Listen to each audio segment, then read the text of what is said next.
It's the final round of the Aberdeen Standard Investments Scottish Open at wonderful Renaissance Club on what they call Scotland's Gulf Coast. We're in North Berwick, not too far away from the city of Edinburgh. As we continue our feature group coverage, we have followed Rory every step of the way so far this week, and we will continue to do so. McIlroy playing alongside the young South African Christiaan Bezuidenhout on the final day. Big day for Bezuidenhout, who won in Spain a couple of weeks ago, and for McIlroy playing his last competitive round before an Open Championship on home soil next week.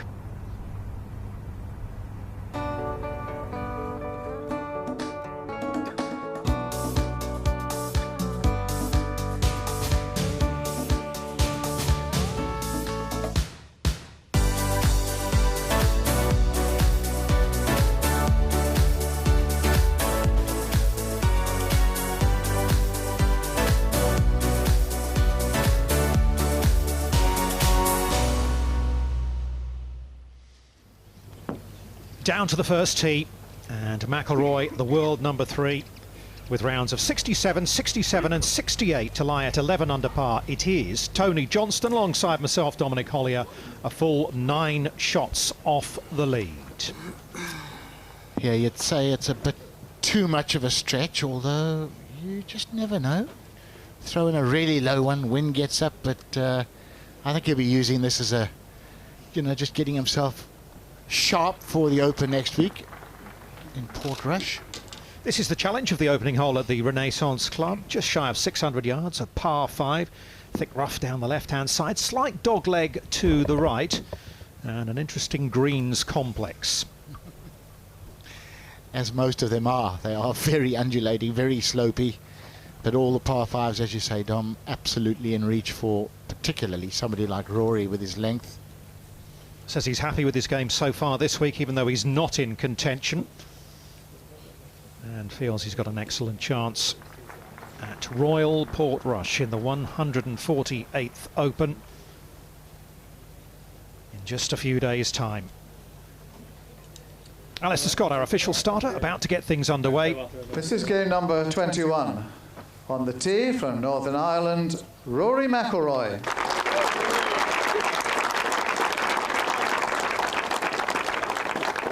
Has not done better than par on this hole for the first 3 rounds, which is a surprise with his prolific distance off the tee.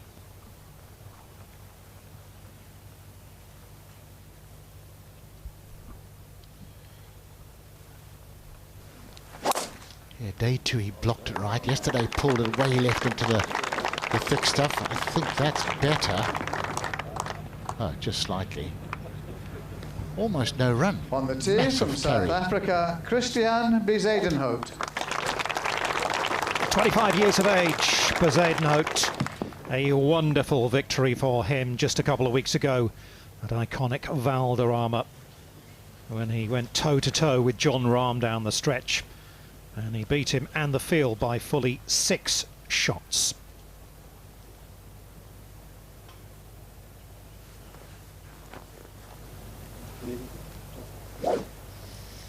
Well, look at the crowds gathered down the right-hand side of this fairway.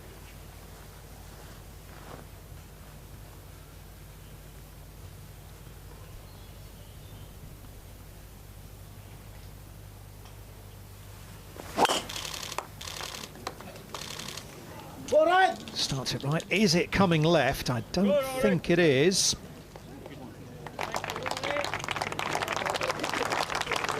We'll have to wait and see on that one, and we can catch up with our man Anthony Wall, who has been out on the fairways following Rory for us all this week. First of all, Anthony, what about weather conditions? Doesn't look as though there's too much in the way of breeze out there. Yeah, Dom, it's probably the best day of the week, actually. It's beautiful out here, no wind, clear blue skies, few puffy clouds, but it's pretty nice. Scoring should be good. It's always Sunday off and moving day, I find it. That's when they get paid. So today is the day where they're trying to really go low. It's an interesting day for McIlroy for me. I think he's going to just try and play solid. Had a little chat with him this morning. He seems happy with his game, and he's very much looking forward to playing at Portrush. Clearly one of the favourites. Now, Christiaan Bezuidenhout won a couple of weeks ago, as you were saying, in Valderrama. He's a very, very talented South African. and I think he might have a good day. Wouldn't be at all surprised. Anthony, did you get an eyeball on his drive there, Bezuidenhout? No, I'm going to scamper. Once I've done this with you, I'll be straight over there to have a look. Excellent. Off you go. Thank you.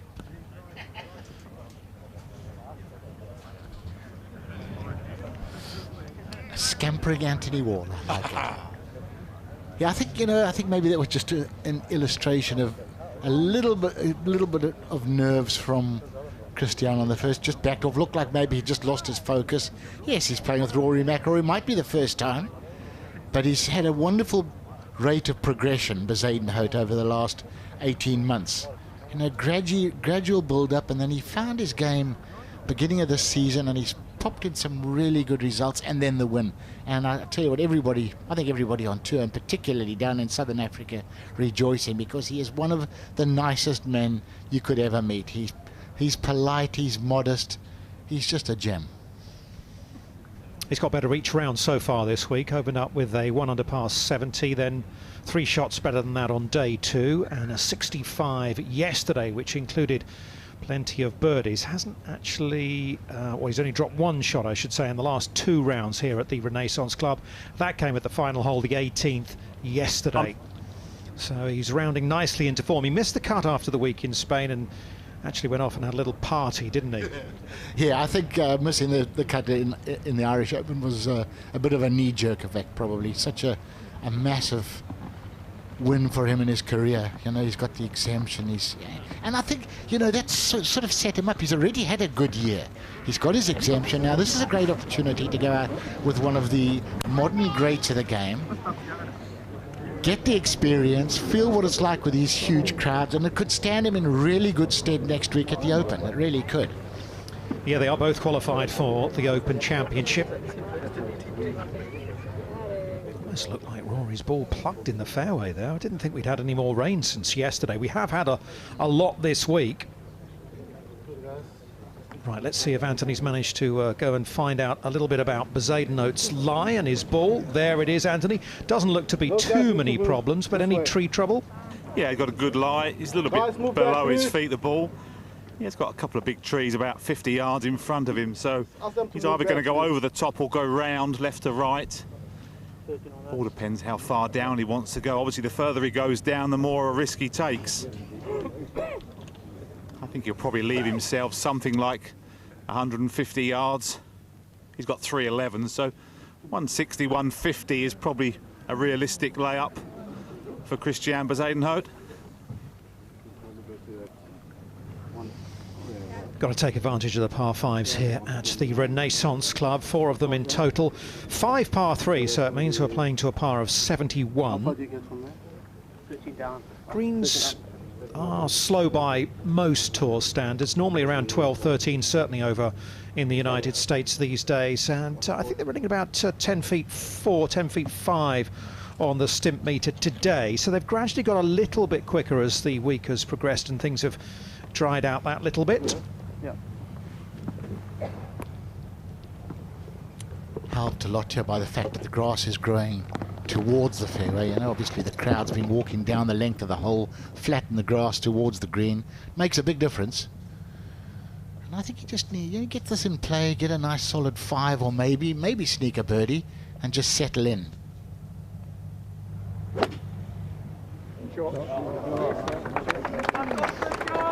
Well, the fans seem to like it.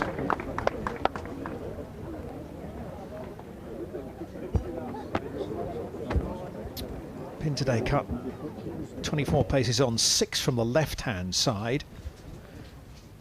It was a nasty one yesterday. The little hump you can see on the left-hand side of your picture there, it was right at the bottom of that slope.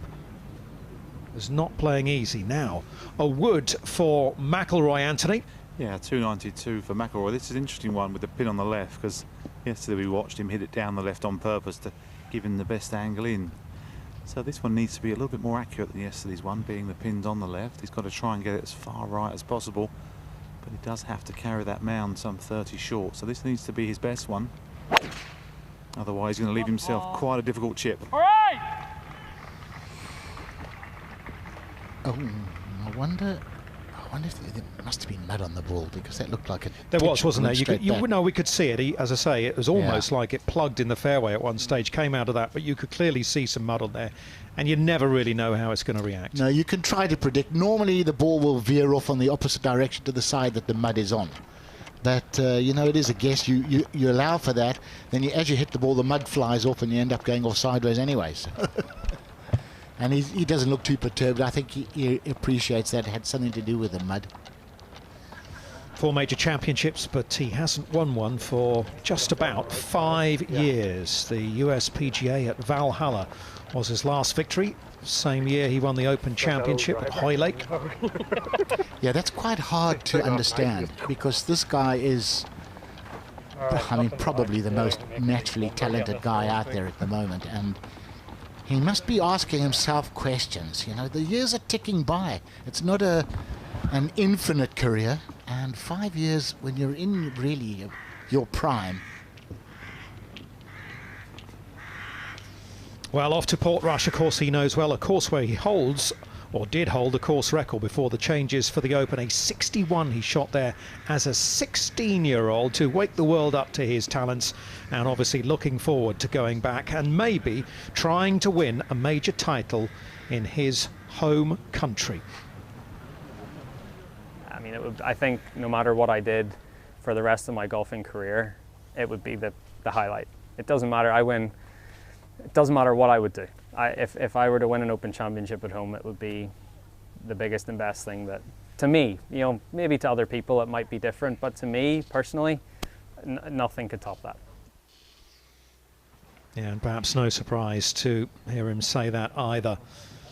We've dared to dream a little bit about what it might be like if he was leading the Open Championship, coming down the 72nd hole on Sunday. I think chaos covers it. Bezuidenhout's third then.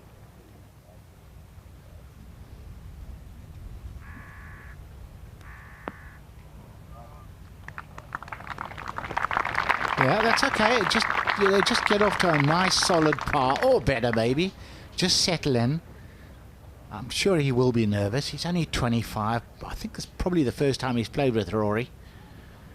And it is quite an experience when you've got, you know, these huge crowds out there. We saw it yesterday with Thomas Dietrich, didn't we? Clearly nervous on that first tee. And it took him a few holes to settle down in the company of the world number 3. Rory got off to a slow start yesterday as well. Just a par here, then a drop shot at the second. Actually didn't make his first birdie of the day until the par 3 fifth.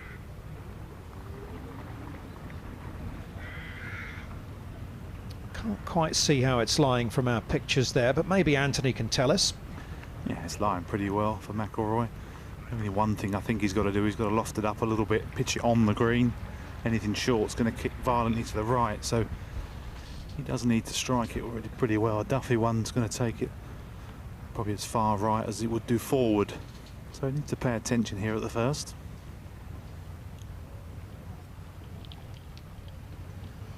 Pitching on a downslope, and then it just gently rises towards the pin, so he needs to be pretty accurate with his pitching distance. Yeah, which he got wrong yesterday, didn't he? He didn't quite completely. From the other side of the green. Correct, Dom, yeah, completely wrong yesterday. I think he just underestimated the downslope he was pitching on. This one's easier to judge, because it's much more obvious what he's got to do. He needs to probably aim this about a yard or two left of the pin, let it just curve round.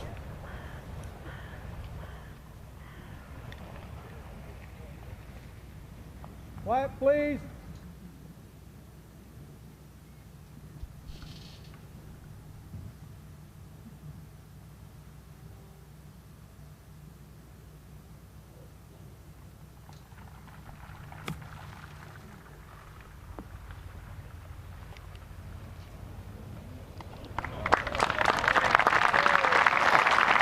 Well, that's a bit better, isn't it? Not too far away from an eagle 3 for McIlroy. What a start that would have been. It's going to be his first birdie on this hole so far this week. Well worth another look. Yeah, just got such a nice strike on it. Pitched it on the base of the downslope, which was the plan. Just get it chasing away and to within a couple of inches. What a beautiful shot that is. That's like one of yours, Tony. Huh. I can't remember, Dom, the last time I actually hit a ball, but very kind of you. Perfect start. He's having a long look at it.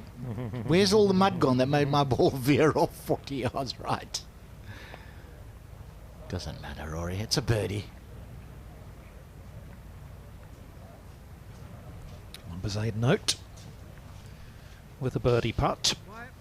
Yeah, predominantly left to right for Bezuidenhout. Interesting, Rory McIlroy was chipping for a long time this morning, probably twice as long as he hit golf balls for, so clearly trying to work on a couple of things. This would be a nice start. That's okay. His nickname on tour is Rambo. Sylvester Stallone has been his favourite actor since a very young age, and from the age of 4 he was called Rambo, or Bez. And a more delightful young man, I promise you, you could not find.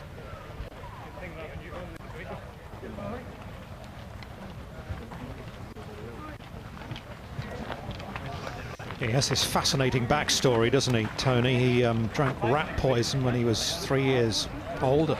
He thought it was a Coke can or something, picked it up, drank it, affected his nervous system, developed a stammer.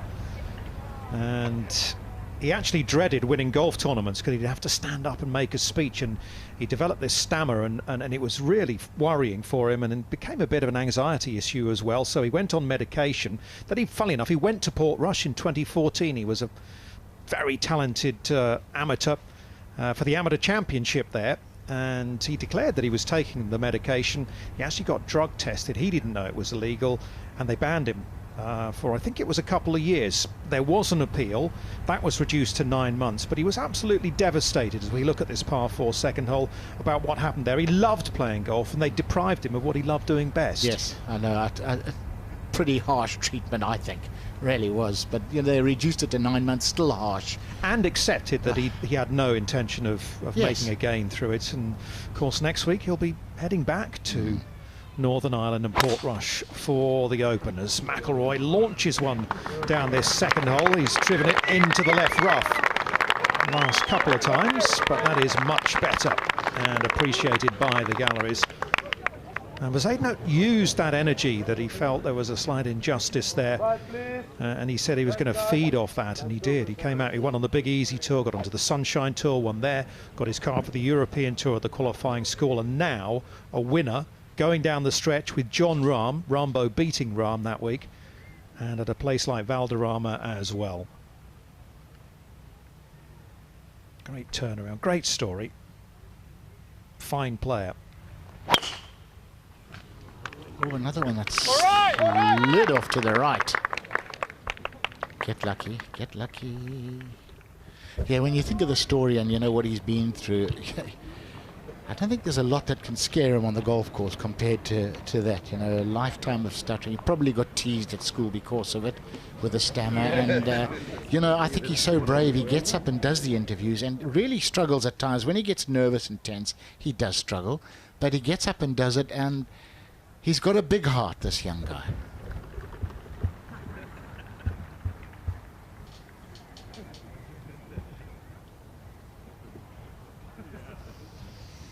Well, Bernd Wiesberger has created history at the Aberdeen Standard Investment Scottish Open. No one in this championship before has reached 20 under through 3 rounds. You very rarely see it in golf. The scoring here has been amazing this week, hasn't it, Tony?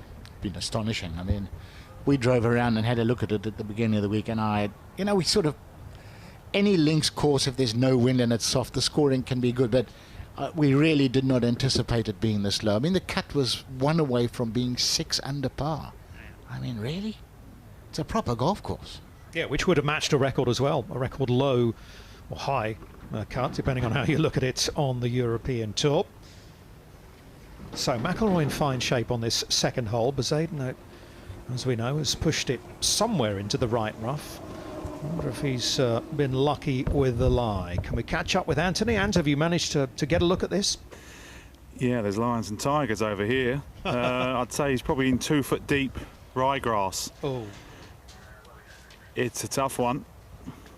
He gets his back on the fairway. He's done incredibly well. As bad as that. Wow.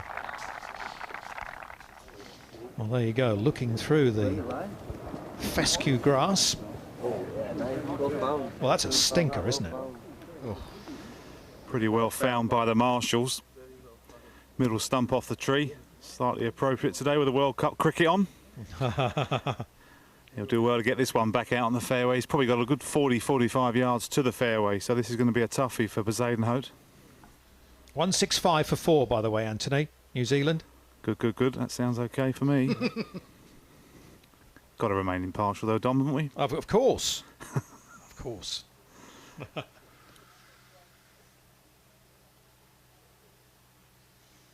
Down strides McIlroy and his caddy Harry Diamond.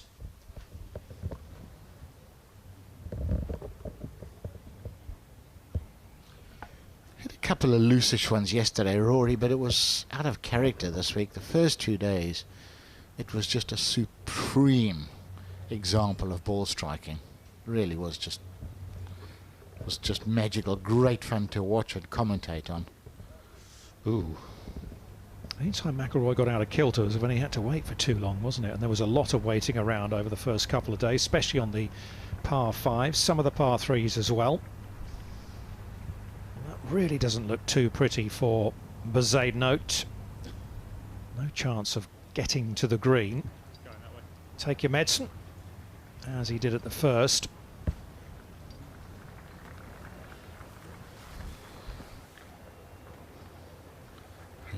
You've got to just hope out of this stuff that you're taking the right medicine, because it's still... Gee, this is going to be hard to move it back to the fairway. Oof, look at that. Club just stopped stone dead at impact. Well done. I suspect he may be playing his third before McIlroy plays his second, although it is ready golf nowadays.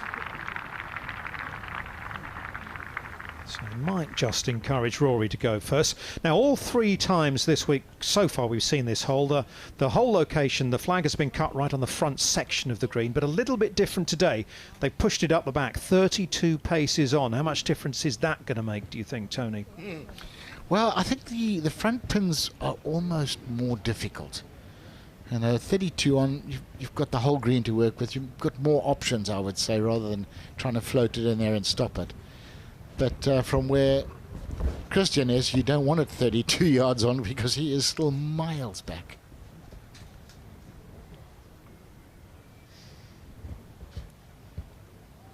Now watch the club head here. It just gets stuck into that fescue and doesn't go anywhere.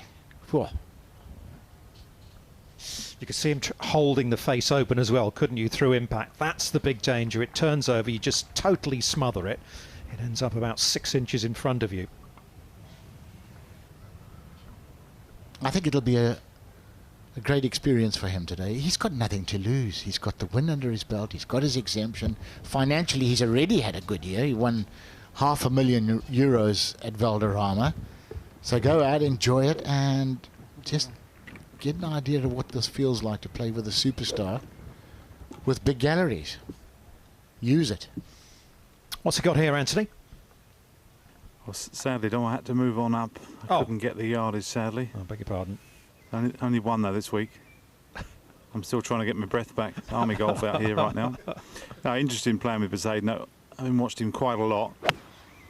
He does struggle sometimes hitting it left, and I just think if he's a little bit nervous today, he's just blocking a few because he does have a left shot in him. So he just needs to calm down, and he'll be absolutely fine. He's such a good golfer.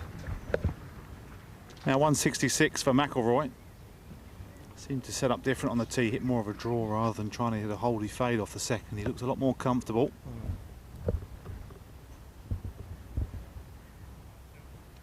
Tougher shot today. The grass on the left of this green does come more into play. There's quite a backstop on that left side, so if he does pull it, it will spin right back to the hole.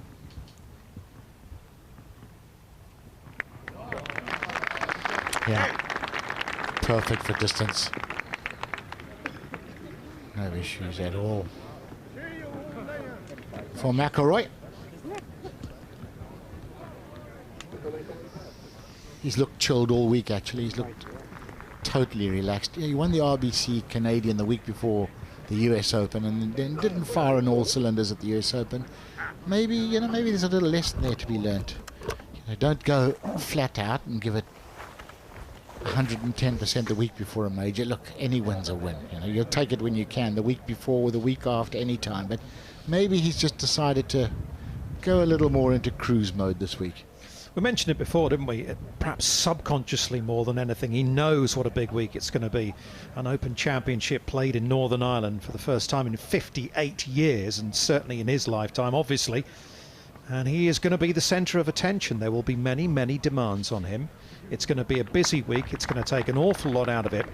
And it's the thing he wants most in golf, to win next week. So almost inevitably, as I say, subconsciously, there has to be that just thing in the back of his mind about conserving a little bit of energy this week. Don't take too much out of yourself. He says he's happy with his game. He thinks he needs to sharpen up a little bit with some of the short game stuff. And otherwise, he is all set to go. And of course, this will be his final competitive round before he pegs it up on the done loose links at Portrush. Yeah, I think we've seen a distinct improvement in his wedge play down from a year ago. His wedge play this week, generally speaking, has been a lot better. Still not 100% with the putter. I still think he struggles to read lines, but you know, he won the RBC Canadian a couple of weeks ago. It can't be that bad. A few players are already at the Open at Portrush. Brooks Koepka arrived on Friday night. Had a couple of pints of Guinness when he arrived, and then played a practice round yesterday. Tiger apparently is turning up at Portrush today. He's a bit under-golfed at the moment, isn't he? It's going to be fascinating to see what sort of form this year's Masters champion is in. And Bezuidenhout just looking for something to settle him down. Wayward drives on both the first and second holes, so as a result he's facing a putt for par here at the second to remain at 11 under. Tough two-putt here for Bezuidenhout. This won't settle him down. This will keep the nerves just at the forefront of his mind. Been forced to putt it, really. It's got a nasty sort of sandy area, a bit of a collection area, so people have been chipping there. Pretty much uphill all the way, so this will test him. This is not easy.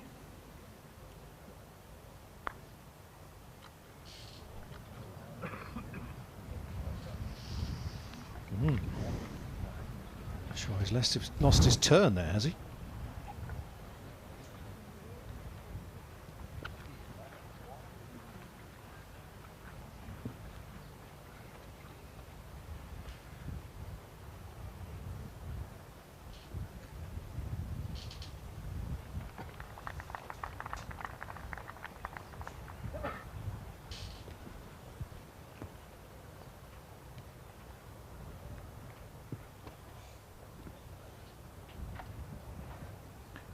Good chance here for McIlroy. This one's got quite a lot of break on it, so it is almost one that you could overlook it, though, to be quite honest, as he's prowling round.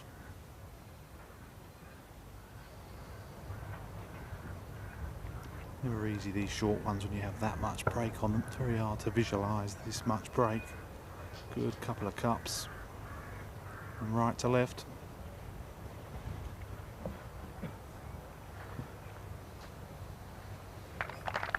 Seemed in a good place this morning on the range, and had a little chat with him, so he's obviously got a clear mind going into next week's Open Championship.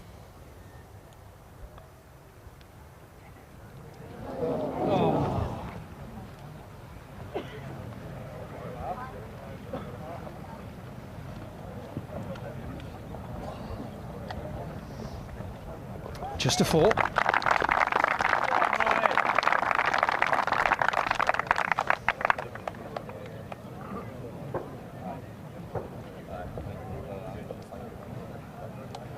Guys. Bezuidenhout, remember, here with a putt for a bogey 5.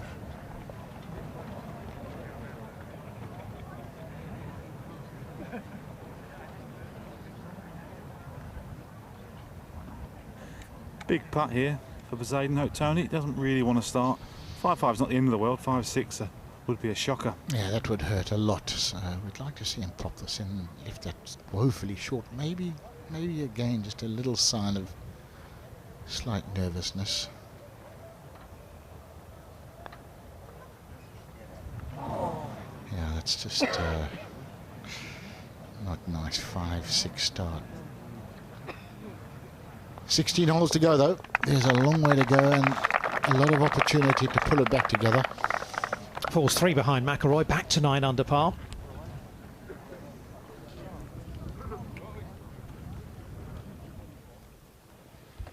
And off they wander to the third tee. First of the par 3s here at the Renaissance Club, playing 198 yards today. Yeah, what wind there is off the right, slightly hurting. I think with a right to left wind, this is probably the hardest pin on the green for these two today. Maybe just hit some sort of holdy left to right 6-iron in there and just get it kicking straight. Anything drawing is just going to keep running away 20-30 foot lower the hole. So you might see a nice little holdy one from Rory. He does seem to love playing that shot out on the golf course. Loves to hold the face on the ball as long as possible. Yeah, and then it's obviously coming, you know, there's that slope right of it, it comes back a bit. If anything, I'll probably try and just hold it slightly. Yeah, perfect, mate. Perfect.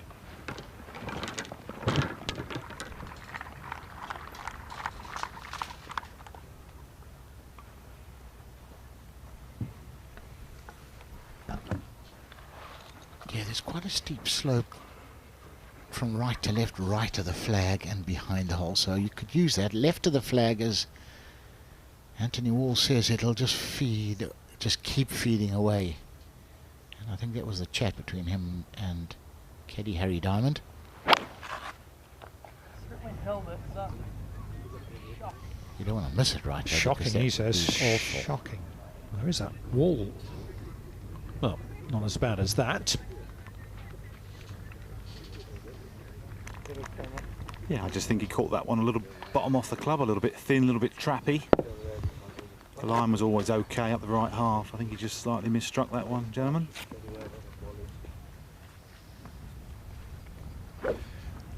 Wally, does Christiaan look nervous when you're out there amongst them, or is it just not firing? Yeah, he correctly? seems okay. I had a little chat with him down the first. He seems okay. Okay. He struck up quite a nice relationship on the Sunday at Valderrama. He's in good spirits. He's a lovely fellow, as you said. I think it's just a little bit of early nerves. Everyone's tense when they start. Yeah, quite Sometimes right. you just get a little unlucky, Tony. Yeah, absolutely right. Beautiful. Yeah, I always thought if you weren't a little bit nervous on the first tee, it didn't mean enough to you. You have to be a bit nervous on the first tee, otherwise, what are you out there for? And a lot of the guys that say they're not nervous on the first tee, well, I can tell you for nothing, they're just absolute out-and-out liars. After 267s, it was a 68 yesterday for Rory McIlroy. We mentioned he had a slightly sluggish start. He dropped a shot at the second and didn't make his first birdie of the day until this at the fifth. He wasn't actually that happy with his tee shot there. No, we thought that he'd launched it way left. Well, about 6 feet left, maybe. And hold that to get back to level par on his round. Next hole, par 4. Good drive. Just a wedge. Eyes going straight up and down. You knew that this was on line. So a birdie there. Another one at the shortish par 5, 7th. A par at the 8th. And then one of the toughest holes on the course. The 9th, over 200 yard, par 3. Just a 5 or 6 iron. Straight down the flag. Super effort. And another birdie would follow there. Then he got into trouble, didn't he? He had problems at 11 and 12. Drop shots there. which was a real momentum killer at the time, but came back strong late doors. Nice birdie there at the par 5, 16th.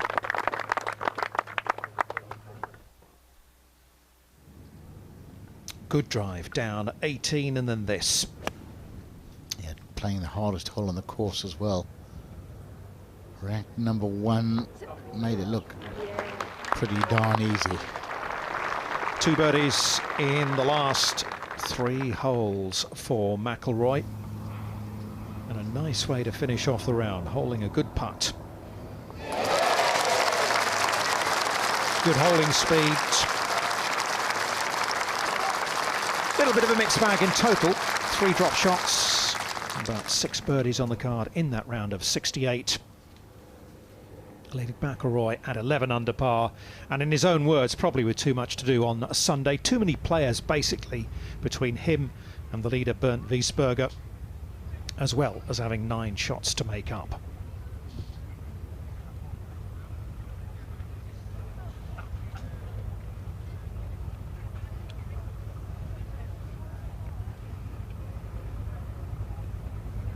Now right to left all the way for McIlroy. This is quite a slow one. One thing I've noticed though, his misses this week have been a lot less to the right than normal, so clearly swinging the club pretty well. He does often miss a few iron shots right at the green. There's not been many of those this week. This is a slow one. Good couple of cups right to left all the way.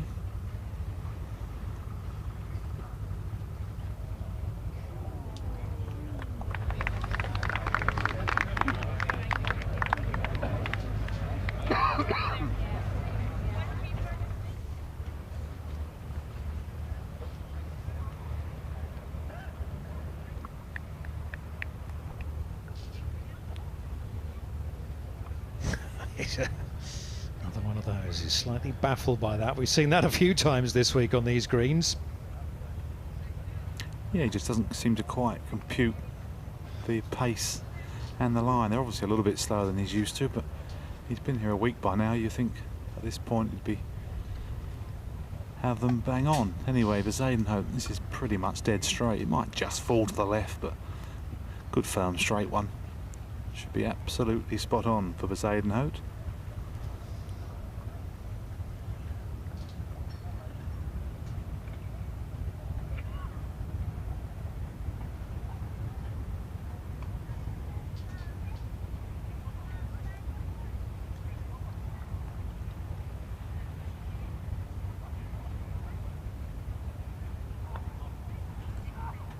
Come on, yeah, well hold. That'll help settle the young man down. Plays a heck of a lot. Played 26 tournaments last year, and this is his 19th tournament already this season. So, yes, he does love the game. He loves playing. And maybe a bit later on in his career, he might just reschedule things. He can afford to do that now with the exemption rather than chasing money and points. Pick and choose a little more. Yeah, nice little bounce back after the double drop at the second. A birdie there for Bezuidenhout, so he's back to 10 under. McIlroy to stay at -12. I think maybe left edge, inside left.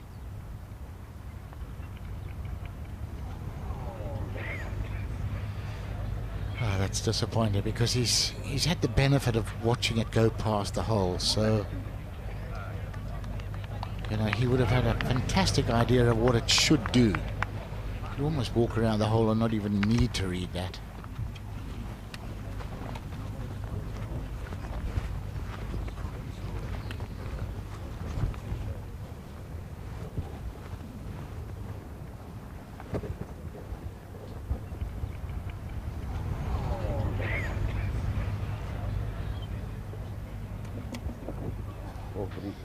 You just feel if he gets the putter reasonably hot next week, man, he'll be a hard man to beat. He really will, because the long game has been, well, everything's been pretty good this week, to be honest. Driving has been awesome. Great start today from Andrew Johnston, Beef Johnston as he's known. 4 birdies in the first 5 for him. He's gone to the turn in 4 under par. And he could do with a good week. It's been a bit of a struggle this season. The European Tour spoke to him about what's been happening, where he's been, as we look at this par 4 fourth hole. One of the signature holes, if not the signature hole on this course. And he really opened his heart, saying he'd had some problems off the course, a breakup of a relationship, he'd had some problems on the course, coping with the fame he's had, especially over in the United States. It's all happened very quickly for him. And there's just a readjustment, but he seems in a happier place now, about to become a dad. Lovely hole, this one, Tony. Yes, it is. One of the new holes. There were 3 holes that were sort of scrapped on the other side of the golf course, and they put in these 3 holes here a couple of years ago. And this, I'd say, the signature hole. Beautiful. Dogleg right to left, all the way along the edge of the cliffs. Drop off down to the beach. Not massive, but enough for them to have put an out-of-bounds post to stop guys going anywhere near it. It's quite severe. And it's a long, long hike back from the 3rd green to the 4th tee. They're still marching back there. And not really a hole that you need to bully. 418 yards. I've seen a lot of guys just hitting irons off the tee and then wedges and 9 irons in. So you don't need to be over ambitious. Well, certainly Rory every day so far this week has taken an iron off the tee. Looks like Christiaan Bezuidenhout is going with some sort of metal wood. Fairway metal. Yeah, I like this play for Bezuidenhout.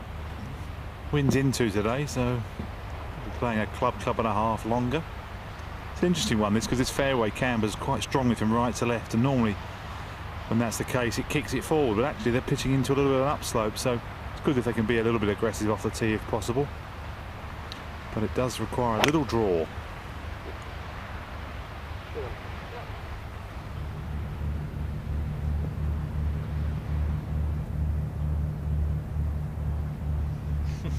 First fairway found today for Christiaan Bezuidenhout.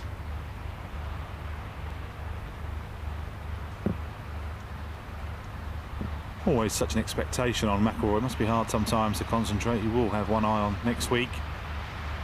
Game looks good.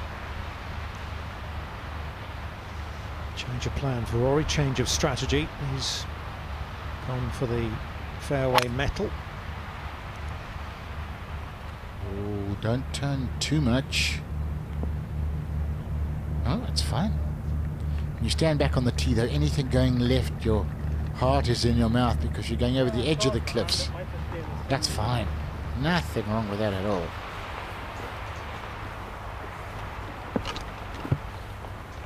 The views off the left side of that 4th fairway too are breathtaking.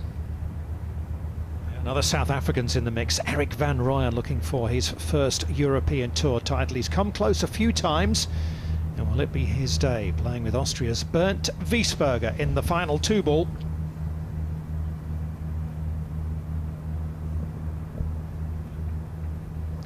Jamie Donaldson, the Welshman, back from wrist surgery, missed most of last year as he was recovering from that. He won the Dubai duty-free Irish Open when it was staged at Portrush back in 2012, 7 years ago. Henrik Stenson was going nicely until a double bogey at the 17th yesterday. He could well be a factor. Man who won at Troon 3 years ago in that epic Sunday duel with Phil Mickelson. Ian Poulter going nicely.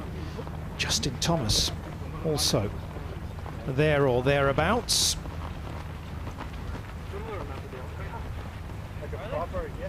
Earlier today, Tom Lewis, around of 66. The Englishman who played with Tom Watson, didn't he, at Royal St George's when he was still an amateur. Fulfilling a lifetime dream of his dad, actually. He was a big Tom Watson fan and named Tom Lewis after Watson.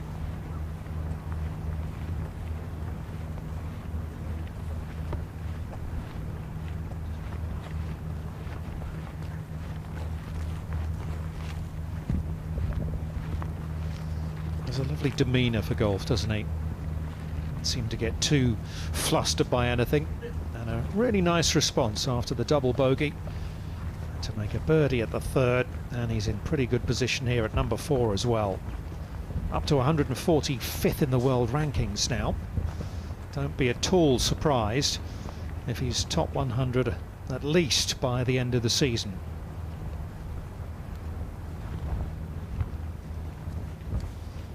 Well, he's given up some distance on the tee. He hit a little cut, didn't he? Or a little fade, I should say. So 184 to go for the South African. Yeah, he's a cool customer, Bezuidenhout. He tends to practice that little fade on the range often, because he does get the odd one going left, so it's more of a drill than anything for the South African. They're just waiting on the group in front, Roman Wattell and Oliver Wilson.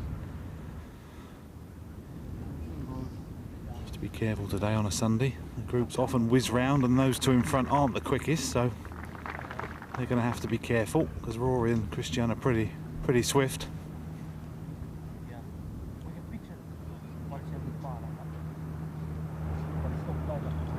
Difficult shot here, 184 for Bezuidenhout. He's got to pitch this all the way, and probably a good 15-20 foot right of the pin. Otherwise it all gathers left, and it will leave a very difficult chip or a putt. So 75 playing. Zaki, his caddy, needs to be on it here. Okay. Anything short will definitely feed away. On the tower? Yeah. Everything will feed down, eh? Yes, just all for that guy. 1 o'clock.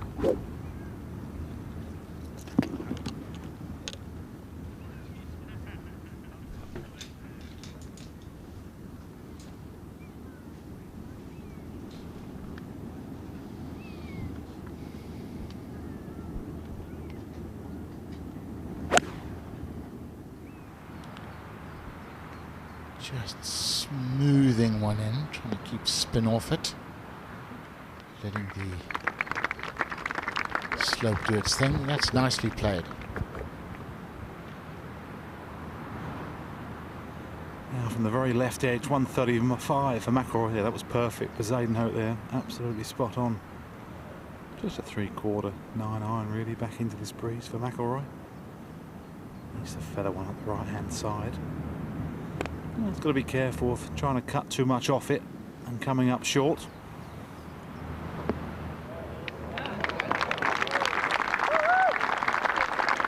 Delicious shot. We've seen him playing more of those sort of sawn-off punch shots this week. He's never been renowned as a great wind player, but I think he's been using this week as an opportunity to practice those shots, and generally speaking, he's played them extremely well. Have a look at this.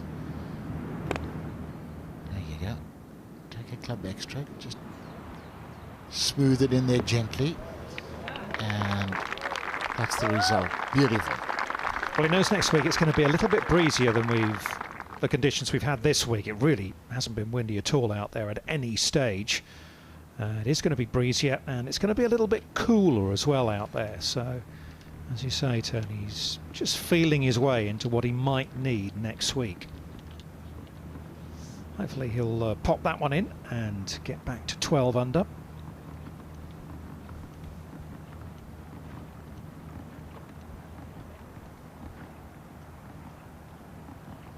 He looks relaxed. He says he's in a good place. That wonderful closing round in Canada, the RBC Canadian Open, 61. Then, as you say, slightly disappointing in the US Open at Pebble Beach, really. He got himself off to a reasonable enough start, and just threw in a poor round just when he needed to move forward and sort of fell back.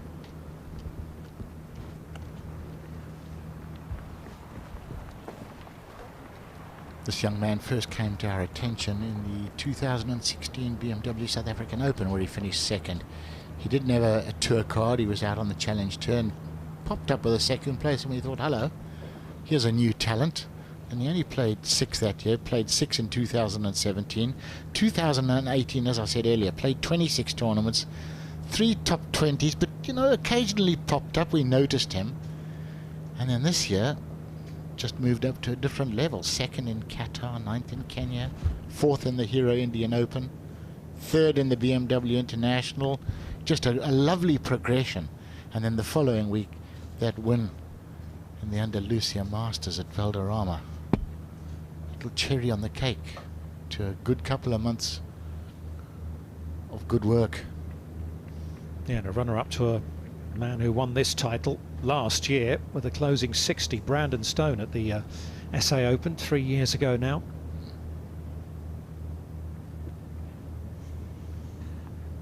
Down the hill all the way back towards the water. It will definitely move left to right early doors and then probably straighten up somewhat. Not a bad chance this, and the green's a little bit slow. It's nice to have a downhill one. Takes the pace, the worry, the pace out of it.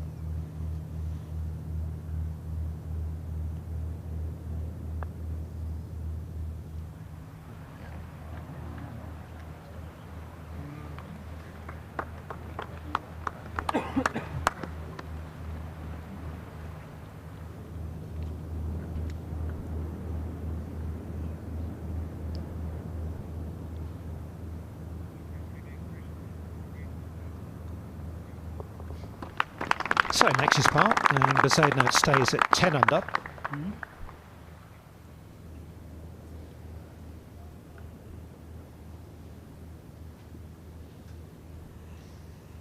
Did have a chance here, Dom. 4-4. Sorry, gentlemen. Oh, you carry on, Ant. Yeah, this one's just slightly up the hill. We'll just move right to left, boys.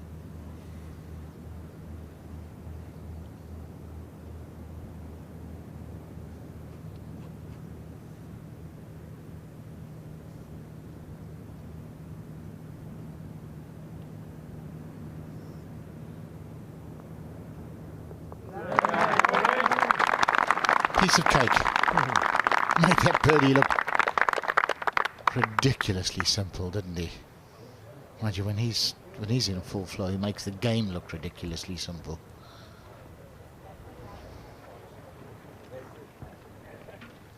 Next up, second of the par threes. They wander up the hill, elevated tee position here, downhill, 23 feet to the putting surface. And that flag not too far away from the dry stone wall today. 154 yards, that's all. Got some terrific par threes here. Yeah, and a great mix. We've had par threes playing from between 115 and 230 yards over the week. Great variety of par threes. And the tour have been clever. They've moved tees up and moved them back and just kept it interesting and exciting.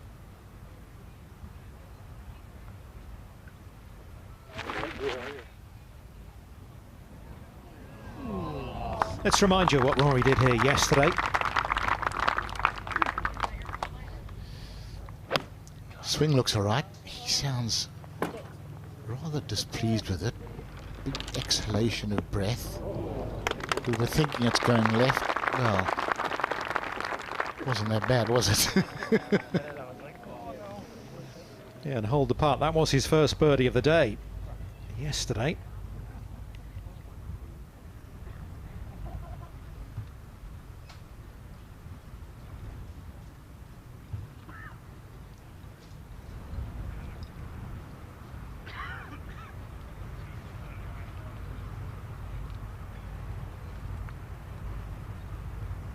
Well, it's all very relaxed out there, isn't it, Anthony? Just wandering down the pathway.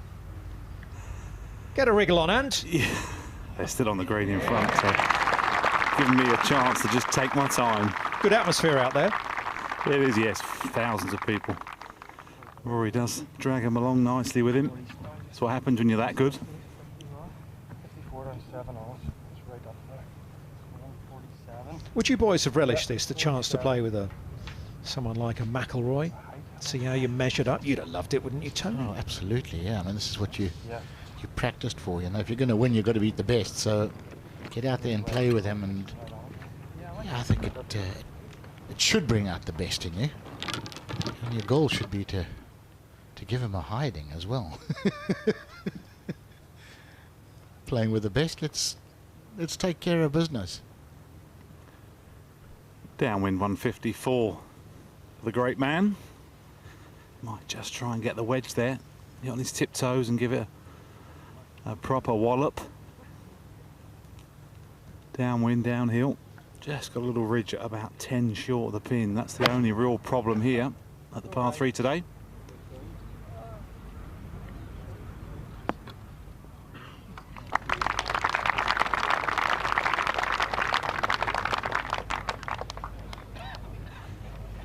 I used to love playing with McIlroy. He was quick, he was great to play with, he was interesting, motivated to have a chat, and you got a free lesson to boot.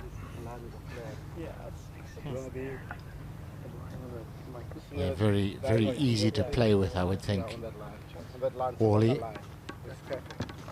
Yeah, just a good guy, he really was. I played with him a lot when he first came on tour, and then obviously when you were having good week, because he often has a good week. He's just a good kid. He's very motivated to do well and quite happy to give away the odd secret here and there.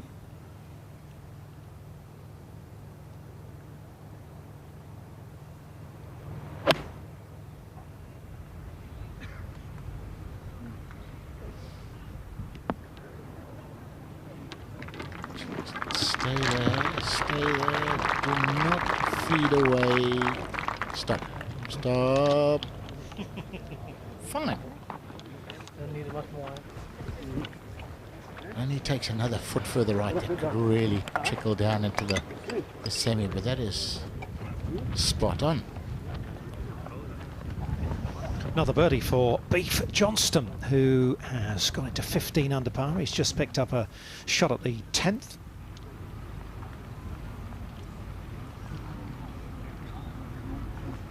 Yeah, it just goes to show you don't know what's happening in people's lives, do you, Dom? You know, he did a very honest interview for the tour, and you know, he's just, you know, relationship issues. He changed coaches. You know, I think the immense popularity and the demands. You know, everybody wanting to touch him and give him a high five, and I think it just distracted him, got his mind off what he had set out to do in the game.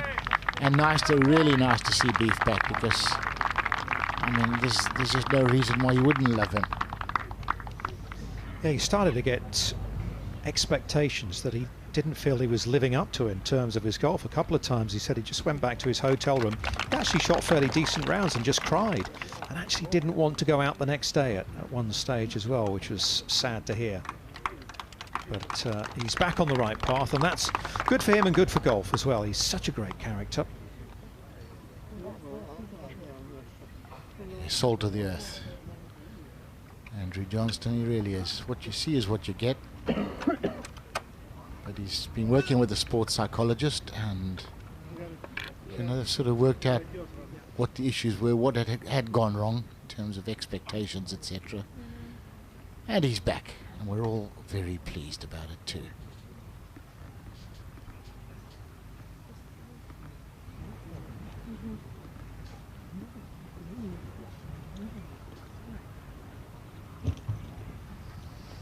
Greens won't be quite as slopey next week at Portrush, slightly more subtle over there, so it'll be another adjustment. Maybe a little bit quicker than this, maybe up to sort of 11, something in that region. Depends how windy it gets. They'll obviously have the forecast in mind, Grant Moyer and his team, who set up the course. I thought it was a great initiative last week as well at Lahinch, where the tournament directors from the European Tour last week at Lahinch, Miguel Videos, spoke to Grant Moyer, and they very much tried to set up Lahinch in the way that they will do in terms of fairway width, rough height, green firmness and speed, as McIlroy misses out on a birdie at number 5. Good try, didn't miss by much. Yeah, it's one of the marks of the great putters, the likes of Mickelson, McNulty, Ben Crenshaw. When they miss putts, they miss by very little. This week we've seen Rory miss quite a lot of putts by quite a lot, which has been quite strange, especially on greens that have distinct slopes, you know, and quite radical slopes like these are easier to read for an indifferent reader of greens. When you get very subtle greens and subtle breaks, it's definitely harder.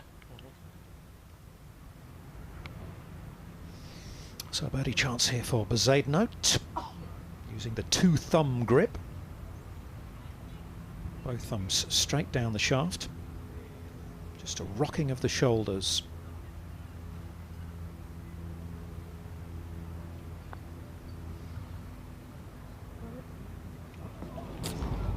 Line was fine, just needed a little more speed.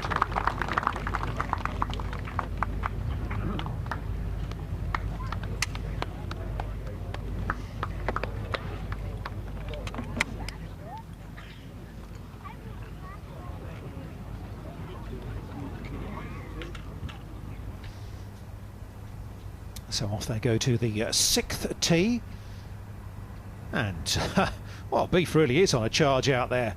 Andrew Johnston birdieing 10 and 11 to move to 16 under. Good stuff. Still got a couple of par 5s to come, including next up at the 12th.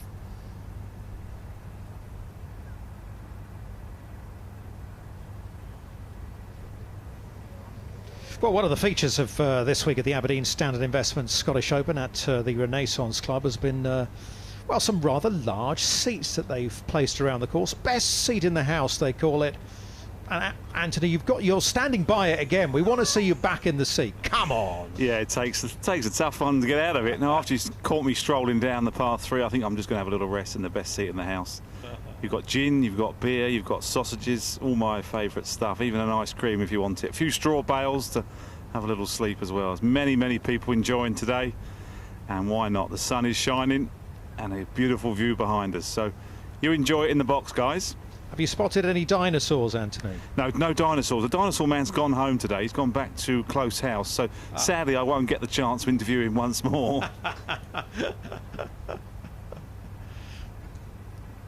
He's doing a great job out there. Anthony Wall following the action from the fairways. Look at that for a picture. Tony Johnston alongside myself, Dominic Hollier, bringing you feature group coverage here at the Aberdeen Standard Investments Scottish Open of Rory McIlroy and Christiaan Bezuidenhout.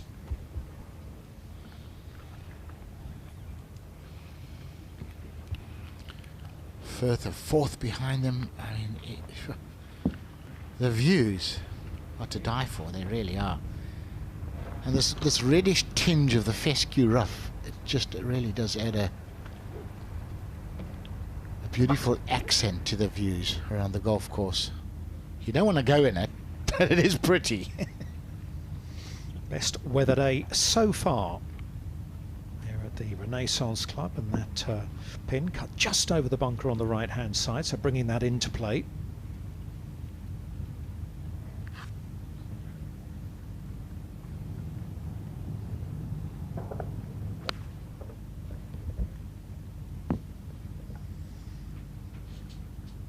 Wattell and Wilson. Oliver Wilson in front of McIlroy and Bezuidenhout.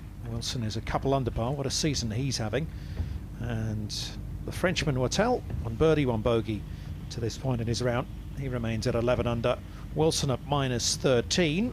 And as they move towards the green, Rory gets set with the driver. Wind's a little more right to left here up the hill. So the far left-hand bunker won't be in play today, so he can go ahead and bazooka it up that left side, keep away from those right-hand bunkers. I have to say, he's swinging well, probably the best I've seen him all week.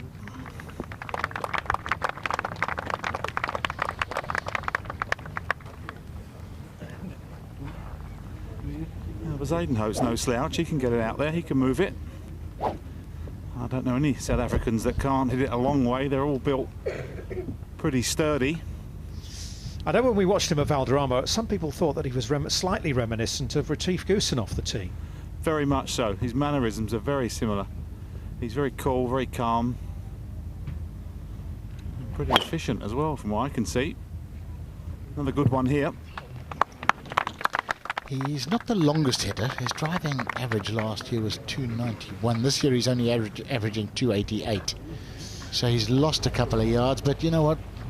Around the 290 mark, he's not one of the power hitters, but it's long enough to be out here competing, and he's proved that. He's not far behind McIlroy there. We felt, we saw that statistic, and we felt at Valderrama, certainly Anthony did, that maybe he's a little longer than those stats suggest. Anthony, you didn't feel he struggled at all for distance, did you? No, not at all. I think those stats will even themselves out during the year. Early on in the season, it all depends where you play, and I just think occasionally the odd iron comes into play, possibly. Yeah. And I look at him and think he's every bit as long as most. All right, he won't reach people like McIlroy, but as demonstrated here, there's about 5 yards in it.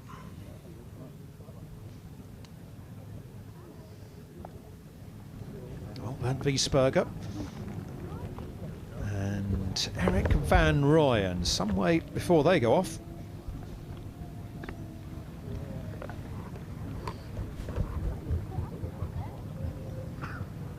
Almost 4 o'clock local time. It's a bit like an Open Championship, isn't it? Final group off. So that's well, an hour and a half or so from now before they even get out there. Makes for a long morning for them. Waiting around. What do you do to kill the time? Perhaps watch a little bit of feature group coverage, get a good idea of how the holes are playing out there. Get some of the reads on the greens. I know in the Open Championship, if you're, you know, you're out at 4 o'clock or just after 4 o'clock, what do? The answer is sit and watch a bit of TV and learn a bit about the course. I had 3 years in a row I was either last or second last out. I must have upset somebody at the RNA, which wouldn't have been that unusual, I suppose. But man, you're tired. You're ready to go to bed by 4:30 in the afternoon. You're exhausted. You know, the excitement, the adrenaline. You sit there all day long. And you're only finishing at 9 or 9:30. That's the worst. Locker rooms closed up, trying to find somewhere to eat, and then you're off the next morning again. Oh my goodness. Mind you, to be fair, you're ready to go to bed at 4:30 every day. Oh, look, you know me, Dom. I can lie down on gravel at any time of the day and just pass out. I'm a sleeping king.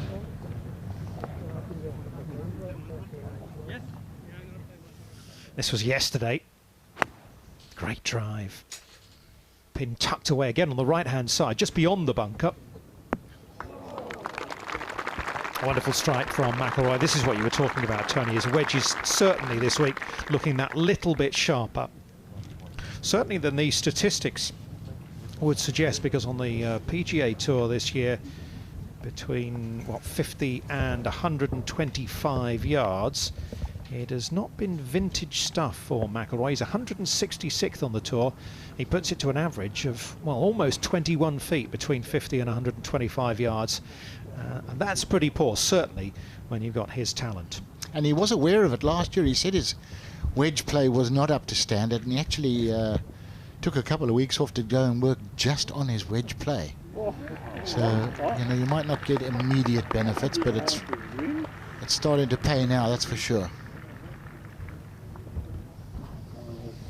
Just give you an idea of the drives here. Bezuidenhout in the gold colour with a little fade, and McIlroy neutral to maybe a little bit of draw in there.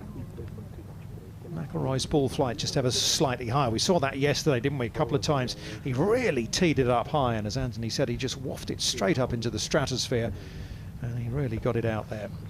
Yeah, when he gets downwind, Rory, he likes that, doesn't he? Tee it up high and just launch it on the wind. It just goes forever. Often beyond the 350 mark.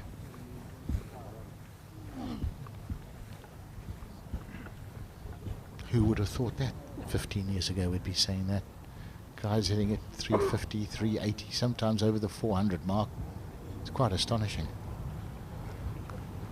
So, Bezuidenhout first away.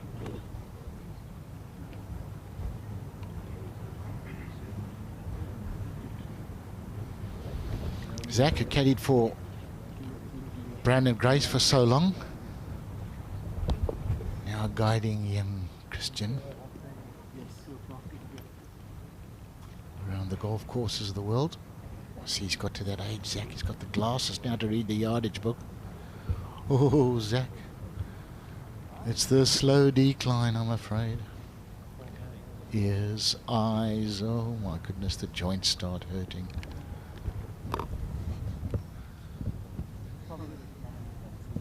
What are you laughing at, Dominic? You youngster, you.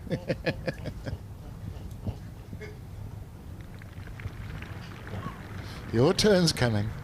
I think you're in pretty good shape for an 85-year-old, I have to say. Yeah, but I'm only mentally 11, so I'm, Yes. I'm a good average. Yes, I can vouch for that. So can Mrs. Johnston as well. Okay, here we go. 153 for Bezuidenhout. Slight upslope, so a little unlucky on what is an incredibly flat fairway out here at Renaissance. Have a go at this one. Right hand bunker, that's the only danger. So as long as you've got enough club, that won't be in play. Can stay aggressive on this one.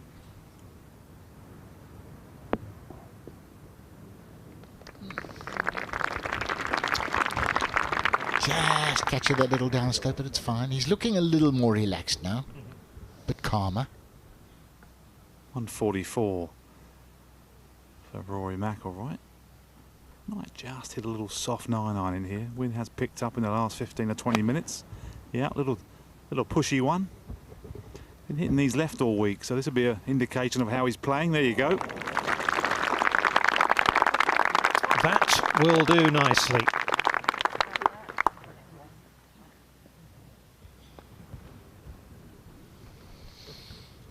No, he makes it look so simple, doesn't he? He really does. And always has done. Here we go, look at this. Just a little squeezer with a wedge. And that's been the issue with his wedge play, is control of distance over the last couple of years. From sort of 80 to 110 yards, it just hasn't been up to par with the rest of his game, to be honest. You know, we so often see him to a flag knock it 40 feet long, or, you know, if the flag's middle of the green, knock it on the front edge, and you think, hang on, you're better than that. But he's definitely sorted it out, which is great news. Now we're just waiting for him to start being a consistently good putter, and then, oh my goodness, and there are just no bounds to what he can achieve. And let's be honest, 5 years is too long for McIlroy to have won a major. It's just too long. He's better than that.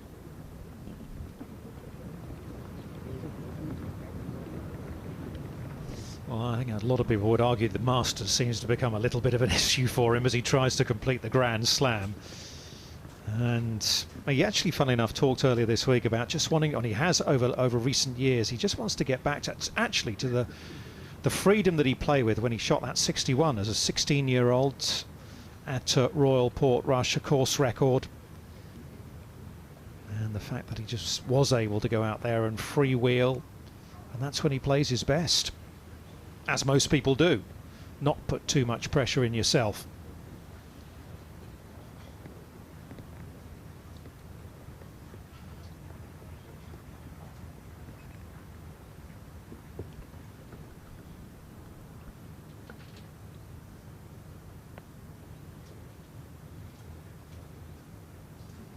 I'm going to be really interested to see what Bezuidenhout does for the rest of the season, Tony, having got that win. As you say, he was rounding into form anyway. How far can he go? Can he get another win? I certainly wouldn't rule it out.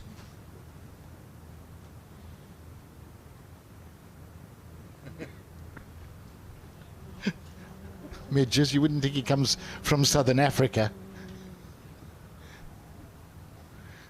Elephants and lions, don't worry about the midges, Christiaan. Well, the worst, you can't see them coming, can you? You can hear them. Yes.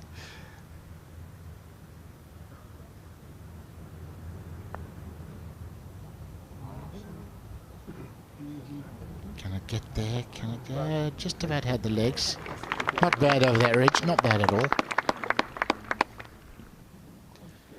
The midges on the east coast here, they don't seem to bite the way they do inland and on the west coast, do they? No, I don't think there's as many of them over here on the east coast as there is on the west coast, that's for sure. And certainly in the centre, when you get around the locks, they can be quite brutal.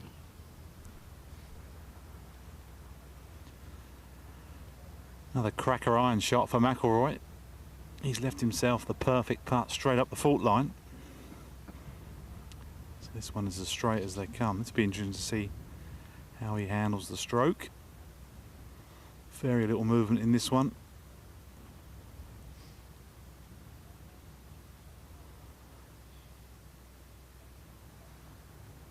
A full flowing McIlroy. Now there's a thought.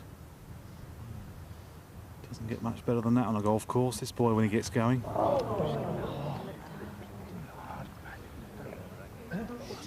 But he will need to hold those next week, no doubt about it, if he is going to contend at Royal Portrush.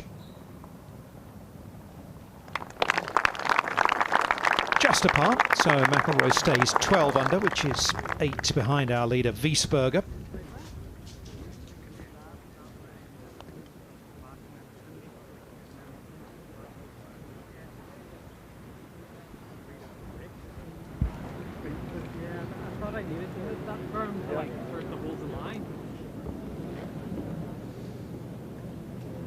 I think if it had been a bit less pace, it might have took that left to right break. So saying if it hit it slightly softer, maybe it would have taken the break and maybe it'd have held it, but ifs and buts aside. Terrific round being put together by Andrew Johnston, Beef as he's known. 6 birdies, no drop shots through the first 11. He's on the par 5 12th, and he has got it to 6 under and within 4 of the leader Wiesberger. Certainly felt this morning when we came here and there was just no breeze whatsoever that there's the potential for a low round, depending on what the tour officials did with the pins. With these soft conditions, no breeze, almost inevitably when they've seen the scoring this week, someone else is going to go low. We've seen 61, we've seen a 62 and lots of 63s and 4s as well.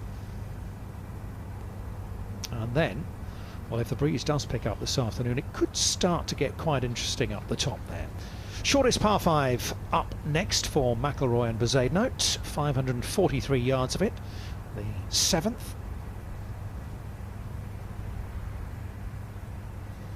Rory hit an absolute boomer down here yesterday.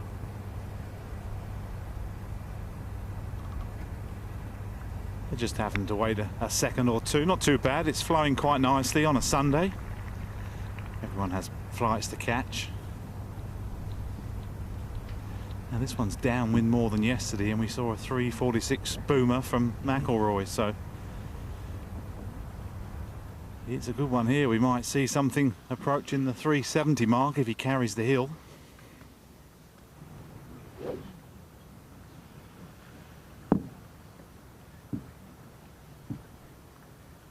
Tends to tee it up a little higher and get it a little bit further in the air, catch the wind.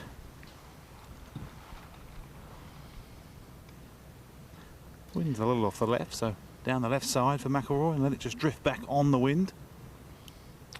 He's only 5 feet 10, but watch the shoulder turn. Gets it beyond 90 degrees.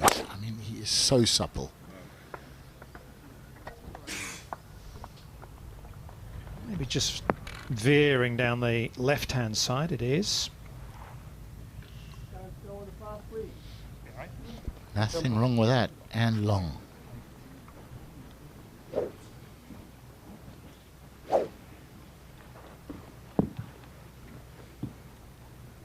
Can open the shoulders on this one a little bit more. Apart from the bunkers, there's not a lot going on down here at 7, so you can get this one going a couple of miles an hour quicker off the club face. Every mile an hour adds up to another 5 yards, they tell me. Don't know who they are, but that's what they say. They look back as if there'd been some sort of distraction there, Christiaan Bezuidenhout. You can be lucky and you can be unlucky in some of that rough down the right-hand side of number 7. It looks as though it may just have tumbled into some of the thicker stuff.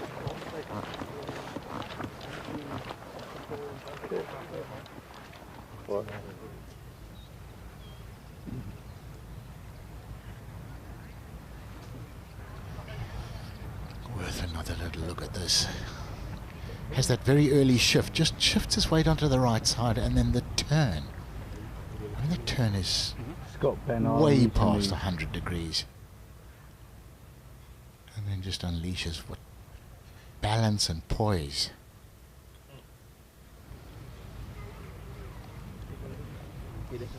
And yet another birdie for Andrew Johnston. That's 3 in a row at the start of his homeward 9, and he's moved to within 3 now. Excellent stuff from Beef Johnston. Final round of this year's Aberdeen Standard Investments Scottish Open.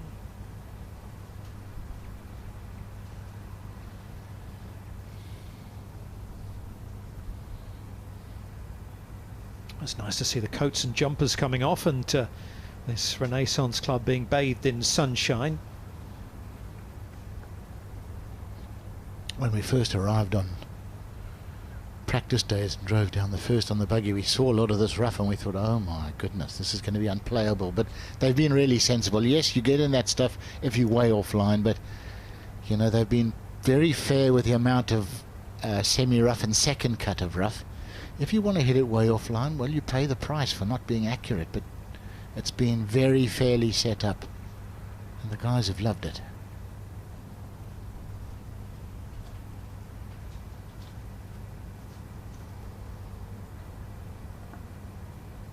Hard not to love it when the weather's like this. The appropriately named Bird Rock out in the Firth of Forth.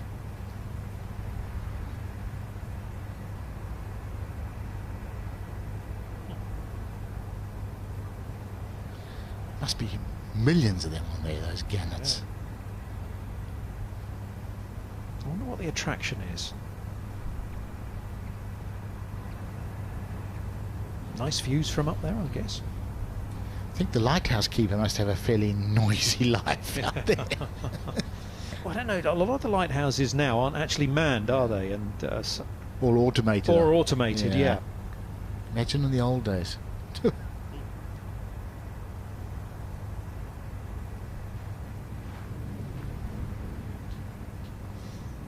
That's the 7th green.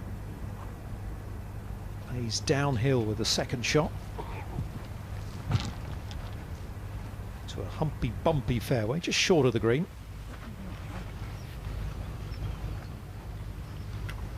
We can see Rory's ball, I beg your pardon. He's absolutely fine. We're awaiting news on Bezuidenhout.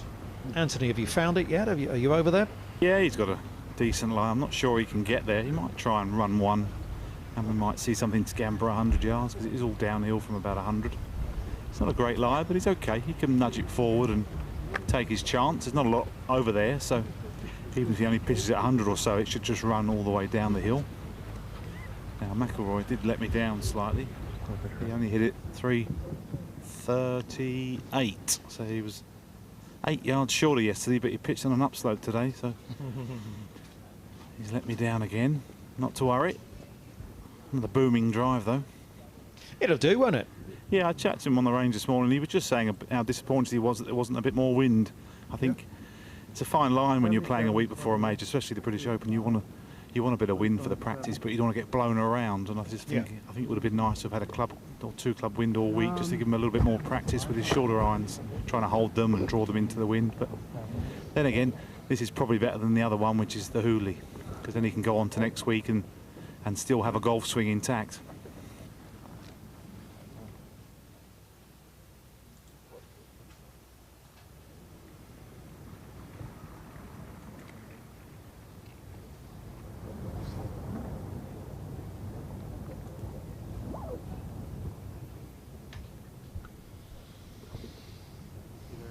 McIlroy down the left. Bezuidenhout will come in from the other side. He's in the right rough. Yeah, because like at least we know the 9's going to jump. The wedge doesn't really.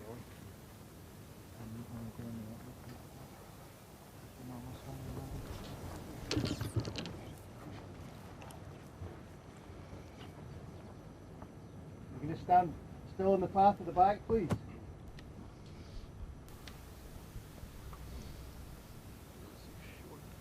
Now, is Rory going to play here? Now he's going to hang on. They're just waiting for Ollie Wilson to finish off, guys. He won't be more than a minute or so. Audie, they were talking about whether it was a wedge or a 9-iron into this par 5. I just heard that. Cool. 204 McIlroy, so I'd probably advise the 9-iron, Tony. What do you think? 204, he's thinking about the wedge in case it jumps. I mean, it's just It's mind-boggling, isn't it? Yeah, he's pitching into an upslope, so I'll definitely club up. Good pin for an eagle, though. Yesterday he was tucked behind the bank on the right. This much more accessible. Go ahead and rip it. Now Bezuidenhout's got a blind shot, so he's going to be hitting down the line of the spectators. And it's all on the bounce for Bezuidenhout. There's no way in the world he'll pitch the green.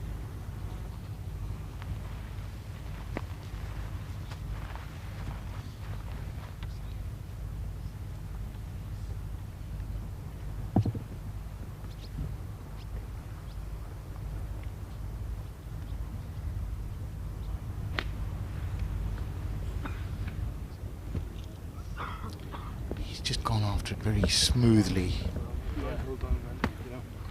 Just trying to smooth one down there and run it in, but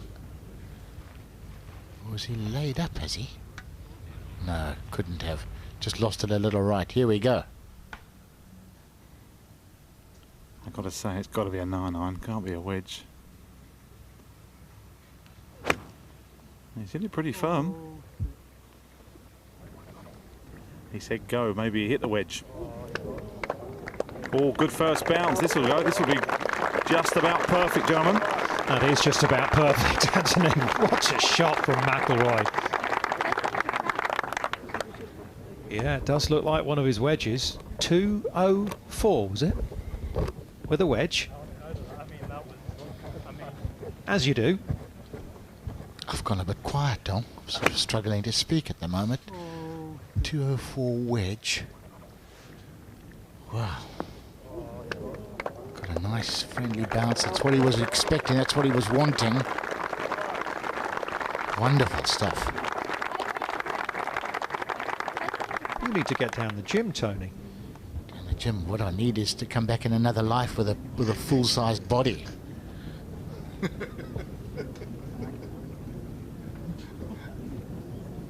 You know those giant chairs that Anthony Wall was standing next to? I mean, that's how I feel in a normal chair. I'm a Lego pilot. Frank Nobler named me the Lego pilot years ago. Yes, bit harsh. Yeah.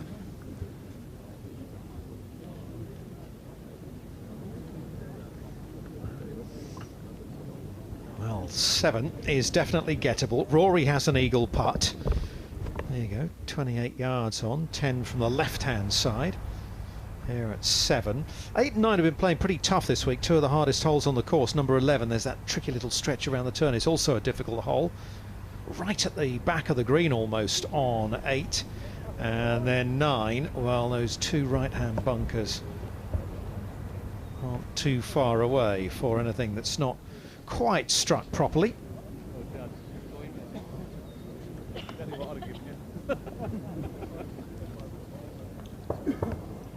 So definite chance here at 7, and then strap yourself in and make your pass at 8 and 9, move on.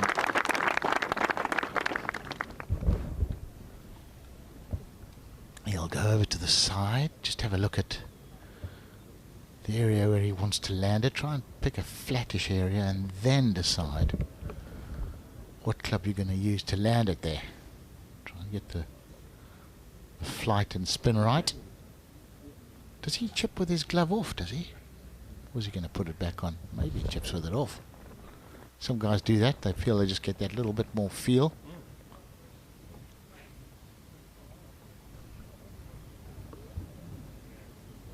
I can confirm, gentlemen, 204 with a pitching wedge for McIlroy. We had a little laugh and a joke. Cool. Yeah, Bezuidenhout pretty unlucky with his shot into the green. Beautifully played. Arrow straight and just kick right on him. It's a tricky one, downhill the way. Might just get away from him a little bit. It's being bothered by all the little midges that are out here. Are they biters, Wally? No, they're okay. They're okay. They're okay. Gone for the dark colours. That's when you go light colours, white trousers, yellow shirts. That's when you're going to pollinate them. Yeah, he just landed it on that downslope. It was what he was trying to do, but it really took a shooter off there.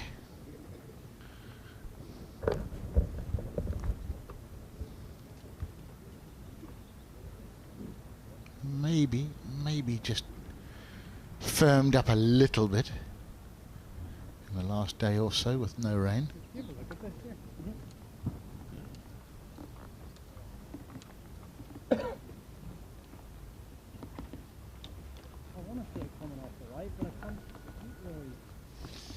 Now, this is interesting. He's actually calling Harry Diamond in here, Rory. We haven't seen it too often this week, but just once or twice.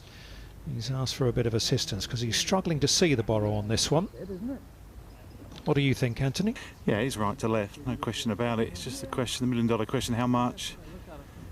What's hard is where he's standing, it almost goes the other way, so he'll feel like he's falling away from the slope, and that sometimes is difficult to compute in your mind. This is where you've got to be strong mentally. I always used to point putt, you know, look for a point on the green, a couple of feet in front of me. That way it gave me a bit more confidence that I'd picked the right line once it had gone through sort of 8 or 10 feet and I couldn't see it in the left part of my eye. Yeah, I'm starting to see what you're saying. Yeah. All right. Are you a point putter, Tony, or were you just naturally very talented? No, Wally, you know what, I was deadly from 8 feet in, but I was never a particularly great long putter. I wasn't a great reader of slope, but maybe I should have tried that, actually. You're about 30 years too late, but thanks for the advice. I remember playing with you when I was 16. You either hit the hole or went in when I played with you. You're amazing from 30 feet. Too modest. Come on. Oh.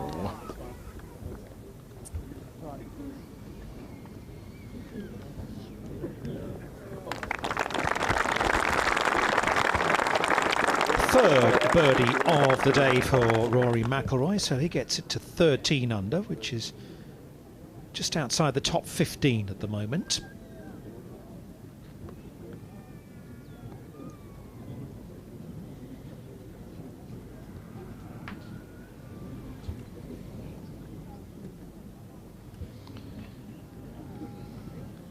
It's not a par 5 that you want to let get away from you with a par, is it, Ant? No, after making 6 at the first, Bezuidenhout, you just feel like you're just giving shots away to the field on a Sunday, and it just puts pressure on your long game.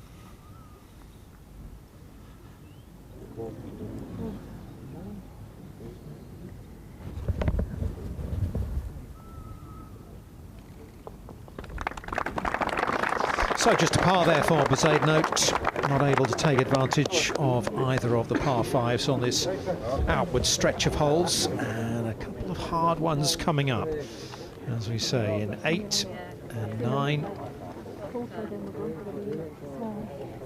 hole number 11 as well.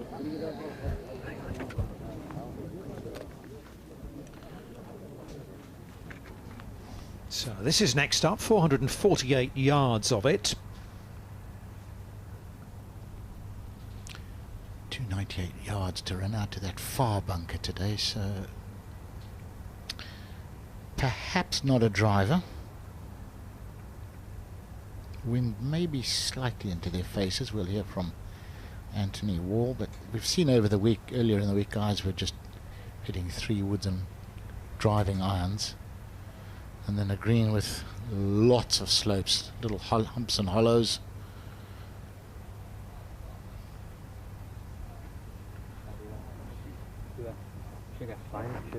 Yeah, number 8's playing a little bit longer than yesterday. We've seen Rory hit an iron every day, which is probably the play for him, in all truth. But we've seen earlier in the week, he did leave him an awful lot in second shot, so he does need his very best up the right-hand side, otherwise he's going to be going in with sort of 4 or 5 iron, which is a big ask to quite a slopey green.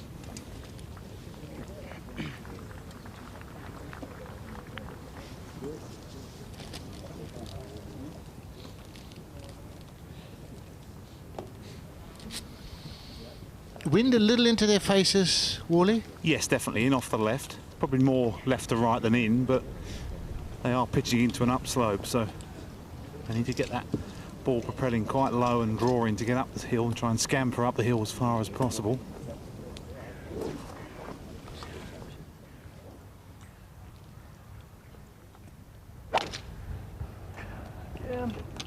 Get over it.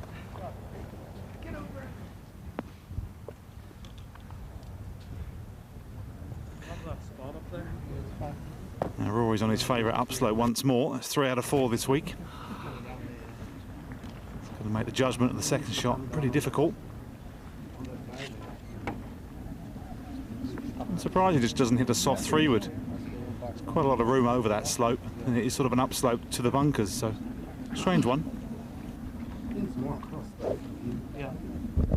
Interesting play here, driver for Bezuidenhout. Yeah. A lot of club, a lot of club. 304 run-outs. We won't run out, it's just whether he pushes it, and the bunkers then sort of appear at 285, so needs to stick with his line and get it up the left-hand side. Yeah, his poor tee shots so far today have been down the right, but he looks happy enough. Picks the peg up, doesn't worry about following it for too long in the air. That's spot on.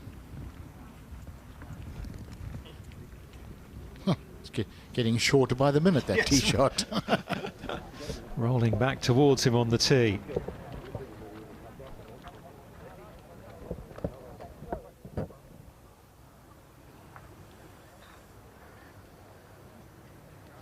So Andrew Johnston is having a terrific round out there. He is 7 under par through the first 13 holes and only 3 behind Wiesberger.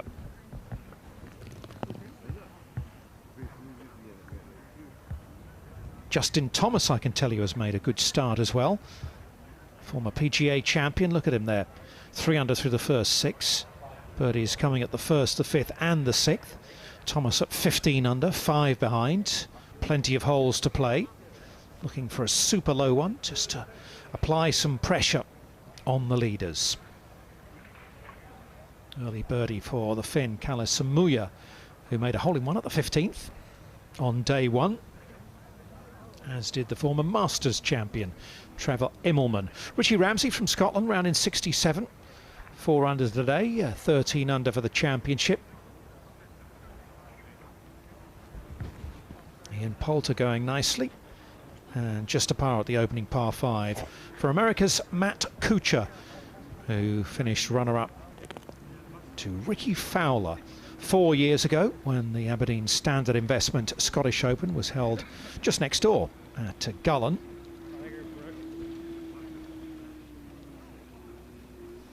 Well, we've mentioned a couple of times the victory for Christiaan Bezuidenhout in Spain just a couple of weeks ago now. Hugely impressive stuff. He had a 5-shot lead through 54 holes and he played with John Rahm on the final day. Rahm played beautifully. Bezuidenhout got off to a fast start and then he started to struggle a little bit, but he came back strongly and in the end he won by 6 shots for the closing 71 around a tough track at Valderrama. He didn't know, but his brother and sister were there to help celebrate that victory. Lovely scenes around the 18th green at Valderrama and a richly deserved victory.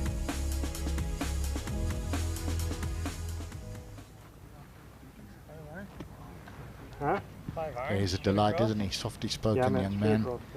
And that was brave stuff, wasn't it, Tom? That final round, he birdied 1 and 2, then he dropped shots on 3, 5, 6, and 7, and then apparently he saw his brother on the 9th, which he birdied, and then he went ahead and birdied the next 2 as well. So yes, having the family there certainly did help. Great stuff. McIlroy. 216 off a slight upslope. Not as tough as earlier in the week for him. He's almost got to the top of the hill. Difficult shot though, pin 42 centre. Needs his best one to get this all the way back there. 5 iron.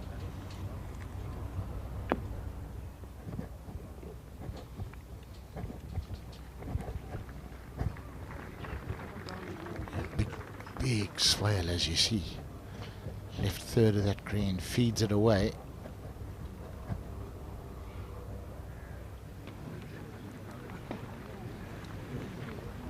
Now, after a brave drive for Bezuidenhout on 75, that's more like the number you need to a green of this severity.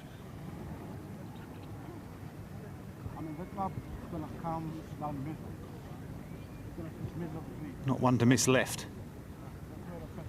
The 8th green. Saw McIlroy earlier in the week drop one when he missed it left.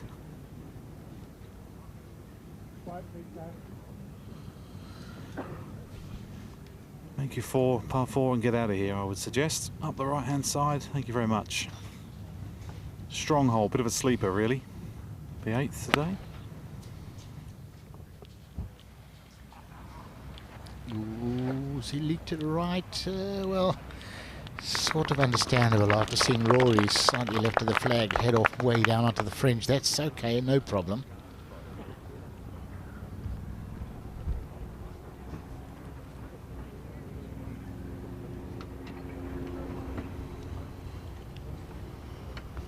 Only 25. This man's a veteran in comparison. The 30-year-old McIlroy. Come on, Rory. It's time for another major under the belt. Too talented. Last major of the year. Too talented to let another season go by without a major win. I think every pro out there knows if McIlroy starts making putts and firing on all cylinders, good luck trying to catch him. We saw that in the RBC Canadian Open. Man, he is awesome. But there's so much competition out there, isn't there? Likes of Koepka, Dustin Johnson. Koepka's have become a major specialist. Tiger, if the real Tiger arrives and he's okay health-wise, still knows how to get it done, that is for sure. It's not something you forget how to do. Winning.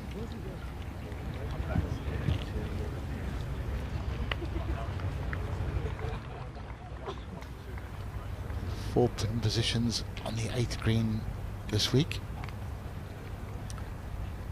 Rounds 1, 3 and 4 up the back. Second round was down in a little front hollow.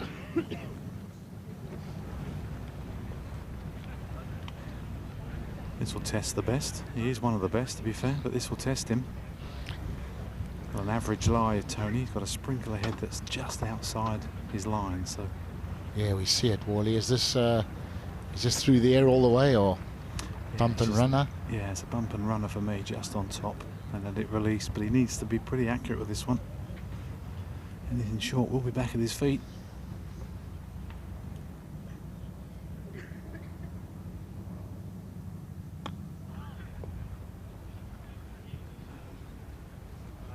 Uh-oh.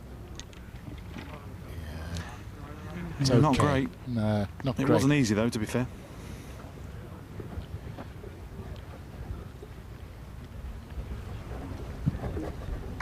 Good solid shot by Bezuidenhout. That was where he had to hit it. He had to ignore the pin. It would look pretty ordinary from the back of the green, but quite honestly, he hit it in the right spot. Just a little bit short and to the right. Leave himself the easiest putt coming down the slope. Very straight. 25, 30 footer for Bezuidenhout. You like his stroke, Wally? Yeah, he's a typical South African, Tony. They've all got good putting strokes. Quite a variety, though, with the Southern Africans, isn't there? Between, you know, sort of jabby strokes and smooth strokes. You know, you get Brandon Grace is quite unorthodox. But it's the old rule, isn't it, Wally? Whatever works for you, whatever gets the ball underground. Yeah, I just think when you putt on heavy grain like you do in South Africa, when you come here and there's no grain, it feels pretty simple. You can putt on grainy greens, you can putt on anything. Yeah, I think that's pretty true. And that's lovely pace. Solid par.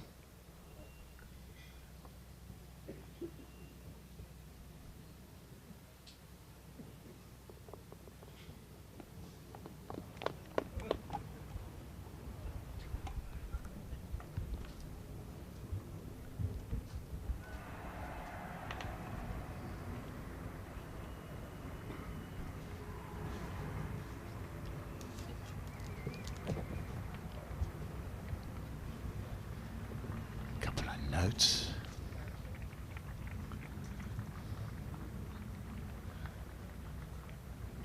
A lot of these guys will keep their old yardage books for future reference down the line. You never know if you come back here next year or the year after. Dig around in the draw. Don't waste that experience.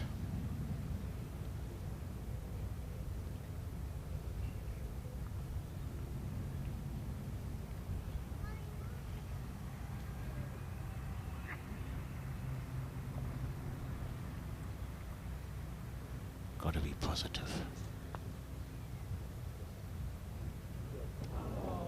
Well, he was that.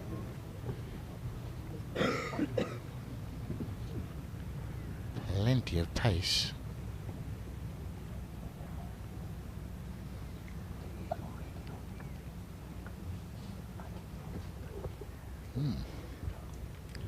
Not exactly stone dead, is it? Pity. Shotgun. Goes back to 1 under for the day. 12 total. See, it's amazing. After just about every putt, there's a query about, you know, how did this do this? How did it do that? Why did it go left? Why did it go right? I don't know. I don't know what you do. If you're not a great reader of greens, you know, you can only do what your eyes tell you. Either get your caddy more involved, use the greens reading charts more, but change things up. Try and find a way. Good heavens, look at that, Tony.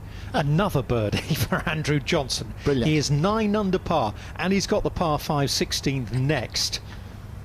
Well, well, well. Par of 71 here. Eagle, one more birdie in his final 3 holes, or a birdie, birdie, birdie finish, and we could have something very special. Isn't it great to see too? He's been through the mill, Andrew Johnston, and yes, we're all delighted to see him back up at the top of a leaderboard.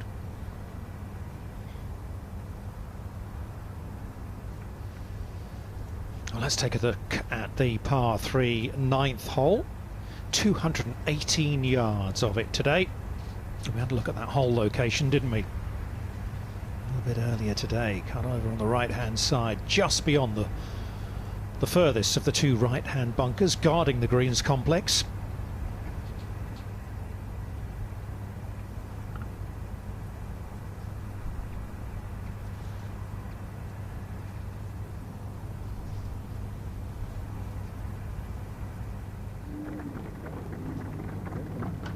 Let's get a little hold up.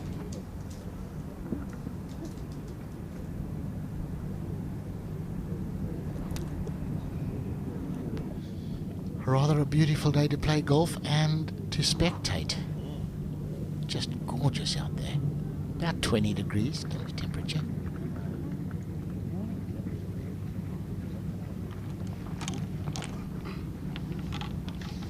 Let's take you back 24 hours or so. McIlroy stood on this 9th tee. Slightly chillier conditions. And he absolutely flushed it. Something in the region of a 5-iron. And McIlroy popped it to about 8 or 9 feet, and he holed the putt as well. Quiet now, please. Thank you. Yeah, it's played the second hardest hole of the week. This par 3 9th. There's been a total of 26 birdies here the whole week.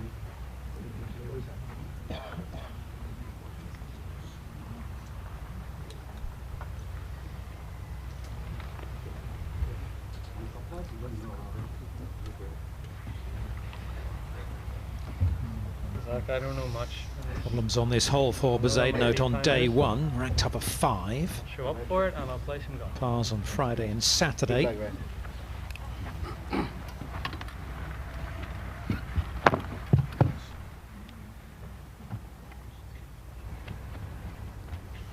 Well, there's the 4 different pin positions on this screen. Right at the back on day 1. Over on the left, day 2.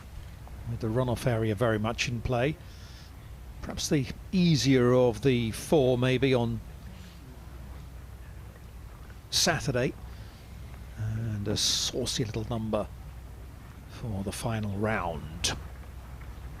Yeah, some of these greens have proved quite a tough job, I think, for the tour officials.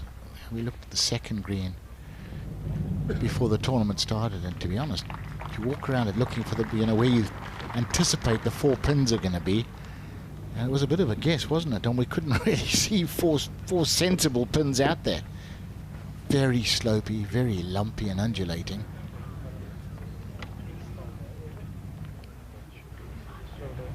Maybe a little flatter on the back nine, I believe.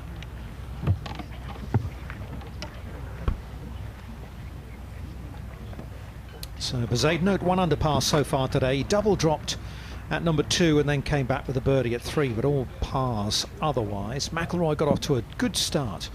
Made a birdie at the first, missed opportunity at the second, just made par there, then dropped a shot at the third. That was a 3-part bogey.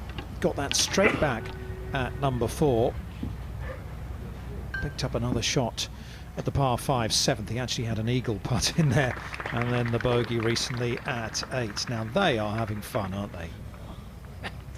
Little guy's holding his own. Oh, too. yes.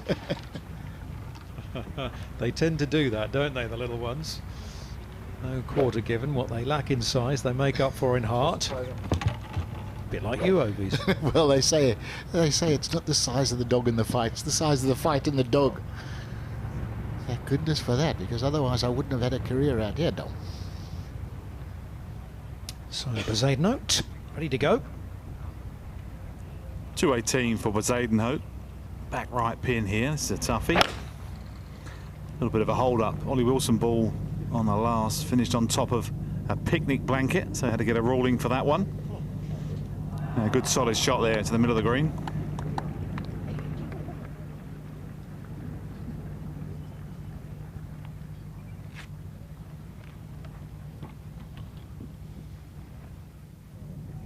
Big high towering left to right fade for McIlroy with 5-iron.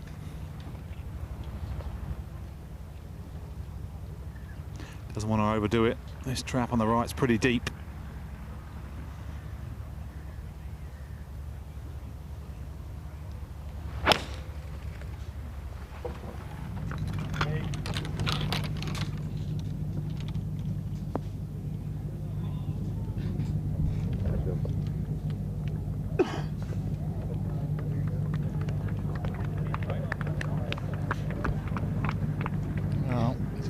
But a long way from the hole.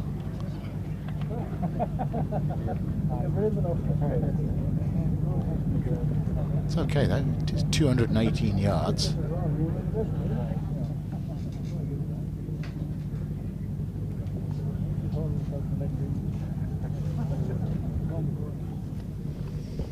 Well, let's catch up with what's happening elsewhere on the course in this final round of the Aberdeen Standard Investments Scottish Open, this Rolex Series tournament.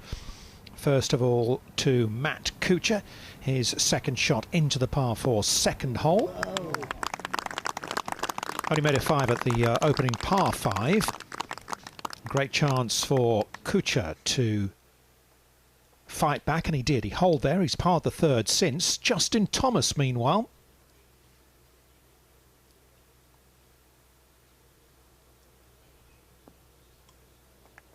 is second into number 6. And Justin Thomas making his third birdie of the round there. He has just parred the 7th, the par 5. So he's at 15 under par 5 off the pace. And the man making the biggest move out there, Andrew Beef Johnston, with an eagle putt at the 14th hole, drivable par 4. Birdie there to go 8 under on his round. And the very next hole, birdie number 9. And the shouts of Beef.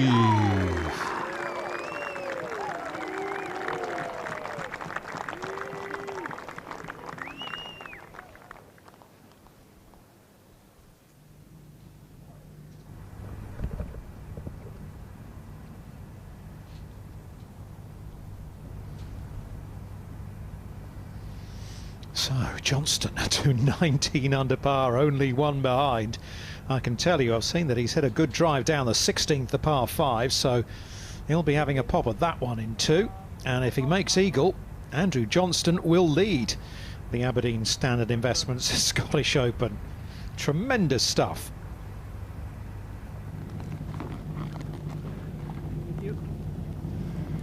Our feature group coverage is concentrating on Christiaan Bezuidenhout and Rory McIlroy, the world number 3, who are respectively +1 and -1. McIlroy is in the red figures, Bezuidenhout in the black. Christiaan is 10 under par, Rory McIlroy -12, and Rory, having dropped a shot at the 8th a few minutes ago, is hoping to bounce straight back at number 9.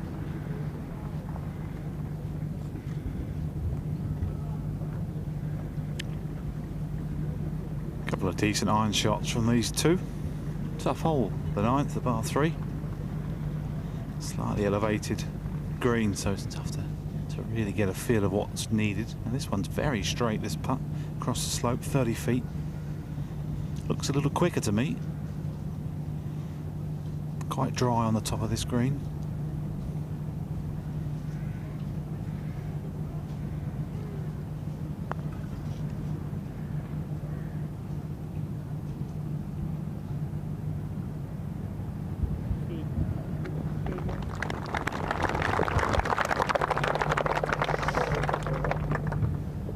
Decent effort.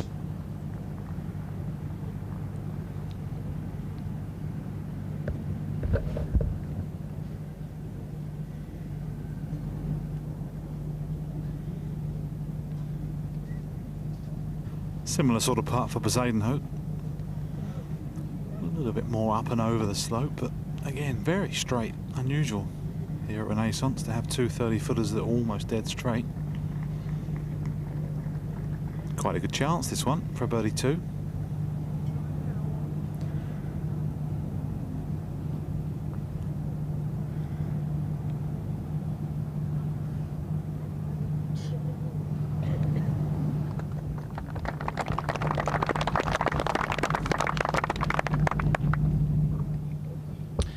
Yeah, I don't think there's anybody in this field that would be disappointed with a par on 9 on any day this week. Tough hole. I'd hate to think what it would have been like if there'd been a hoolie blowing across this golf course. It would have been a nightmare, that hole. We heard Anthony talking about Oliver Wilson ending up on the picnic rug. He made a double bogey there. Guido Migliozzi, a 2-time winner this season, dropped a shot. Several other bogeys as well. Tough hole, safely navigated by both Bezuidenhout and McIlroy as they reach the halfway points of their final round. Not too many fireworks between the two of them over those opening 9 holes. 3 birdies, 2 drop shots for McIlroy. The double bogey at number 2 and the birdie at 3 for Bezuidenhout. And off they wander. Quite a long walk, actually, from the 9th green over to the 10th tee, past the clubhouse. We're still half an hour or so away from the final tee time here. Maybe a little more than that, actually. Wiesberger and Van Rooyen will play together. It'll be Longask and Battazio. Matt Wallace is also in the mix. Dethroned at the top of the race to Dubai standings last week by John Rahm, who won the Dubai duty-free Irish Open. Rahm already has made his way over to Ireland via Wimbledon. He went over to watch the tennis.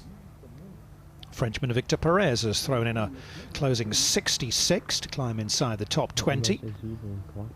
Henrik Stenson will be off very shortly. 67s for Ramsey and for Hayden Porteous, who will have played plenty of golf with Christiaan Bezuidenhout over the years.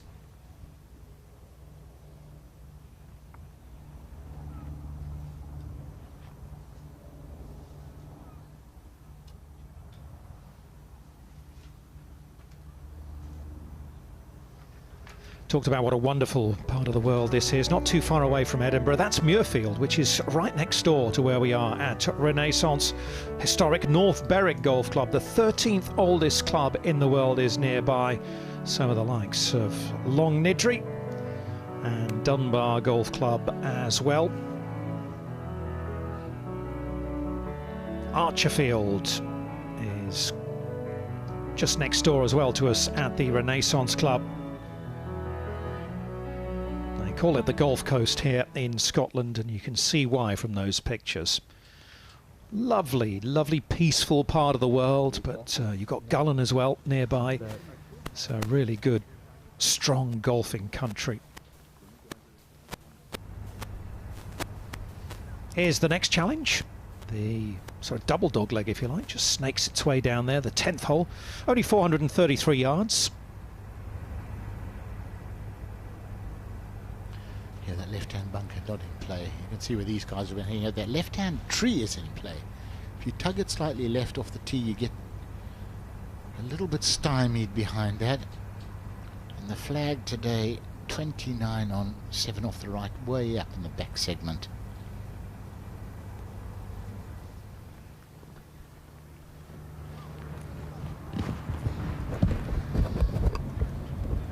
Playing just under its par. Today, that is.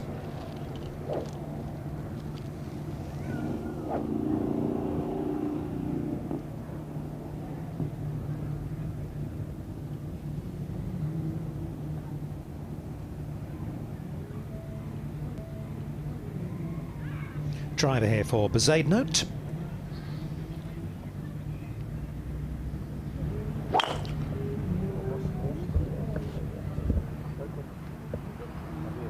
Not too far right, I hope.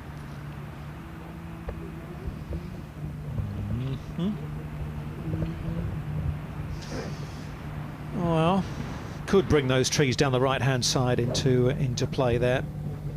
Yeah, right shape just started at too far right. You want to start at that lone tree just right of the hot air balloon with a little fade. Rory might start it further right and hit his customary draw.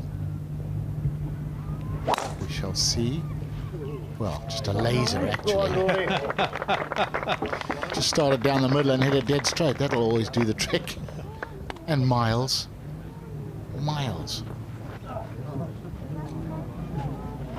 Beautiful.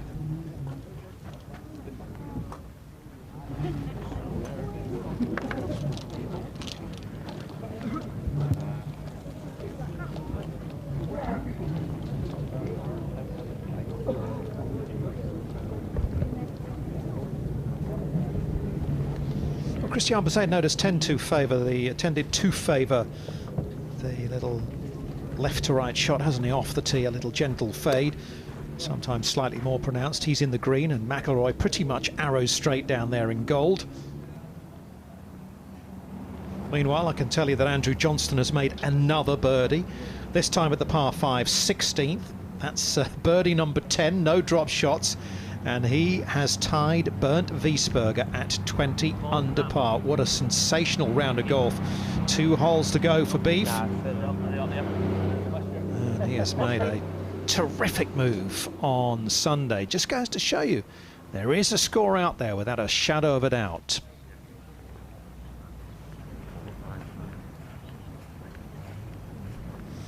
And it's been a fairly moderate season to this point for Andrew Johnston because of the other issues that have been going on, but my word, performance like that in a tournament like this, plenty of Race to Dubai points, $7 million in the prize fund, could potentially just completely change his season around, certainly get him up and running.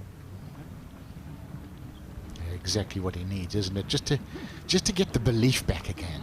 You know, he won Valderrama a couple of years ago and just nothing has really happened for him since then. But just to get that belief that, you know, this is where I belong and this is what I'm capable of doing.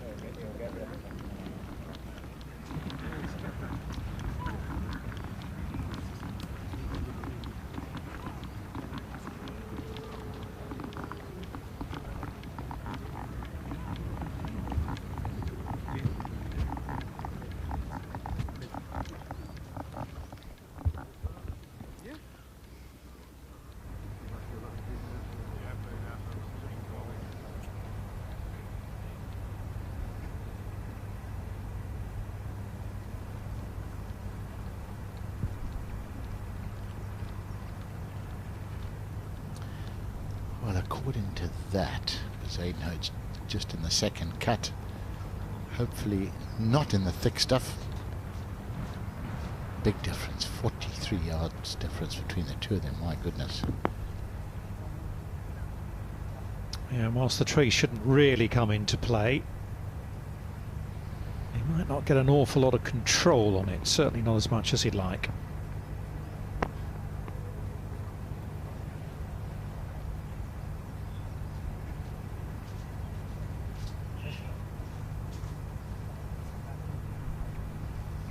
There's the view back from the green.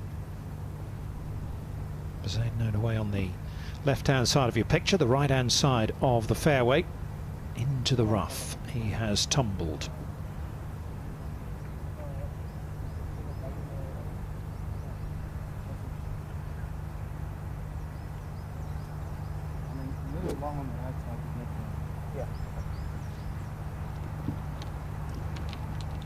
Can see the balloon, then the tree, and the second tree, and below that the TV scaffolding and the flag just to the right-hand side of that as we're looking at it.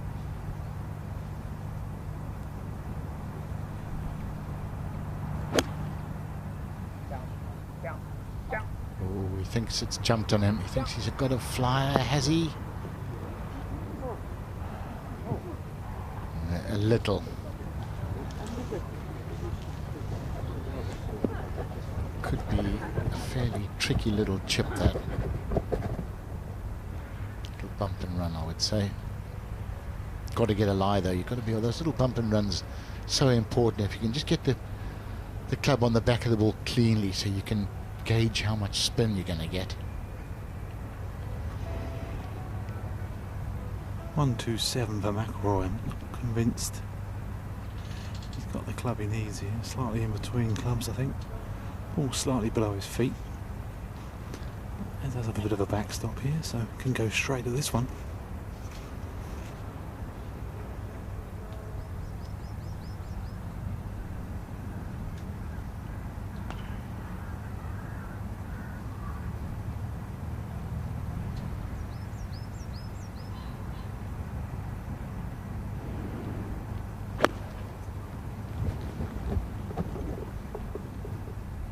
Doesn't like it. That's why. He's really expecting to get that within 10 to 12 feet, I would say. Disappointing.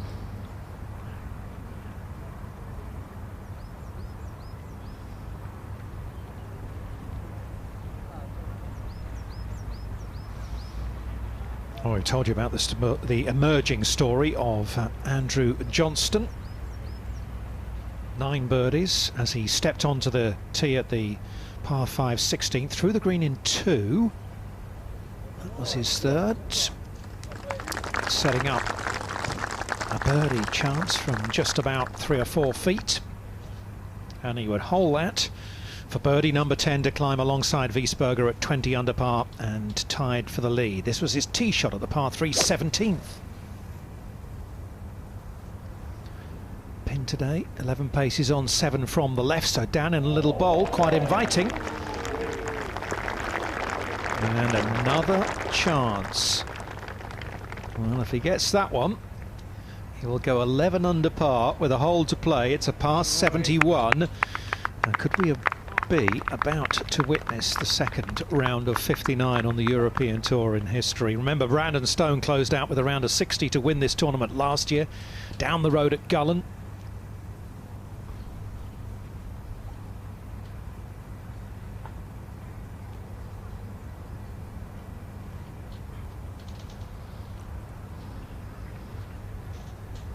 Well, indicator that he's going to give it a nudge along the ground.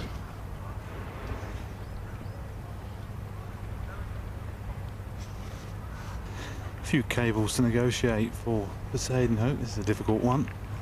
Could lose pictures in a minute, Wally. Yeah. Absolutely, Tony.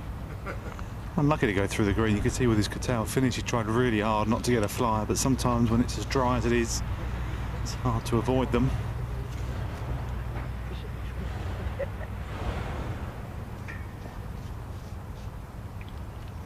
It's difficult this, because if he bumps and runs, he's got probably a 10-12 foot swing from right to left. If he lobs it all the way, he's not going to get it inside 10 feet. So almost could do with laying the pin down behind the hole on this one.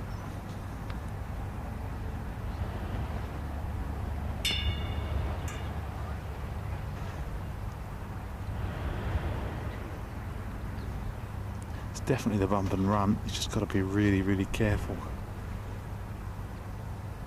with his judgment. The main thing, he's got to hit the green, otherwise it could roll straight left on him.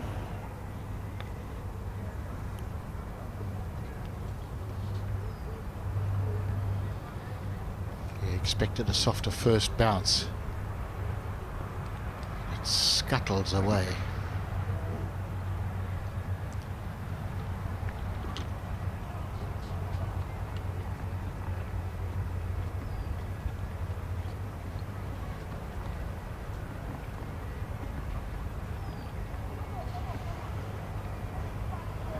A reminder, you're watching a feature group coverage of Rory McIlroy and Christiaan Bezuidenhout on the final day of this year's Aberdeen Standard Investments Scottish Open. Full coverage over on Golf Channel. Rich Lerner, David Faherty and the team bringing you that right through to the conclusion at 8 o'clock local time here in Scotland. So it's a late finish, 3 p.m. East Coast time in the United States.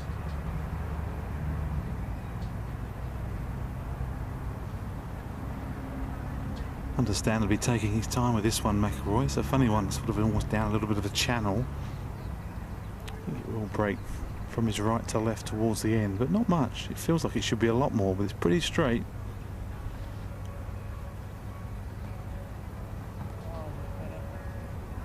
Oh, it was tracking. It was tracking. It was dead on line.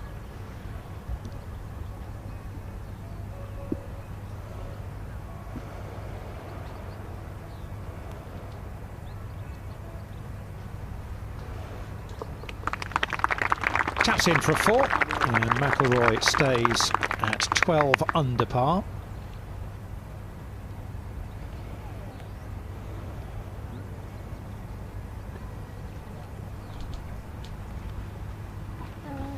He's actually scored better on the front 9 so far this week. 9 under for the outward 9 holes and just 3 under the back 9. Not helped by bogeys at 11 and 12 yesterday.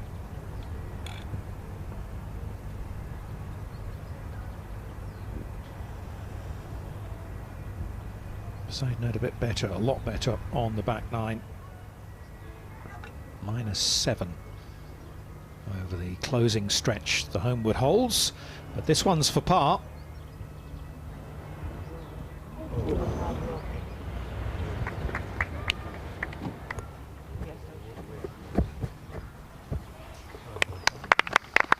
So he's back to 9 under.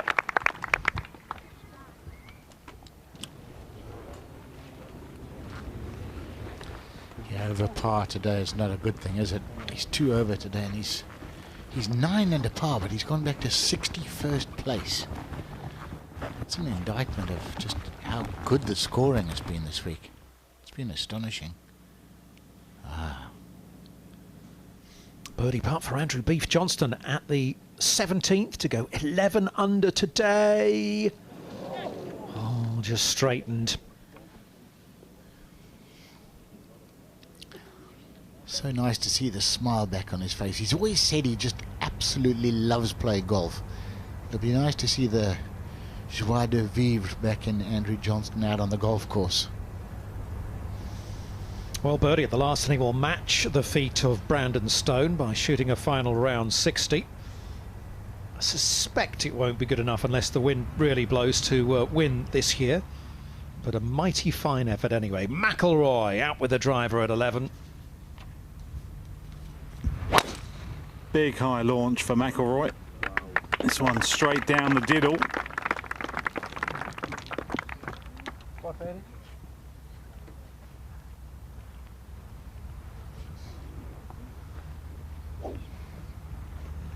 Now follow that one, that was a beauty. Now needs to just settle down. Very easy on a Sunday to go backwards and get a little bit flustered. A couple of pars, finished with 3 or 4 birdies, and all of a sudden you're back in the game and you're picking up a good check. Driver for Bezuidenhout here.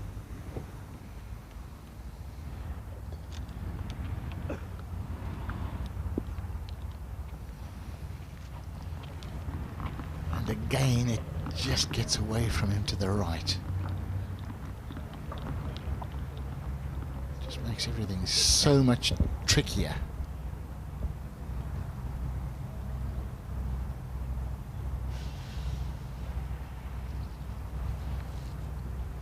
Here's what they're facing at number 11. Straight back in the opposite direction to 10. Back towards the clubhouse.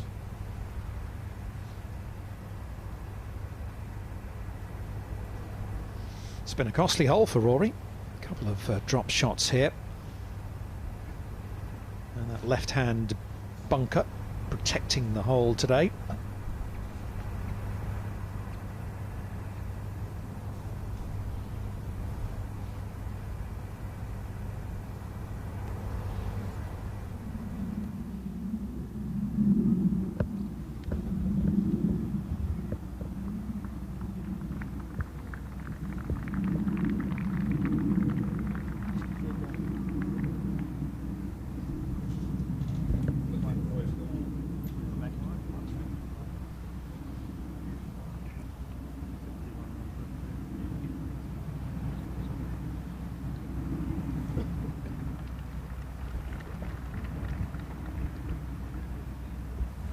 Come on, Rory, catch up.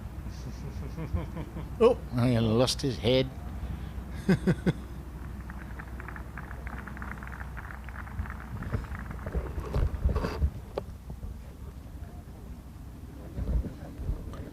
got the look of a man who does a lot of road running, hasn't he? He does a lot of weightlifting, I know that.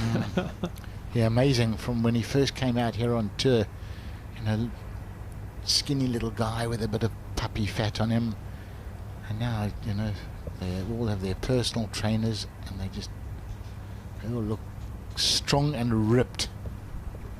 The likes of Brooks Koepka, Dustin Johnson, I mean, proper athletes. Yeah, very much part of the modern game, isn't it, Tony? McIlroy searching for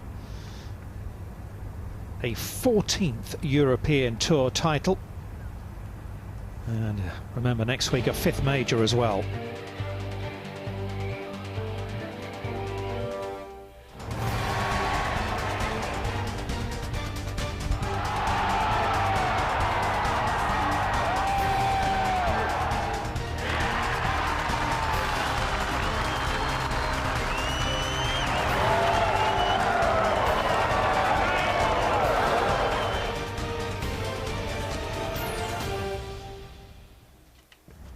While you wouldn't bet against him, he's shown certainly enough signs that he's close enough with his game to be able to contend next week at Portrush.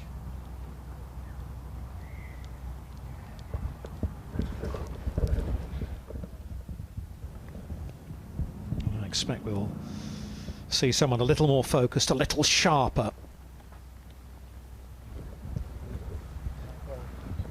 in the heat of battle on home soil. This is the tournament, he says, that would be the biggest achievement of his career. No doubt about it. Winning the Open on home soil.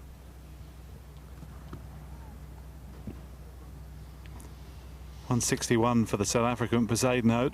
This one's a flyy one, so watch out. This is one hole that you can't get near this pin unless you're on the fairway for me. So he's just playing up the right-hand side.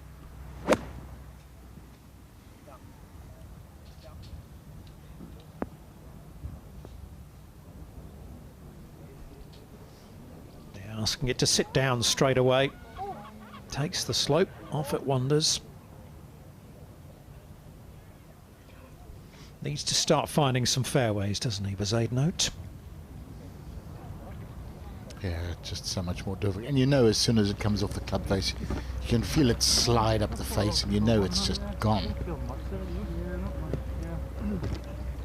That's the difference sometimes. 44 yards further ahead for McIlroy.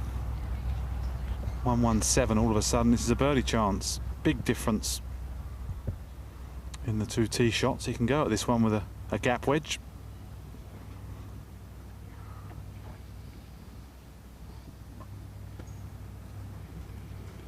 What a weapon having a driver that goes 320, 330 at wheel. Maybe I'll find it in a few years.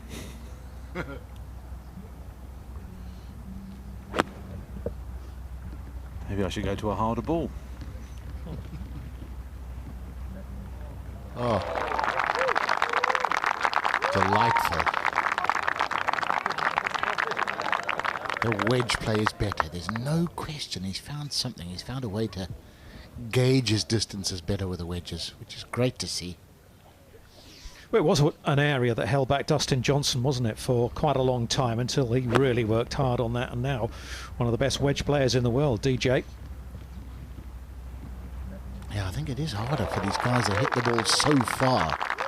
You know, the variation of 2, 3, 4 yards with the wedges must be quite hard to feel when you've got such incredible clubhead speed.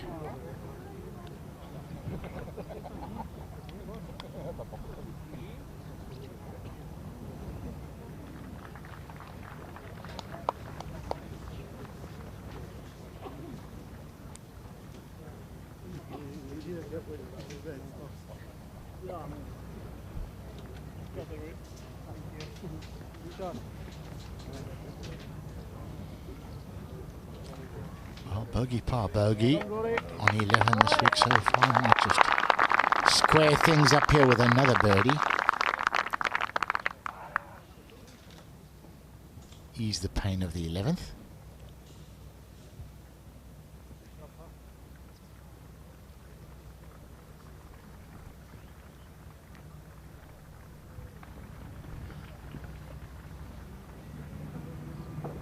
Bezuidenhout right through the back. See him going up the slope there, green a little bit above him.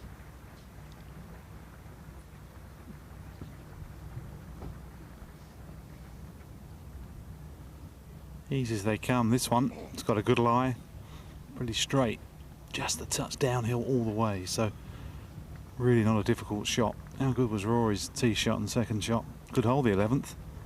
Incredible. He really does make it look so easy at times, does McIlroy.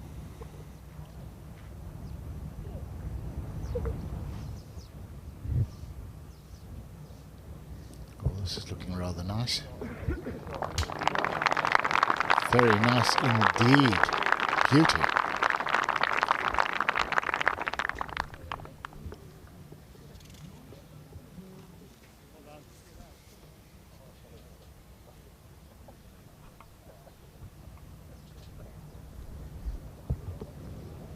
Camera doesn't always give a true perspective of what's facing him. Green way above him, then it's going downhill to the hole, so excellent touch. And he's tapped in as well for his 4, so a nice up and down. We saw plenty of that at Valderrama during that victory. Third round especially, he wasn't on song, and he got up and down from absolutely everywhere. Terrific performance, good short game skills. McIlroy, meanwhile, for a birdie 3. 4th birdie of the day today for McIlroy. So back to 13 under, inside the top 30. And looking for a big finish. Par 5 12 next up. And his first birdie of the day, by the way, on that 11th of the week, by the way, on that 11th hole.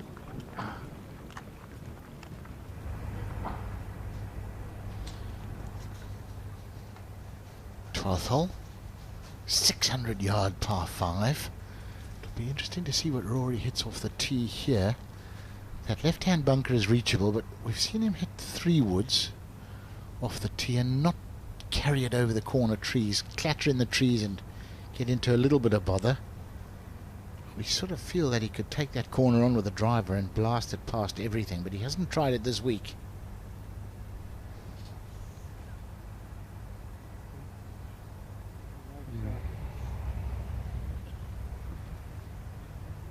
Certainly got the firepower to do that.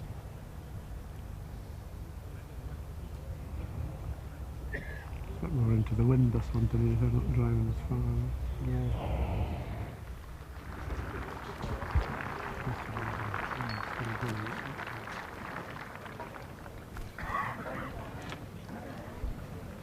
You read my mind, Tony Johnston. I've been wanting to hit driver all week. Finally, I get my wish. Fingers crossed. Where's the wind today? It's actually picked up. It's in out to the left at the moment. All of a sudden, it's gone from no wind to probably a good club and a half out of nowhere. So it's got to be the play, isn't it? Yeah, we've thought so all week, but he hasn't. Well, he had his hand on the driver on Thursday and then pulled it away and hit 3-wood. So he's obviously had it in his mind.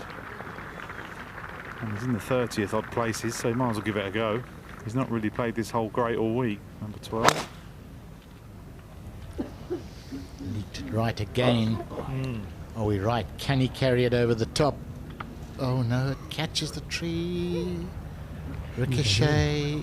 Oh, don't be in the thick stuff. The exact same spot. I think it is too. Yep. Good tempo.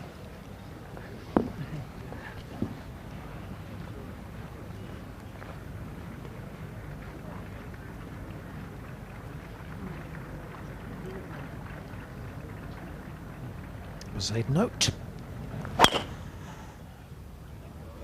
Still looking good, just taking his time. There's still a score out here, plenty of chances, so there's no point in panicking just yet for Bezuidenhout.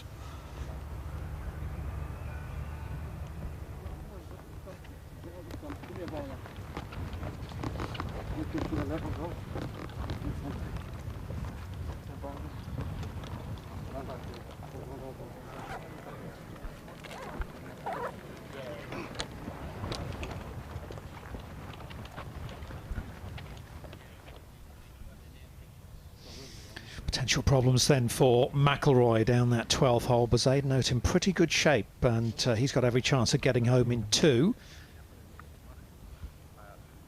And let's conclude the story of Andrew Beef Johnston. Remember, a par at the 17th, tough 18th hole. Problems for Johnston off the tee, and this for par.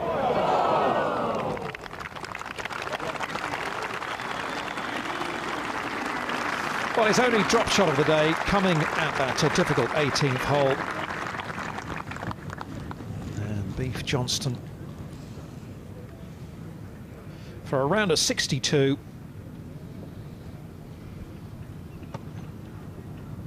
Leads in the clubhouse at 19 under par and gets his season well and truly up and running.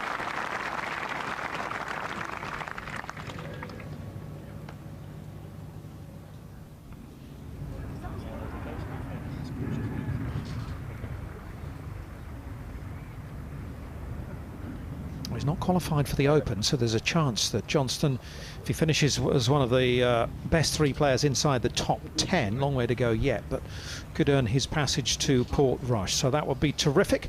In the meantime, let's find out the news on Rory, who pushed his drive, I should say, into the trees here at the par 5 12th. Anthony. Yeah, not good news, Dom. He's up the right again. He doesn't seem to like this tee shot. Just can't seem to hit down the left. He's in the clag again. He's chipping out sideways, I'm afraid. No. Got a few young spectators behind me, all off 20-odd handicap. I just told them they've got to keep practicing to keep up with Rory. No, not looking good. He'll be chipping out and probably going back in with a long iron or a wood, so not ideal for Rory McIlroy. Those youngsters need the service of the Anthony Wall Academy.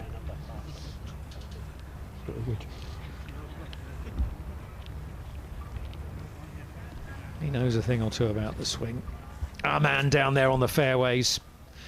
Tony Johnston professes not to, but can't have the sort of career you had, Tony, without knowing how to get bat on ball. Occasionally. Rory way back there in that stand of trees. Yeah, this tee shot has just Right, everybody put your phones down. troubled him all week. Thank you. Sometimes a tee shot just doesn't suit your eye.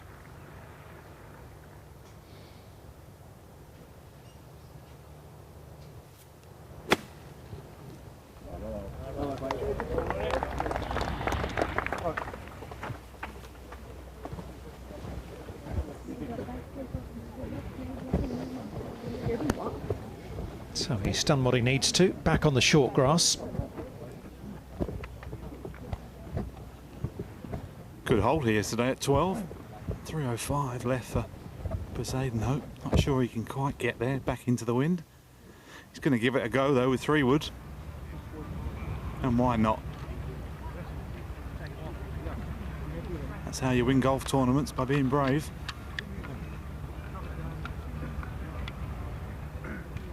One right-hand bunker is the only issue at 27 yards short of the green. If he catches that, he'll do well to make birdie. So if he can get past that and creep on the front, who knows?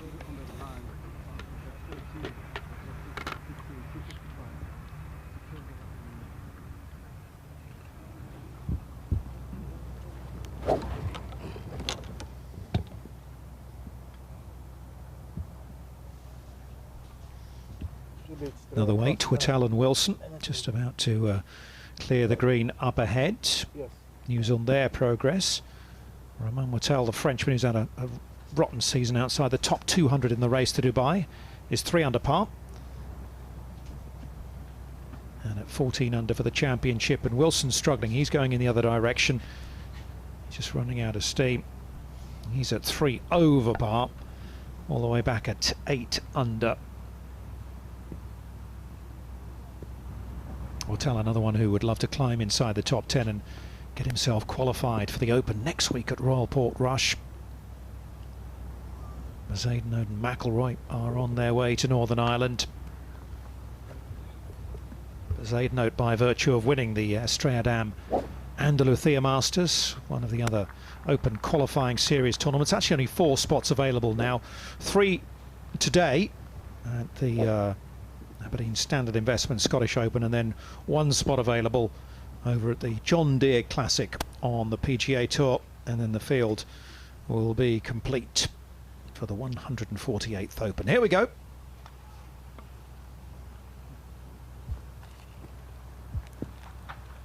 A big shout of 4 on the 11th tee, just put him off slightly. Bezuidenhout, group in front have now lost a hole and a half, so they need to get a move on a little bit. People have got flights to catch on a Sunday night. This is a tough one. If he finds a green here, he's done well.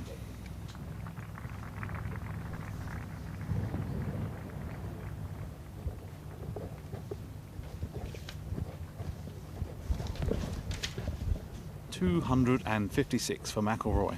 He can get there with an iron, scamper it up the green, so he can still make his par 5. He'll be wanting something slightly better as the wind drops completely. Beautiful day. Strange how it just seems to keep coming and going, but that's the British coast for you, I suppose.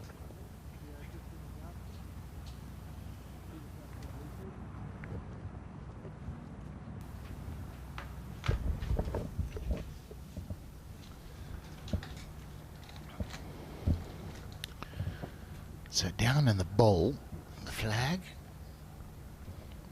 33 yards up the green.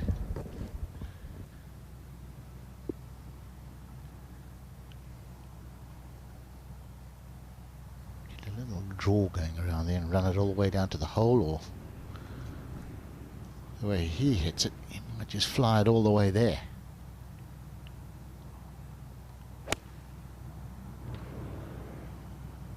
Holding the toes, that's normally a good sign.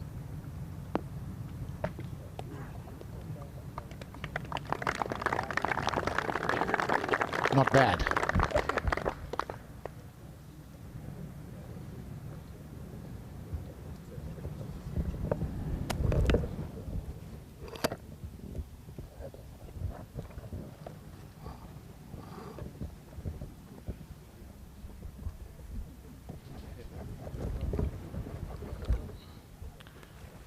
Brilliant round there from Beef Johnston. Isn't it great to see him back near the top of a leaderboard? It's been a while. Pleasure to see it. Well, let's take a little look at Rory's round so far. Off to a good start, actually. 2 big blows up to this opening par 5, and then an absolutely sublime touch. A bit of mud on the ball, actually, for Rory there. So a birdie at the opening hole. He did drop a shot at the 3rd. But he bounced back at the... oh, and here is the bogey at number 3. 3-putt bogey as well, which will be disappointing. But as I say, he came back pretty quickly at the signature hole, number 4, 418 yards of it. He flirted, actually, with the rough down the left-hand side and the cliffs and the beach, but he was okay, and then stuck it close with a wedge and made his second birdie of the day to get back under par. A couple of pars followed, and then with a wedge from 204 yards, his second into the par 5 7th.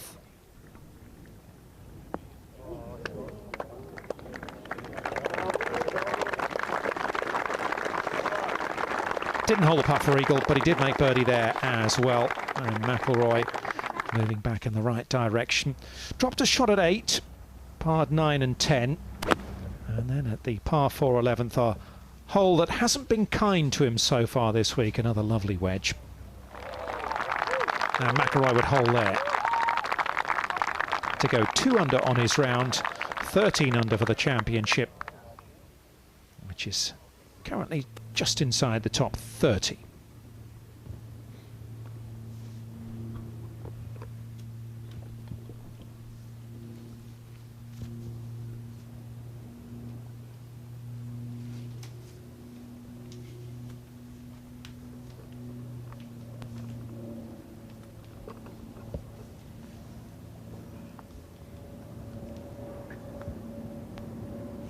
Third shot now for Bezuidenhout. Chip and run up the green for Christiaan Bezuidenhout. Got to make sure he gets this down in the bowl. 10 yards wide the bowl, so it shouldn't be a problem.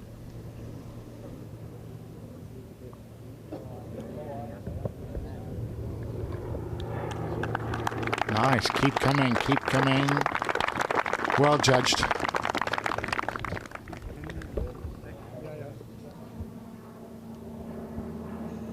Yeah, brilliant shot there. That was not easy to judge all the way back there. That's a super shot from Christiaan.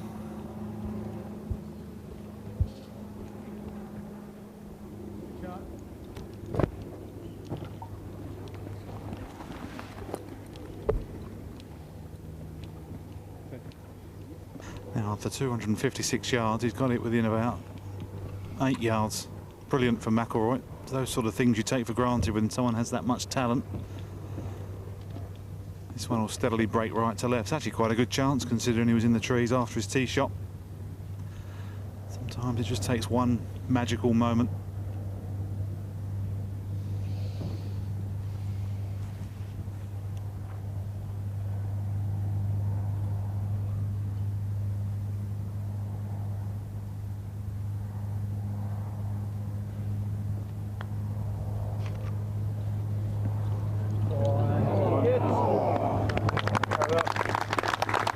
It's a good putt. Just cruises past the left edge.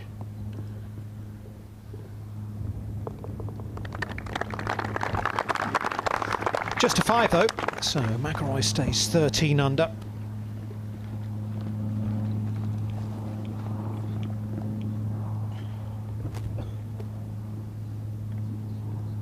Six holes to go for Rory. But before that, before they make their way over to the 13th tee, a chance for Bezuidenhout.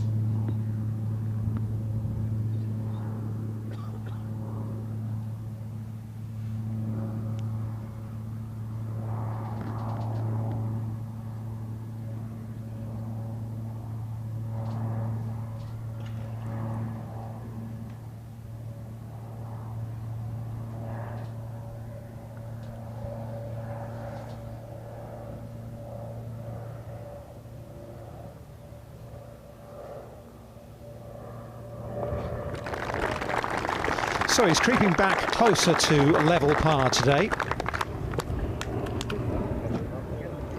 That'll be his first target.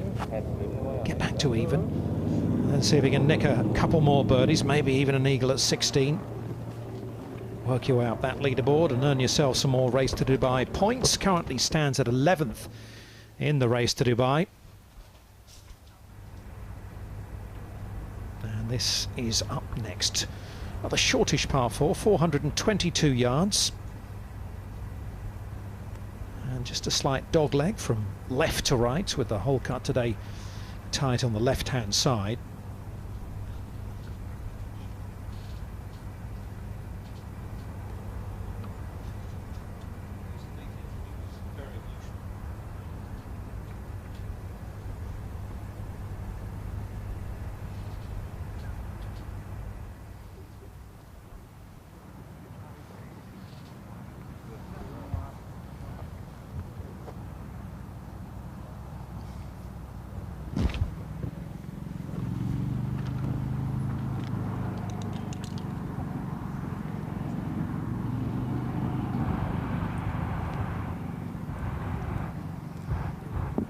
Bezuidenhout has reached for the driver.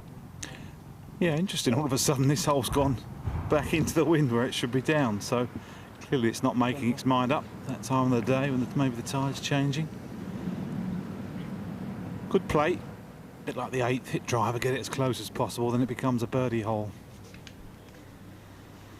Runs out pretty quick on the left, so needs to challenge this right-hand bunker if he's going to find the fairway. Pretty quickly down for the tee. Appears to like it. Just about perfect.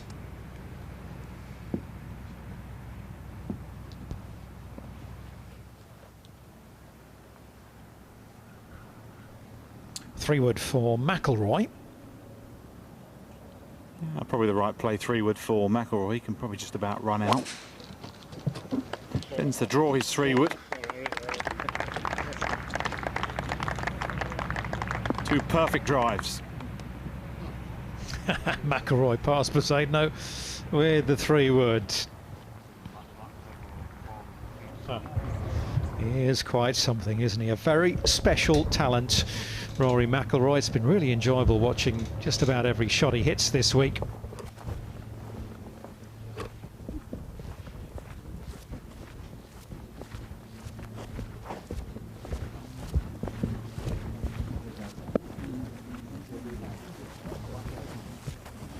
That confirms the round of 62 for Andrew Johnston.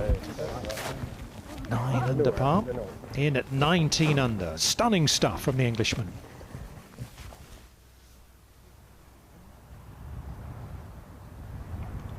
Van Wiesberger shot a 61 on Friday here. Not sure too many people saw that sort of score, certainly at the start of the week.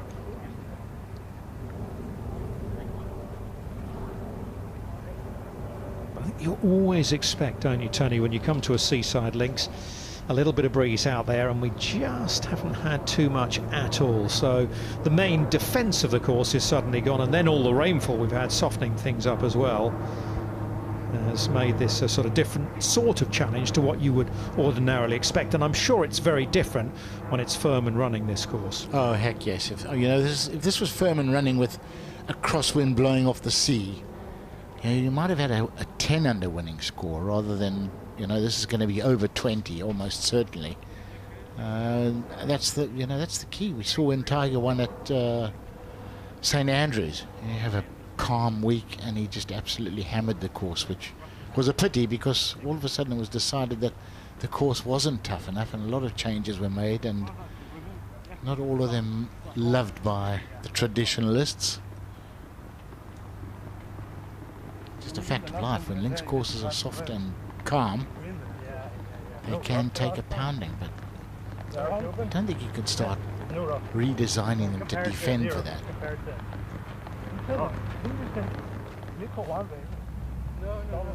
Well, it's an obvious solution, isn't it? Do something about the distance the ball goes. Ball and driver. Yeah. Combination of the two, it's just it is out of control. Bring it back 20 yards or so that 300 is a big drive, and all of a sudden all these courses that are in danger of becoming redundant, certainly in top flight tournament competition, don't get me wrong, I mean for most people they're absolutely fine, but they are brought back into play. I've got an easy cure, Dom. Solid headed drivers again. The guys that want softer balls, you'll have to use different You know, you can't make a solid titanium head. The thing would be like a sledgehammer. You'd lose the trampoline effect just about totally. So. But who's listening, Tom? Nobody's listening to me. You certainly don't. I was going to say, much like being at home, Tony. You've just nailed it again. I'm listening, Tony. Wally, thank you. I'll listen to you, mate. I'm feeling lonely now. It is a different game, though, Ant, isn't it? Really, it's a different game too. You know, when you first came out on tour, what, late 90s? Yeah, late 90s. I was sort of 290 and I was long all of a sudden. Now probably 80% are over 300, but I think driver heads, they could limit them maybe for the pros. That might make it a bit of a difference. Yeah, they've always been reluctant to go for bifurcation, haven't they? Different things in the program to the amateur game. It's always been the wonderful thing that you've had the handicap system so that amis can play with the pros. But it is a very different game at this level these days.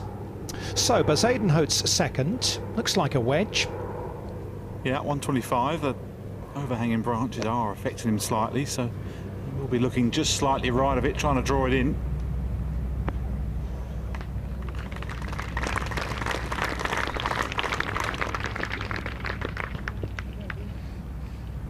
Now 291 with a 3-wood.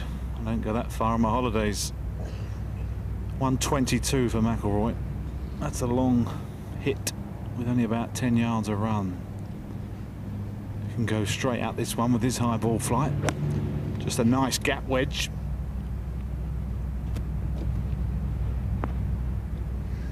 Oh, that's a bad mistake.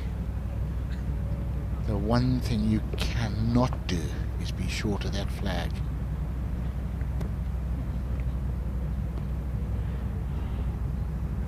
Did you notice how he just pushed his follow through along a little bit more? It came to a sort of natural stop and then carried on going a little bit, and it almost indicated, I don't think I've quite hit that hard enough. And he has tumbled back down the bank. Anthony's had a very good look. Sure he knows the line. Mistake though, Ant. He's got a beautiful lie, just perfect for a little chip. I suppose it was only a couple of yards out, but... Yeah, about 5 yards otherwise. But the wind has freshened in the last few minutes, so he's playing slightly longer than what they had 20 minutes ago.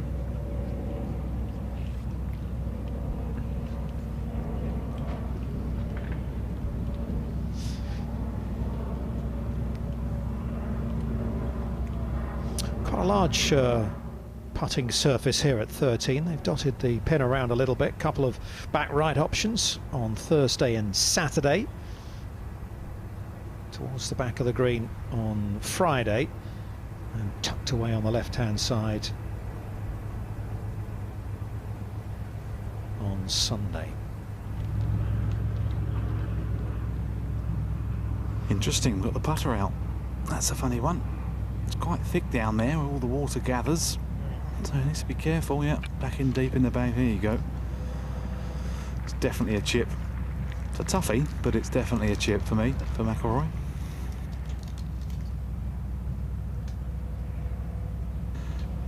Never shies away from anything, loves a challenge, as Rory. That's what makes him so good.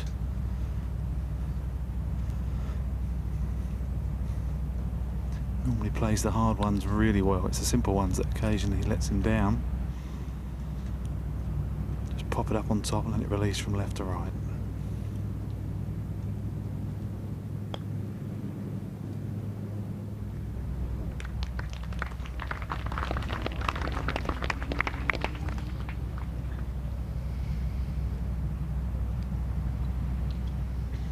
Looks close from that camera angle, but you can tell from the reaction of McIlroy that that's drifted a little distance past. Yeah, a little clumsy, about 5 feet, 5.5 feet. It's a couple more than he would have thought before he played it.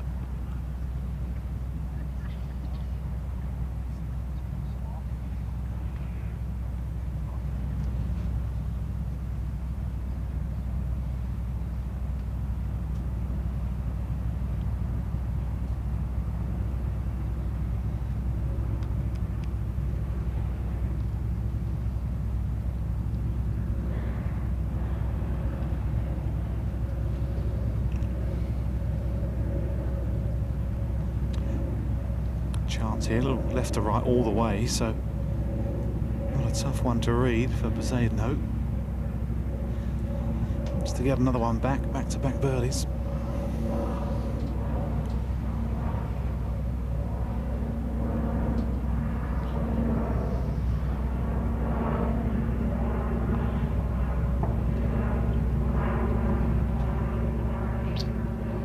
Pity, so he will stay at 1 over for the day. 10 under total. Just hasn't really managed to get any momentum going today.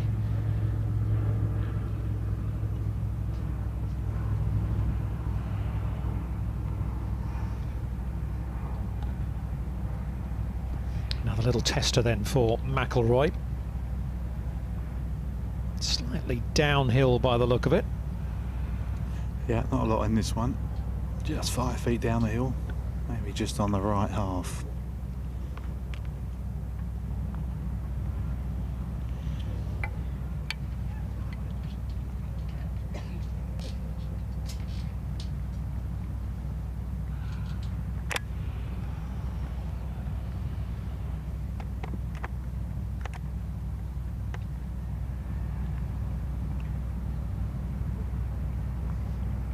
Sadly, third bogey of the day for Rory McIlroy, and the world number 3 is back to 12 under.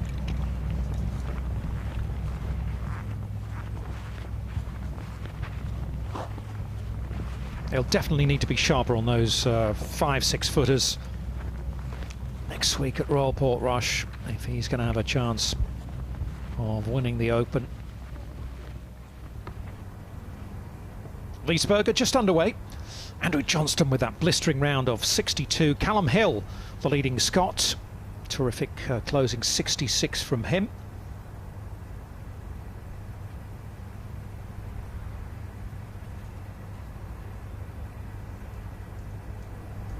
And 66 is also for Scott Jameson. And the Frenchman Victor Perez. Martin Keimer going nicely. Desperate to grab his place in the Open. May have left it too late. 3 holes to go. Probably needs, I don't know, maybe a couple of birdies from the last 3 holes. Maybe an eagle at 16 would do it. And so McIlroy and Bezuidenhout to the drivable par 4 14th hole. 338 yards of it. Yeah, 322 yards to the front edge. When the wind was into the guys earlier in the week, a lot of guys were opting to just hit an iron or a hybrid off the tee. There's a dry stone wall left and right side of this fairway. 279 to reach it on the left. 283 to reach it on the right off the very back tips. But I think they'll be tempted to have a go today with driver. As long as you avoid the left-hand pot bunker, it's worth a go if you can get there.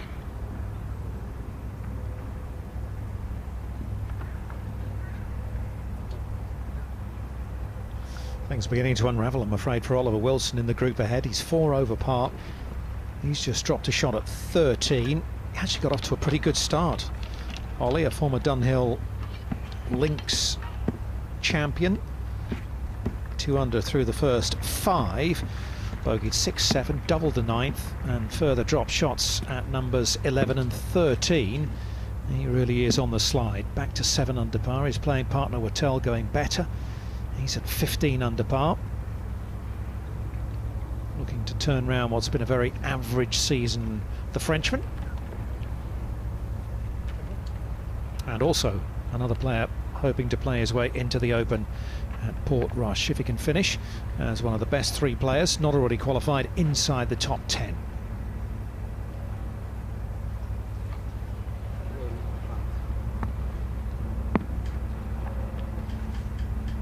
Main coverage is available for you on Golf Channel. This is our feature group coverage. We have followed Rory McIlroy every day so far, every shot of this year's Aberdeen Standard Investment Scottish Open. And today partnered with the young South African Christiaan Bezuidenhout, who won so impressively at Valderrama, the 1997 Ryder Cup venue, a couple of weeks ago at the Estrella Damm Andalucía Masters.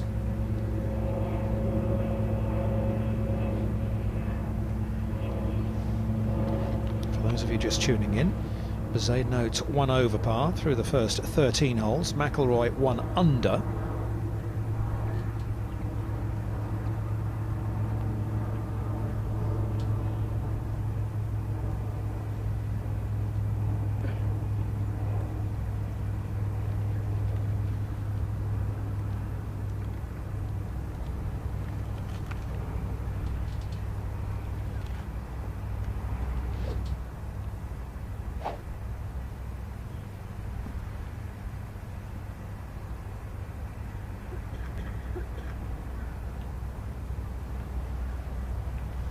The green is clear. All right, guys.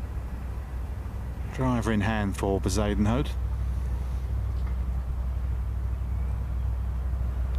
A good one just gets him on the front.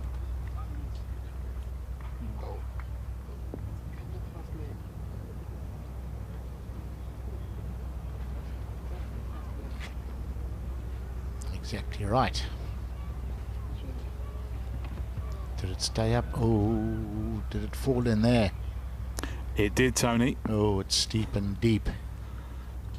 Now McIlroy can get all the way up on top, I would say, if he gets a good bounce. Needs to hit it up the right-hand side.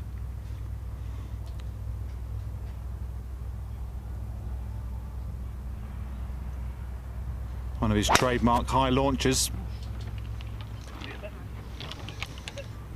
The marshals like it. He's asking for it to sit.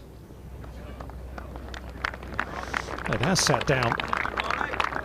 Unbelievable. You like that one, Anthony? That's a golf shot, Dom.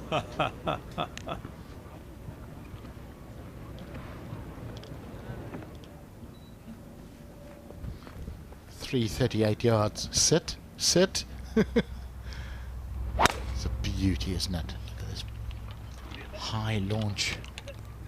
Gets it coming down quite softly. Wonderful shot.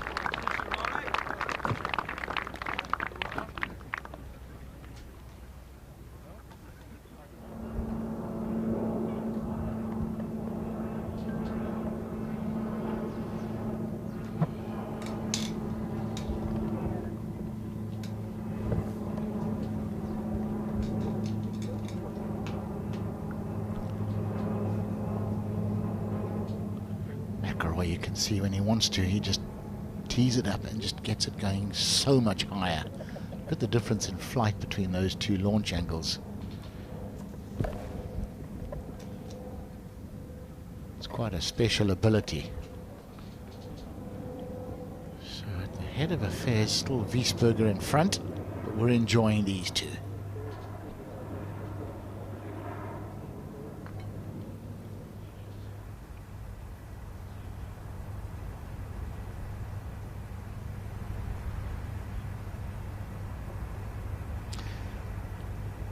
Recent winner, Bezuidenhout. He must be having a look at McIlroy, thinking,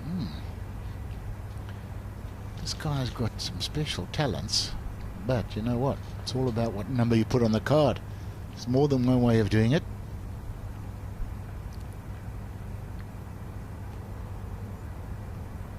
Don't all have the same gifts.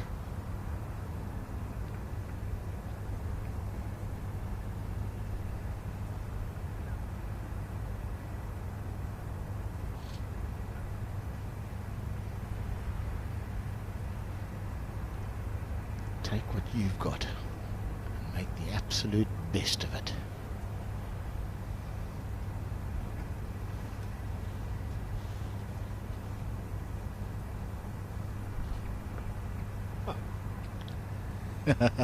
Wonderful. Get them out there early.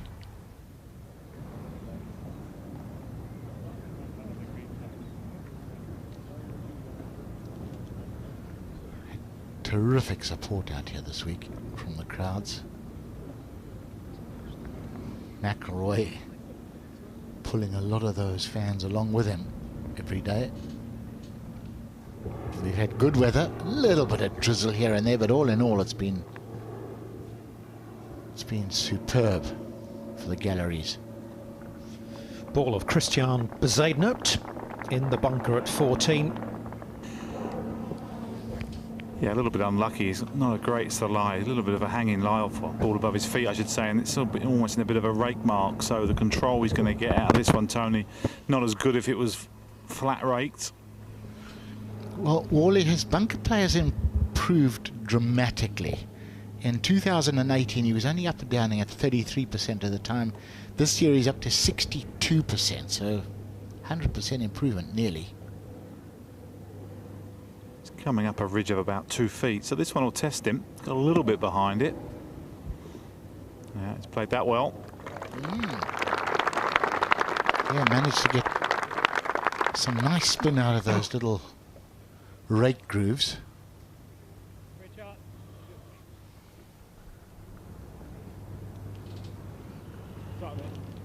Nice bit of encouragement there from McIlroy. Now, I've just seen McIlroy's pitch mark. He pitched it a yard on the green, so he's pitched it 323 with a club of wind with his driver. It's not bad, is it? It's not disgusting. Left himself a pretty easy putt up and over the slope, little right to left, into the wind, slightly uphill to the hole, so look to be aggressive on this one. And go run at it, try and make a crowd-pleasing eagle. Seems to be pulling a good couple of thousand people with him. All trying to get a glimpse of the great Rory McIlroy.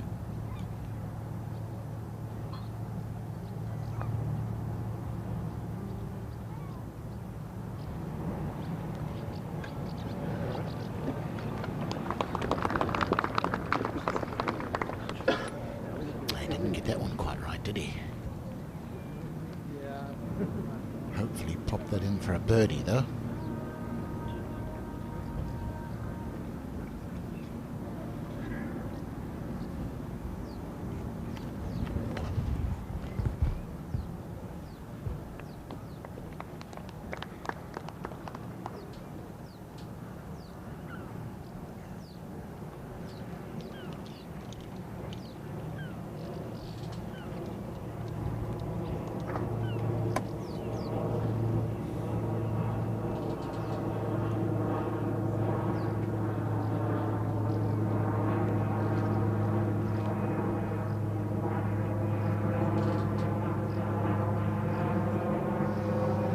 Bezuidenhout first for the birdie.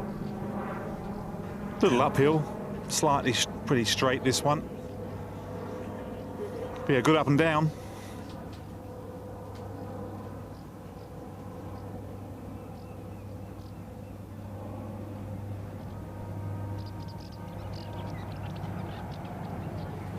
It is a good up and down. Well done, Christiaan Bezuidenhout. So he is back to level par on his round. 2 birdies in the last 3 holes for the South African.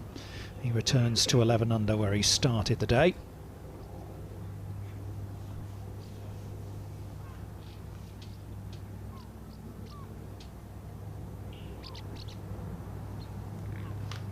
McIlroy for his 3.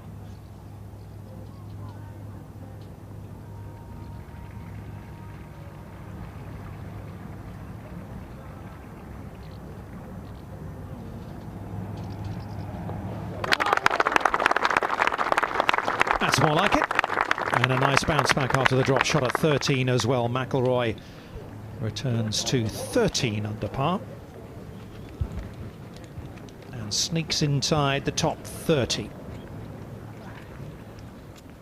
Has still got the par 5 16th to come, but he's got 2 par 3s either side. And then the tough finishing hole at 18.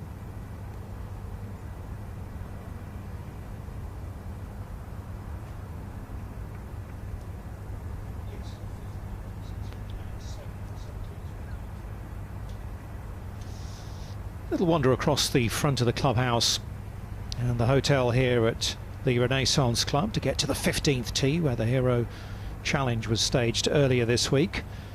Matthew Fitzpatrick winning that. All sorts of fun and games as usual.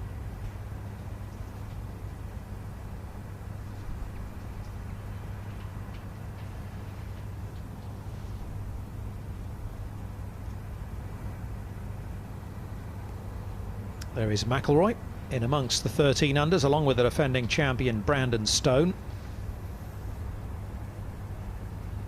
Well, let's take a look at what is facing he and Bezuidenhout next. The par 3 15th, 136 yards today.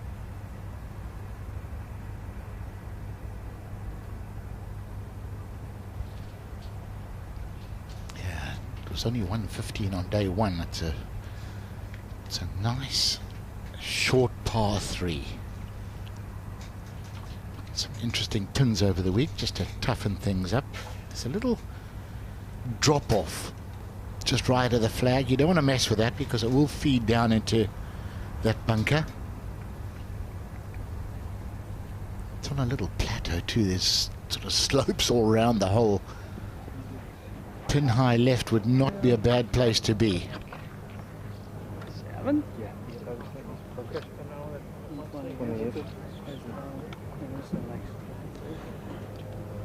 A little bit of help here at 15.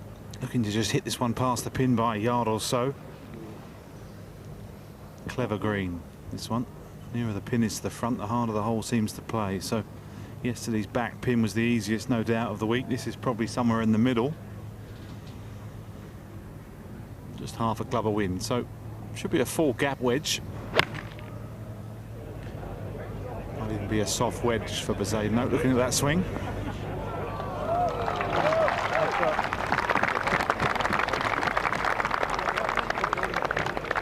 Lovely.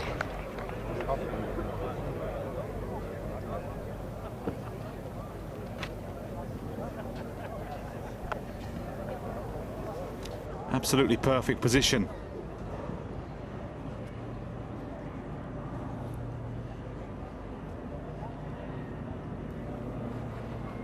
Should be gap wedge for McIlroy.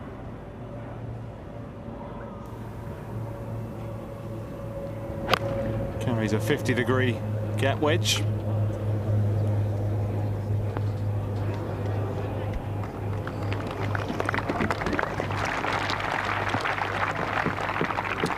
Yes, take both of those. Not. It went like sort of flat. What you wanted, but it's okay. Amazing how much the caddies have to listen to from the players. Yes, boss. Yes, boss. Yes, boss. Still, in Harry Diamond's case, fairly well compensated. Yes, not bad, eh?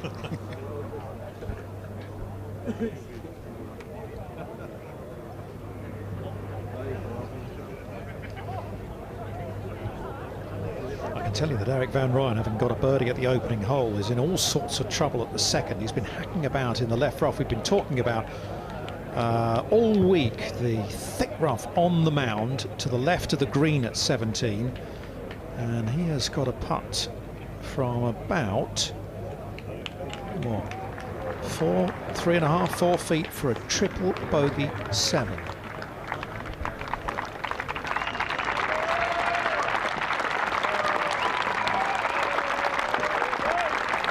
Apparently I'm talking mumbo jumbo. I said the 17th. I meant the second. And what's more, he's missed it. So Van Ryan is having an absolute shocker. The South African hunting a first European Tour title.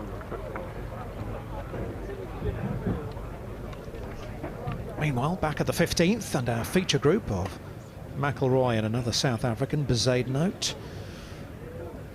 First day, 2 holes in one, as Tony mentioned, to that front hole location, just 115 yards.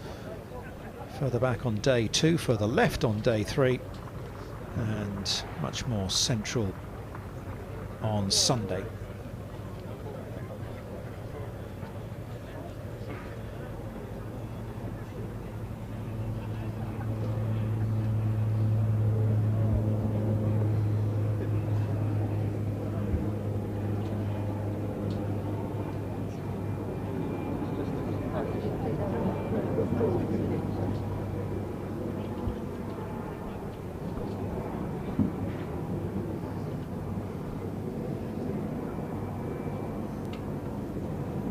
Decent chance here for McIlroy. This one should just move to his right towards the end.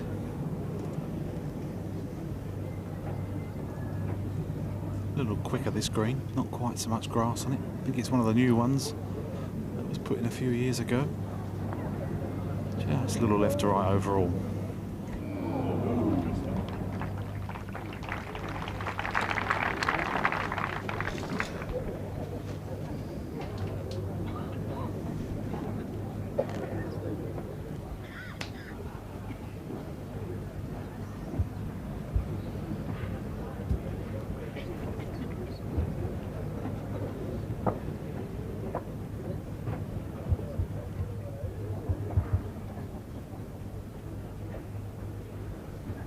Much on this one for Bezuidenhout, Anthony? A little bit off the right. Not really seen many putts hole today, though, have we, Dom, really? It's been pretty quiet on the greens. Unusual for a Sunday. Yeah. I was expecting at least one of them to shoot 65.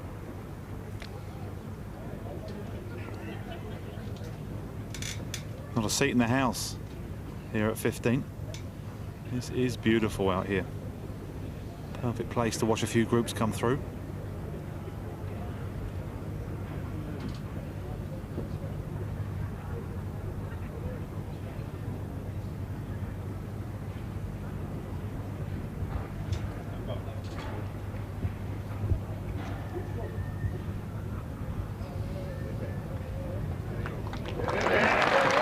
There we go. Nice. That's 3 birdies in 4 holes. Showing a bit of character, Bezuidenhout. Nice fight back. Yeah, really good. And par 5, 16th is next up.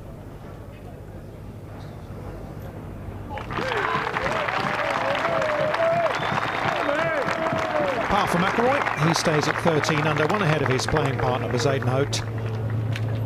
And now 6 shots off the lead. Wiesberger has just dropped a shot at the second. I can confirm that Eric van Rooyen has made a quadruple bogey 8 after a birdie at the opening par 5. So Van Rooyen back to 15 under.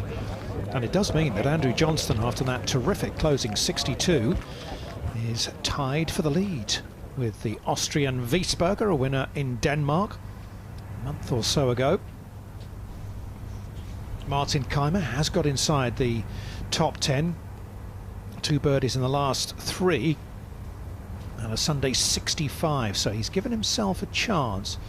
If it stopped right there, then Keimer would be on his way to Portrush as one of the top 3 inside the top 10, not already qualified for the 148th Open. 16th, 561 yard par 5.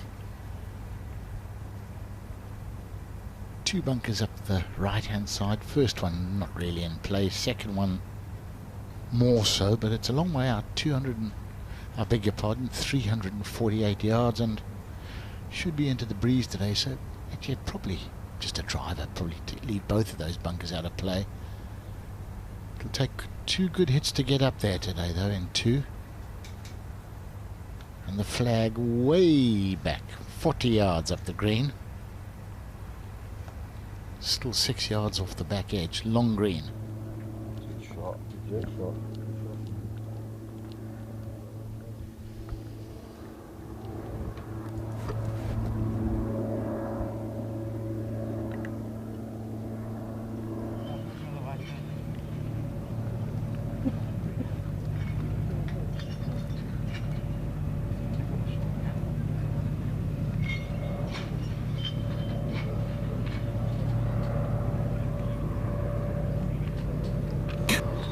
Been the second easiest hole over the week, third easiest today, I should say. It's averaging 4.76, so yes, they are expecting birdie here.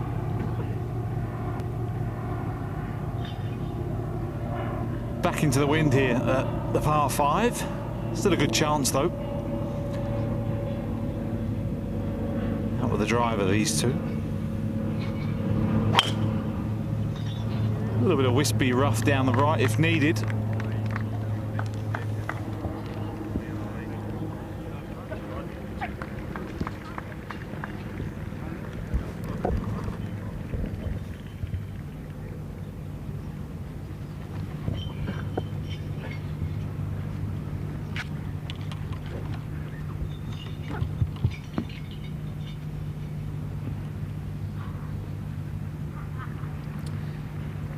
Tony was saying that lone trap, 340 odd's not going to be in play today. It's playing pretty long. So Rory can send this as far as he wants. It won't make a difference. Also going down the right-hand side.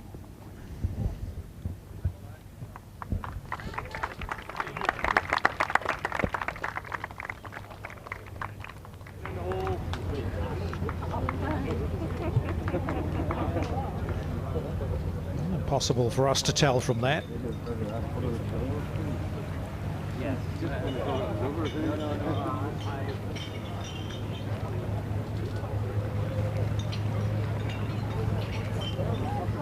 Let's have a look at the ball flights once again of these two players off this tee. McIlroy in the gold, Bezuidenhout in green.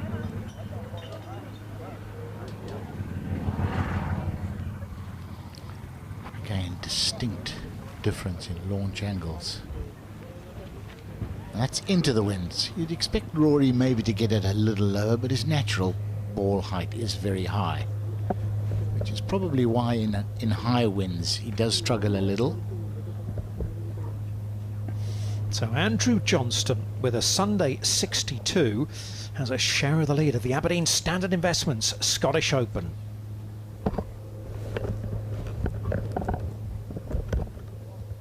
This, by the way, is the third of 8 Rolex Series tournaments on the European Tour this season. We don't have our next one until September in the BMW PGA Championship. New date for that tournament. Then Italy is the 5th Rolex Series event. And then we have the final 3, of course, in Turkey. Down in South Africa, the Nedbank Golf Challenge and the DP World Tour Championship itself, the season finale with that whopping prize to the winner.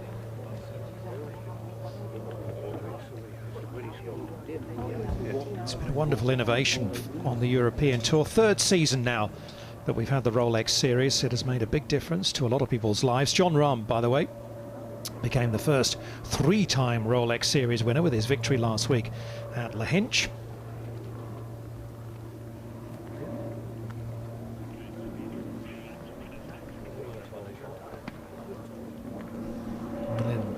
Minimum $7 million purses in the Rolex Series.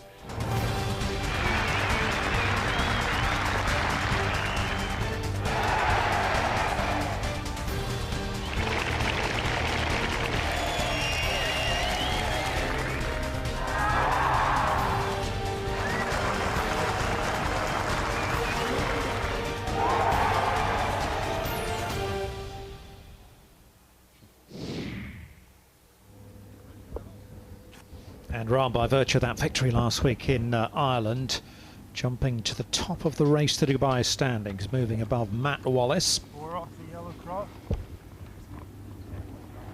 Things may change again here, although Wallace is struggling. He's a couple over par in the early stages of his final round, and then next week at the Open as well.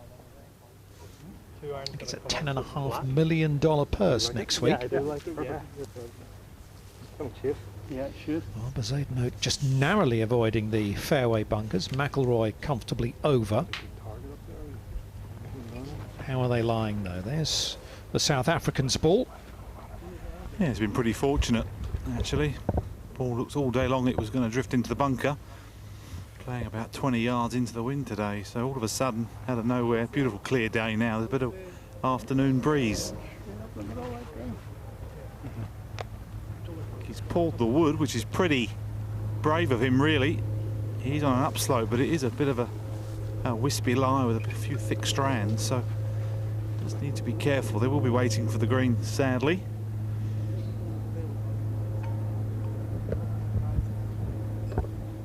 It's amazing how many people do follow McIlroy. He's that good. I mean, you think behind him is Justin Thomas and Ian Poulter, and there's probably 100 people. We're here, there's more like a couple of thousand. He does really, really pull the crowds, guys. It's incredible to watch. Just shows you how special he is. He's still there. Justin Thomas, by the way, playing in the group behind, has just made an eagle 2 at the 14th. Well done him. He's at 16 under, so is Poulter.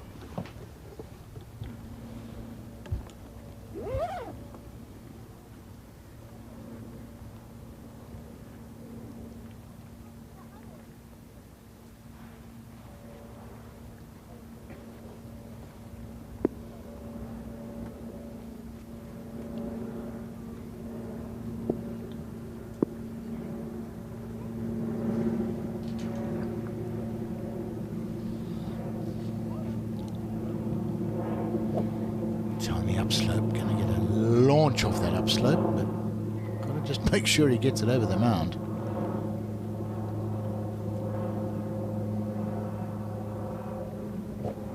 Well, we knew it wasn't going to be too long before Bezuidenhout got a win under his belt. Last year, I think we were maybe a little disappointed with his results because he is very talented. Kept popping up on leaderboards and then fizzling a bit, and then suddenly this year, it's all been good and a win. Sometimes it's not a bad thing. You know, guys can come out here, win early on and think, oh well, you know, I've got this under control, I know what to do, and forget to carry on learning. He hasn't made that mistake.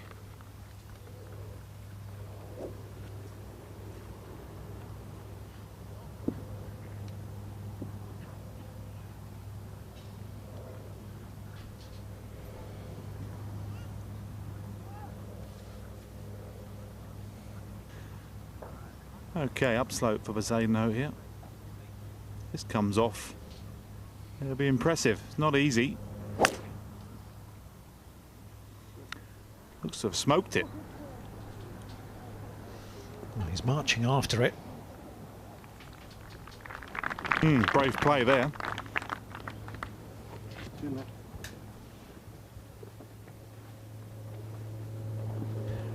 297 off the tee for McIlroy. That shows you how strong the wind is.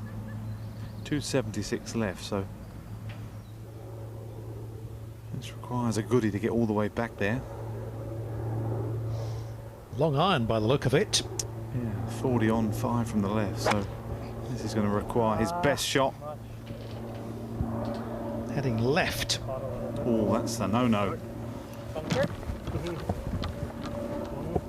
Front bunker, deep in there, gentlemen. Ooh,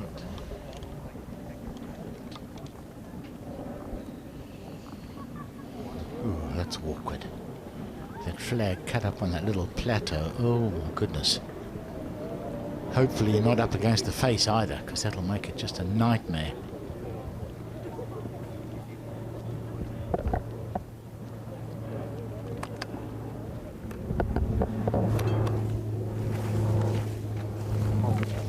Mentioned playing in the group behind, Ian Poulter and Justin Thomas.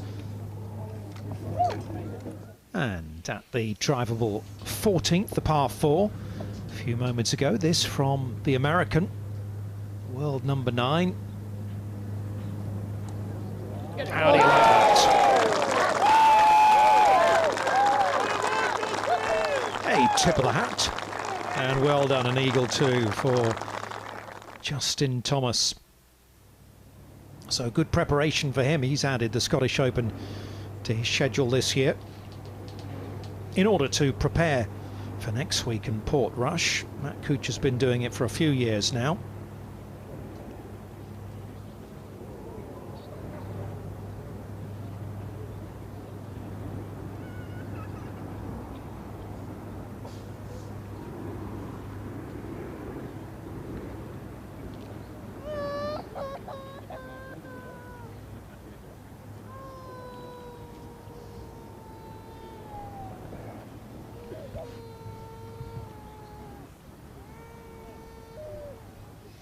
Beautiful aerial shots provided by Rob Gunter and his team. Flying overhead, Firth of 4th, away on the left-hand side, and what they call Scotland's Gulf Coast. You've got the Archerfield Estate here. Renaissance Club is the one closest to the water. Then you've got 2 holes at Archerfield itself. And you've got Muirfield pretty close by as well. Many more golf courses, 20 within a 20-25 minute drive of each other down this stretch of coastline on the southern side of the Firth of Forth, and all just about 40 minutes or so away from Edinburgh Airport, so all very accessible. It really is very rich links territory. Oh, Rory in the bunker at 16. Well, Anthony said it was nasty, and it is. Yeah, 47 yards to the pin off an upslope. So if I was a betting man, I would suggest he won't get it all the way back there. Probably the only place really that he couldn't go. It's been the story of the week really. He's played some beautiful golf, but for me he's left about 10 out here. just with stuff like that, you know, he's missed probably 4 or 5 inside 6 feet, 5 feet, and then been 3 or 4 par 5s where he just seems to have just caught the wrong spot. Yeah, this is pretty nasty, isn't it, Wally, with that revetting there? I mean, it's so easy to hit this into the face and leave it in the sand. Going to be Bezuidenhout first. Yeah, he's got 73 first up for Bezuidenhout. Not an easy shot to a back pin, 42 up the green. Bit of a ridge from about 10 yards short of the pin, so needs a running one to get it all the way back there. Very flat on top.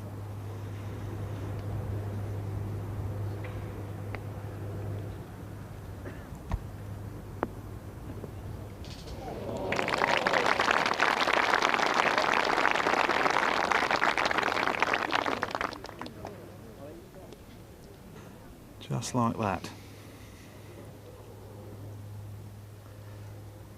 I would say that McIlroy would do well to get it halfway up the green.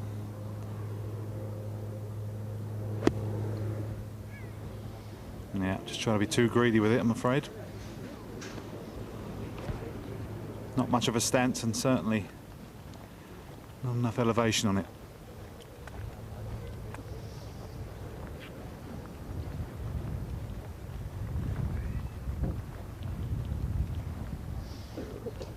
He's there in 3, remember, at this par 5.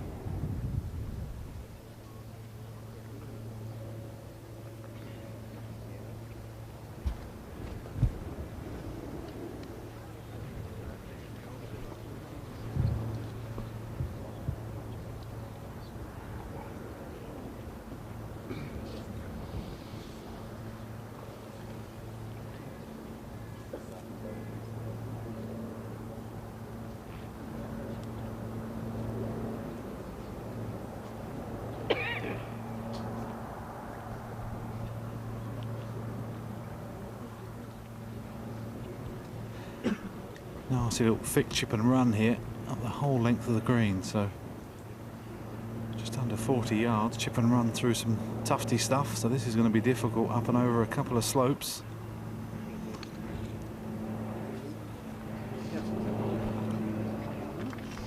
Yeah, and just gets stuck in that slope, doesn't it, a little bit? Dug its toes in.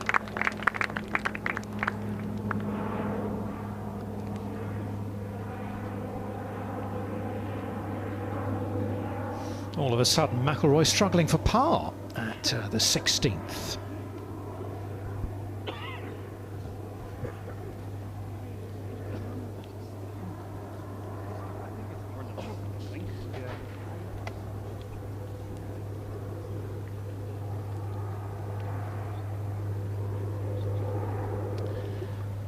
Yeah, if he drops a shot here, he's only 7 under for the par 5s this week. The 16 par 5s have all been reachable for him. He'll feel like he's left a lot out there on the long holes. That's the thing, Tony. I think he's only missed the fairway once from memory, and that was the first on Friday. So he really has left a lot out here this week. It bodes well for next week if he can get his A game and A mind thinking.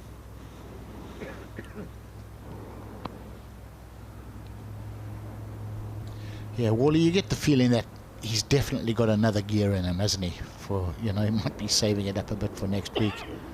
Oh, absolutely. I mean, there's been a few times he's been in the wispy grass, but on par 5s, but he really hasn't been in much trouble where he's hacking out. Maybe twice, actually, now I think about it, and he's just not been competing with the birdies with all the leaders. They're having a lot more on these par 5s, the odd eagle. He just doesn't seem to have quite.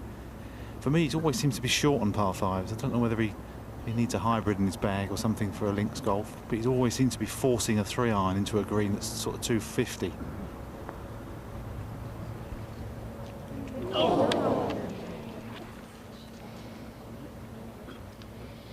Frustrating.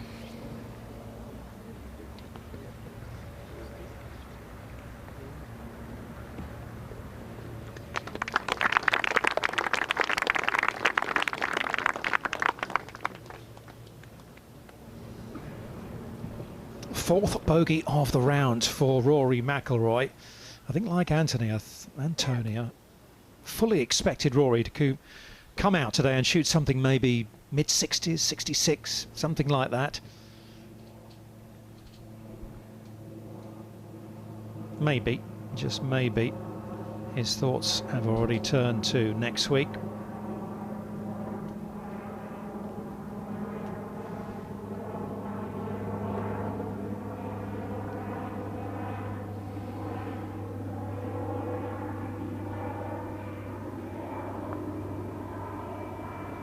Oh, he thought it was in. He was chasing it, ready to pull it out the bottom of the hole. Just stopped turning, did it?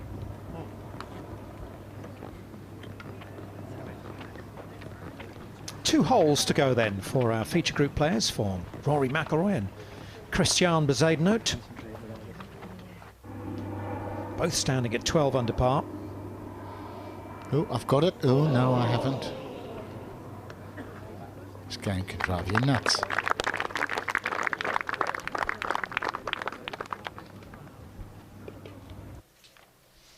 And this is next up, the par 3 17th, 194 yards today. And the pin cut down in that little bowl on the left-hand side of the green. Yeah, you can definitely use the contours to feed it into this flag. Anything right of the flag's going to feed all the way around to the hole. I think you'd have to hit a pretty indifferent shot not to get it within 20 feet of this flag.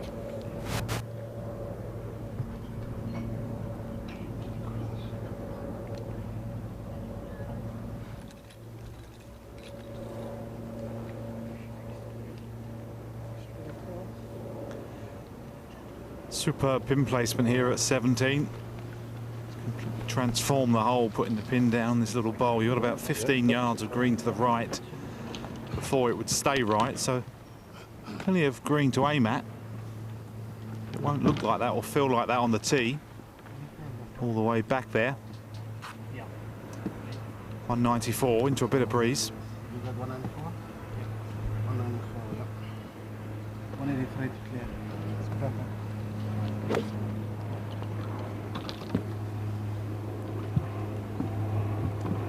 Certainly one you can get at, but it is a clever pin. This will test the players coming home this afternoon, trying to win a golf tournament. Yeah, different Anything story. short, falls short into the bunkers, and anything to the right is going to leave you quite a tough putt up and over the saddle.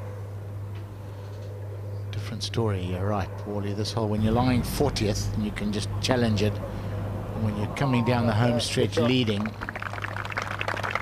different altogether. Nice shot there from Bezuidenhout.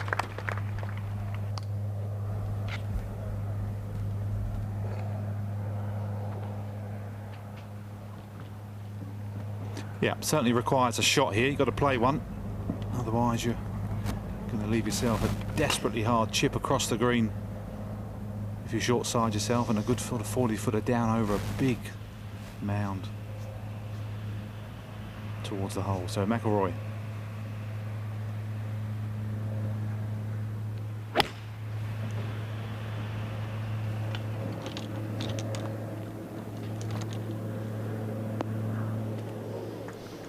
That's a bit close. Very nicely done. The X7 already claimed this week by the veteran Welshman Bradley Dredge. His first ever hole-in-one on the European Tour. There you go. That's what he won. Quite a prize, the X7. Worth about $100,000 there or thereabouts.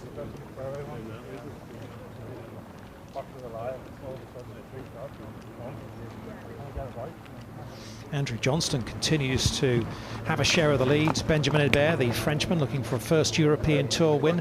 Alongside him, Wiesberger and Pavan, the winner of the BMW International Open 3 weeks ago.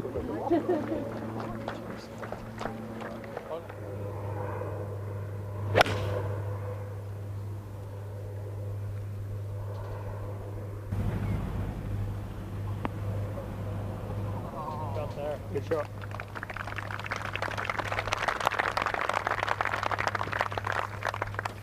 Pretty good, wasn't it, from Bezuidenhout? I think if he'd landed it 3 or 4 feet further on, it would have rolled more nicely down that slope and been closer. And then McIlroy.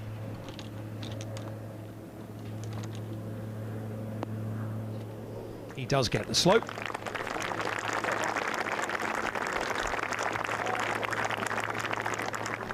And after the drop shot at 16, McIlroy with a chance to bounce straight back there at the par 3 17th.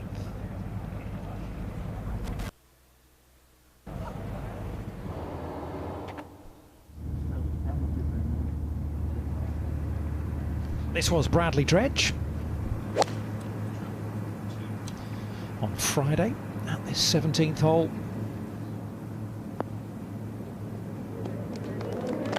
Beautiful.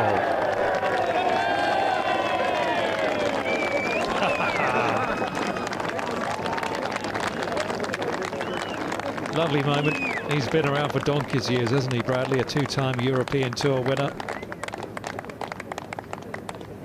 Mind you, it's been about 12 years since he did win, up in the mountains of Switzerland. As we return to today's action, and hopefully a couple of birdies here. Come on, boys. Bezuidenhout first.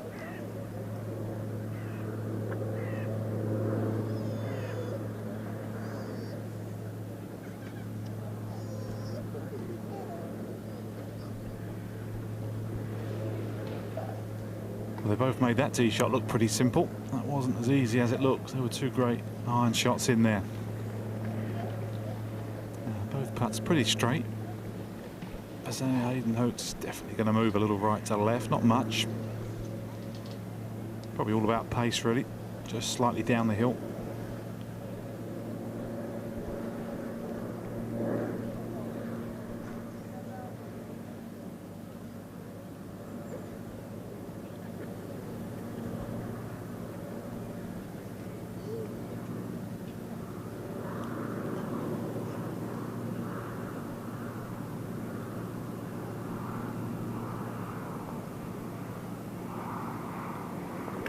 There's one of them. So Bezuidenhout with his fourth birdie in 6 holes on the back 9 moves it to 13 under par. Nice fight back.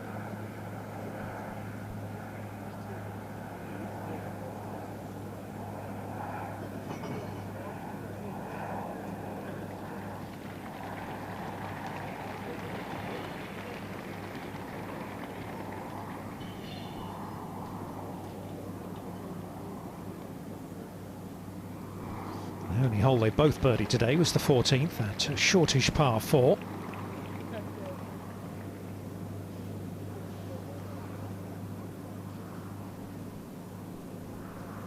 Just a little left to right for McIlroy.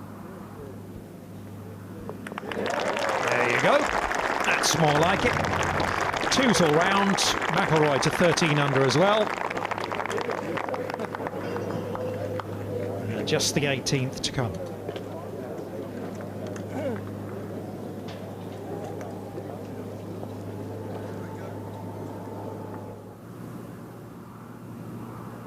Two good tee shots, 2 nice putts.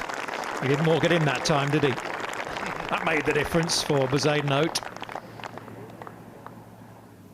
And McIlroy down the slope, as Anthony said, a little bit of left to right.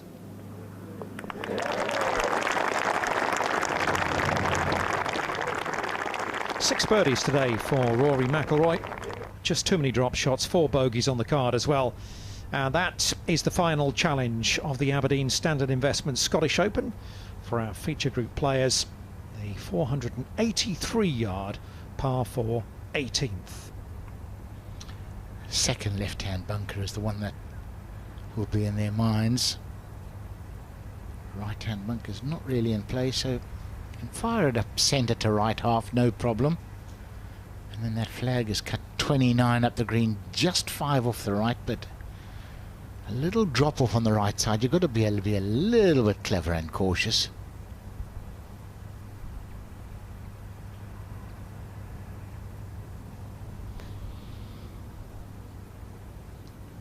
We have been spoiled with the weather this week.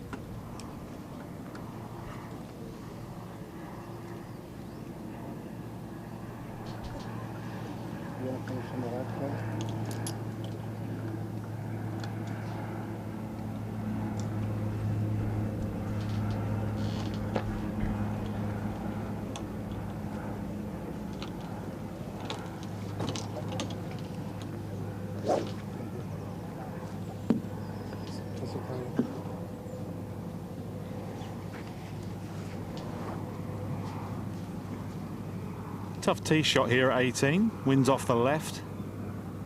Gonna have to feather this one down the left if they can. There's a tree on the right-hand side which will block them out, even with this left-hand pin.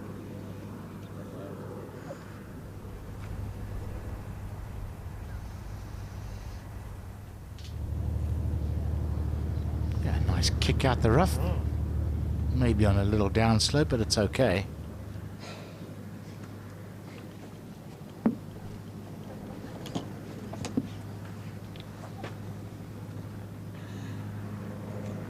Driven it great this week, really, Rory McIlroy. Let's see if we can see a beauty to finish. Some good vibes for next week. Another ripper.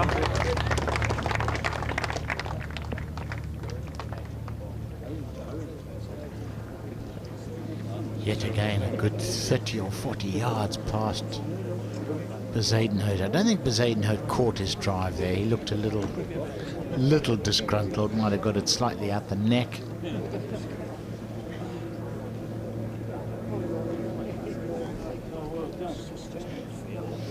And Andrew Johnston still with a share of the lead after that Sunday 62, sharing it with Pavan, Ebert and Wiesberger.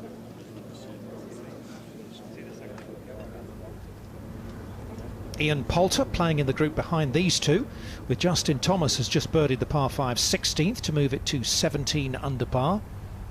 Just a par there for the American, who stays at -16.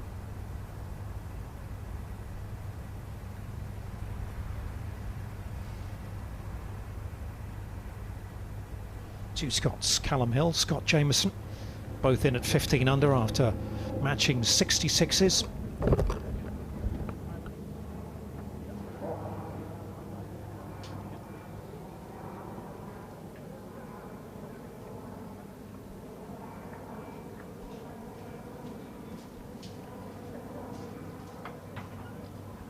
Migliozzi, the young Italian, is having such a good rookie season on the European Tour, rounded 68 on Sunday. And another young Italian, Renato Paratore, alongside him at 14 under par.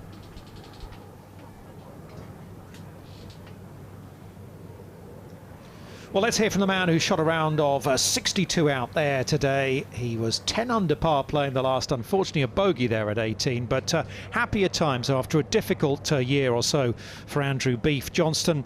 And after his round, he talked to Tim Barter. Beef, a brilliant round of 62, a career low round of 62. Just sum that one up from your point of view. It's a nice feeling, yeah. I guess it's been a hard year, so yeah, I'm happy. Clearly an emotional time for you. You've been very open and honest about some of the issues you've had. Does this really feel like the road to recovery is very much on? Yeah, definitely. Yeah, I've tried so hard in the last year. And yeah, to come out and shoot a score like that is just such a nice feeling. Let's talk a little bit about that round, give you a moment to recover yourself. Obviously, you're 9 under par through 15 holes. We're thinking 59, we're thinking place in the Open, we're thinking all sorts. What were you thinking? To be honest, I was just thinking, I was just chatting to Pete, just having a good chat and just, yeah, having fun out there. I wasn't thinking about much, just trying to take next shot, and just kept chatting absolute rubbish to him, really, to be honest, and just tried to stay in that same sort of frame of mind and just carry on. Obviously, you played in the Open a few times. Back in 16, you finished top 10. I know how much you enjoyed it. What would it mean to you to get back there? Yeah, of course. You want to be playing tournaments. You want to be playing Opens, majors, all the best tournaments. And yeah, we'll see if it's good enough. If it's good, if not, so be it. How much love are you feeling from the crowd out there? Because people are aware of the struggle that you've had. Yeah, do you know what? The reaction I've had's been amazing. And yeah, I can't thank everyone enough for that. What do you think has been the main element that's brought you back to this position? Working with psychologists, working with him, yeah, 100%. Told me to take some time off. At the time, I didn't want to. I wanted to keep going because I thought it's the wrong thing to do. And when I took some time, sort of things come to me, which was good. And yeah, got lots to work with him still, and keep going. We're absolutely delighted to see you back where you are. I know everybody will be. Many congratulations. Let's hope that Open spot comes your way. Cheers. Thanks, man. Yeah, here. Good chance now. Tie for the lead. And it is, well done him, very brave, fronting up front of the camera. Not an easy thing to do when you've had such a rough ride. No, just tremendous to see him. And you know, he's a salt of the earth, down to earth guy. He's, you know, he's emotional and quite, you know, we're just overjoyed to see him back in the thick of things. Really, it's brilliant. And he went off to America. It didn't work out for him, and it sort of knocked him off his track a bit. You know, I think there was such a hoo-ha when he got to America. Everybody loves him, and it sort of, I think it almost overwhelmed him, and yeah, just knocked him out off the rails. But so good to see him back, isn't it? It really is. Well, Bezuidenhout waits down this 18th fairway.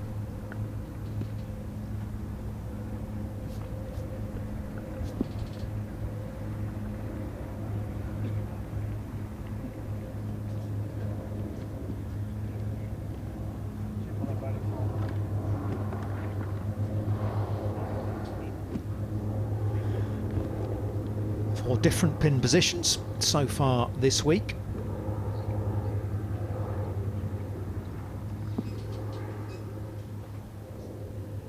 .184 downwind for Christiaan Bezuidenhout, just 306 off the tee, so no slouch there. Just a half a club of wind. Just a regulation 7-iron, big high fade. And just get it in there nice and close to finish.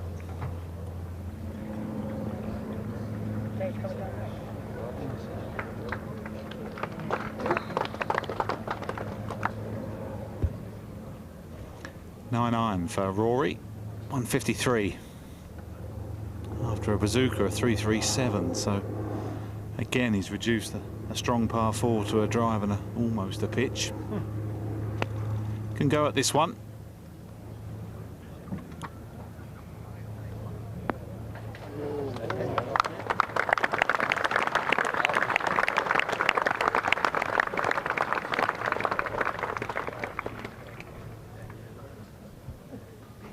This has been a good warm-up for Rory for next week at the Open at Portrush. It really has. I think he's worked a few things out here. His driving's been fantastic.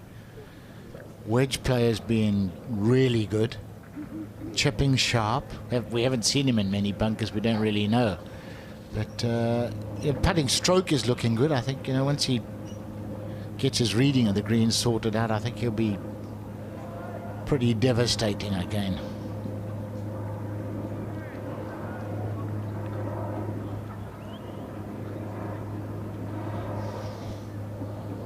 Driving a wedge yesterday on this hole for Rory McIlroy.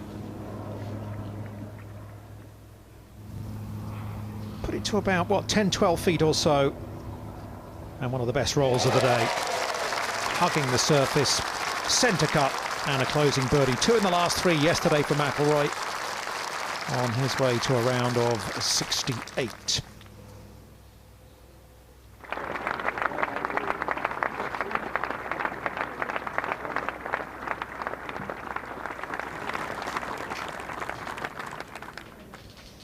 Well, his participation this week very much appreciated by the Scottish golf fans. Has tended in the past to play his National Open, the Dubai Duty-Free Irish Open, and then skip this week ahead of the Open Championship, but deciding to change a lot of things up this season in an effort to get back in the winner's circle and secure his 5th major title.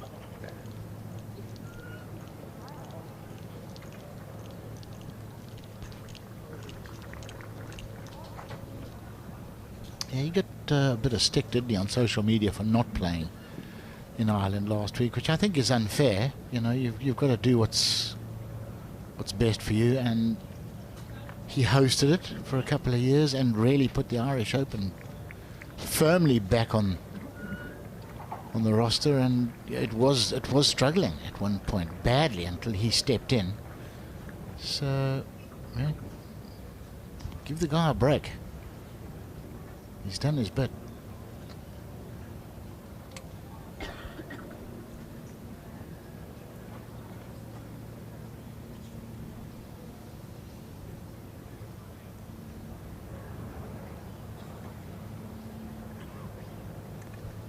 Bezuidenhout then for a closing birdie.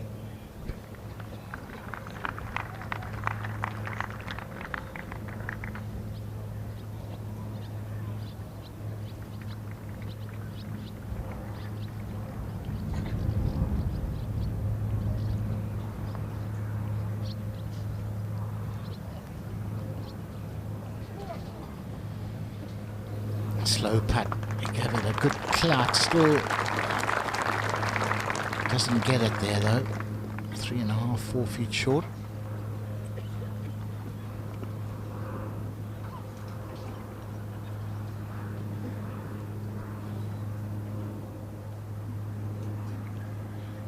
Give him a bit of excitement, Rory. Come on. He's had a great following all week. Great support. Quite a cheer if he pops this in.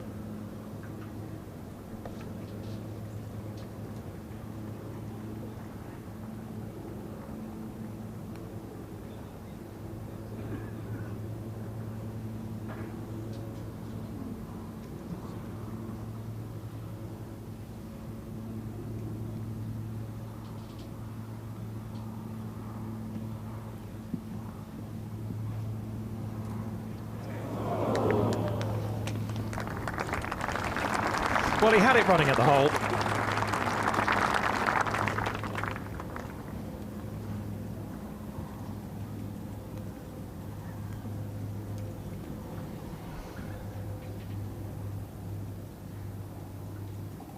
And he makes his par at the last. And it'll be a closing 69 for Rory McIlroy. And off he goes back to Northern Ireland, to Royal Portrush and the Open.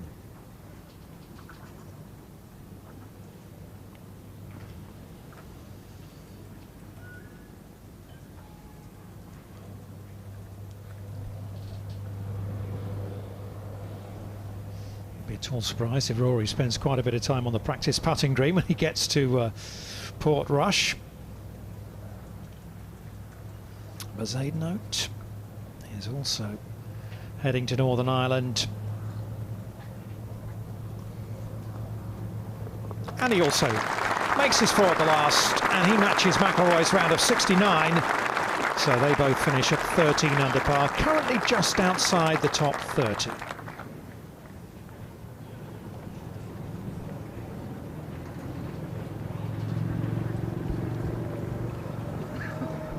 Made it look very easy, didn't he? 2 under par, 69. It just was a walk in the park, really.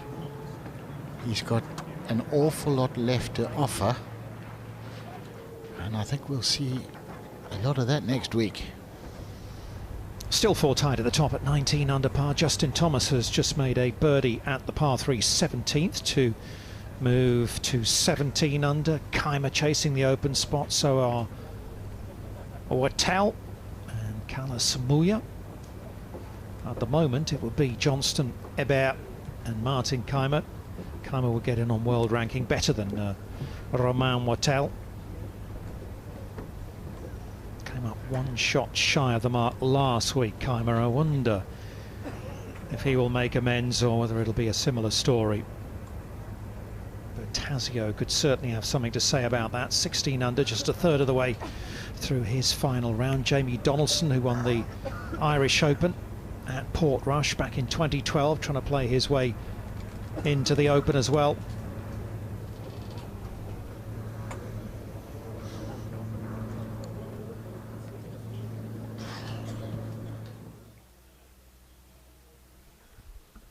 Well, Christiaan Bezuidenhout, slow start, double drop at the second, came back with a birdie at the third, dropped a shot at 10, and at the par 5 12th, really nicely judged. He holed that. 4 birdies in the last 7 holes for Bezuidenhout in his round of 69.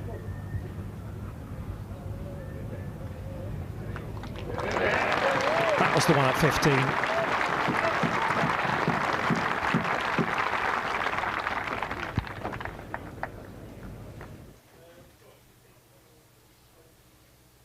And a good start for McIlroy, Tony. Yes, lost his second shot right at the first, but came up with this fantastic little chip, landing it on the downslope, inch perfect. Just about makes it. Tap-in birdie to open the day's work. Then a couple of birdies and a couple of drop shots on the outward stretch. Par at 10. This was his second to 11, a hole that's not been kind to him so far this week. Well, that certainly helped to make amends. His first birdie on that 11th hole of the week. And McIlroy moving back in the right direction. Drivable par 4. 14th, well, drivable for some. Rory just launching one there, pitching it a yard on the front of the green. Begging for it to sit down, wasn't he? Yeah, it was only 338 yards. He had to hold back a little. And 2-putted there for birdie. Did drop a shot at the par 5, a 16th. But at 17, it's par 3. The little bowl, a collecting area, hits the slope, down it runs.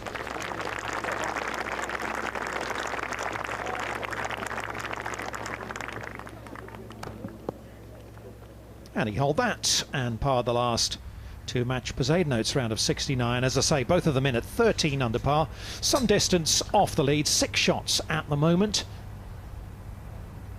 And Andrew Johnston sits and waits to see. You'd have to say it probably won't be enough, but stranger things have happened, especially if the breeze does start to pick up. There's a lot of pressure on a lot of people in these big money Rolex Series tournaments. Well, it's been a terrific week. We thoroughly enjoyed watching Rory, haven't we, over all 4 days? A different experience for you and I, Tony. Good stuff from Anthony Wall down on the fairways as well. And how do you rate Rory's chances, Tony, after watching him in action this week? Yeah, I think pretty good. You know, his long game has been fantastic. Driven it fantastically. Iron play's been good. Wedge play excellent. It's all down to whether or not he starts holding putts. If he starts holding putts next week, the rest of the field's in danger. Well, that's it from Scotland. We'll see you in Northern Ireland next week for the Open Championship itself.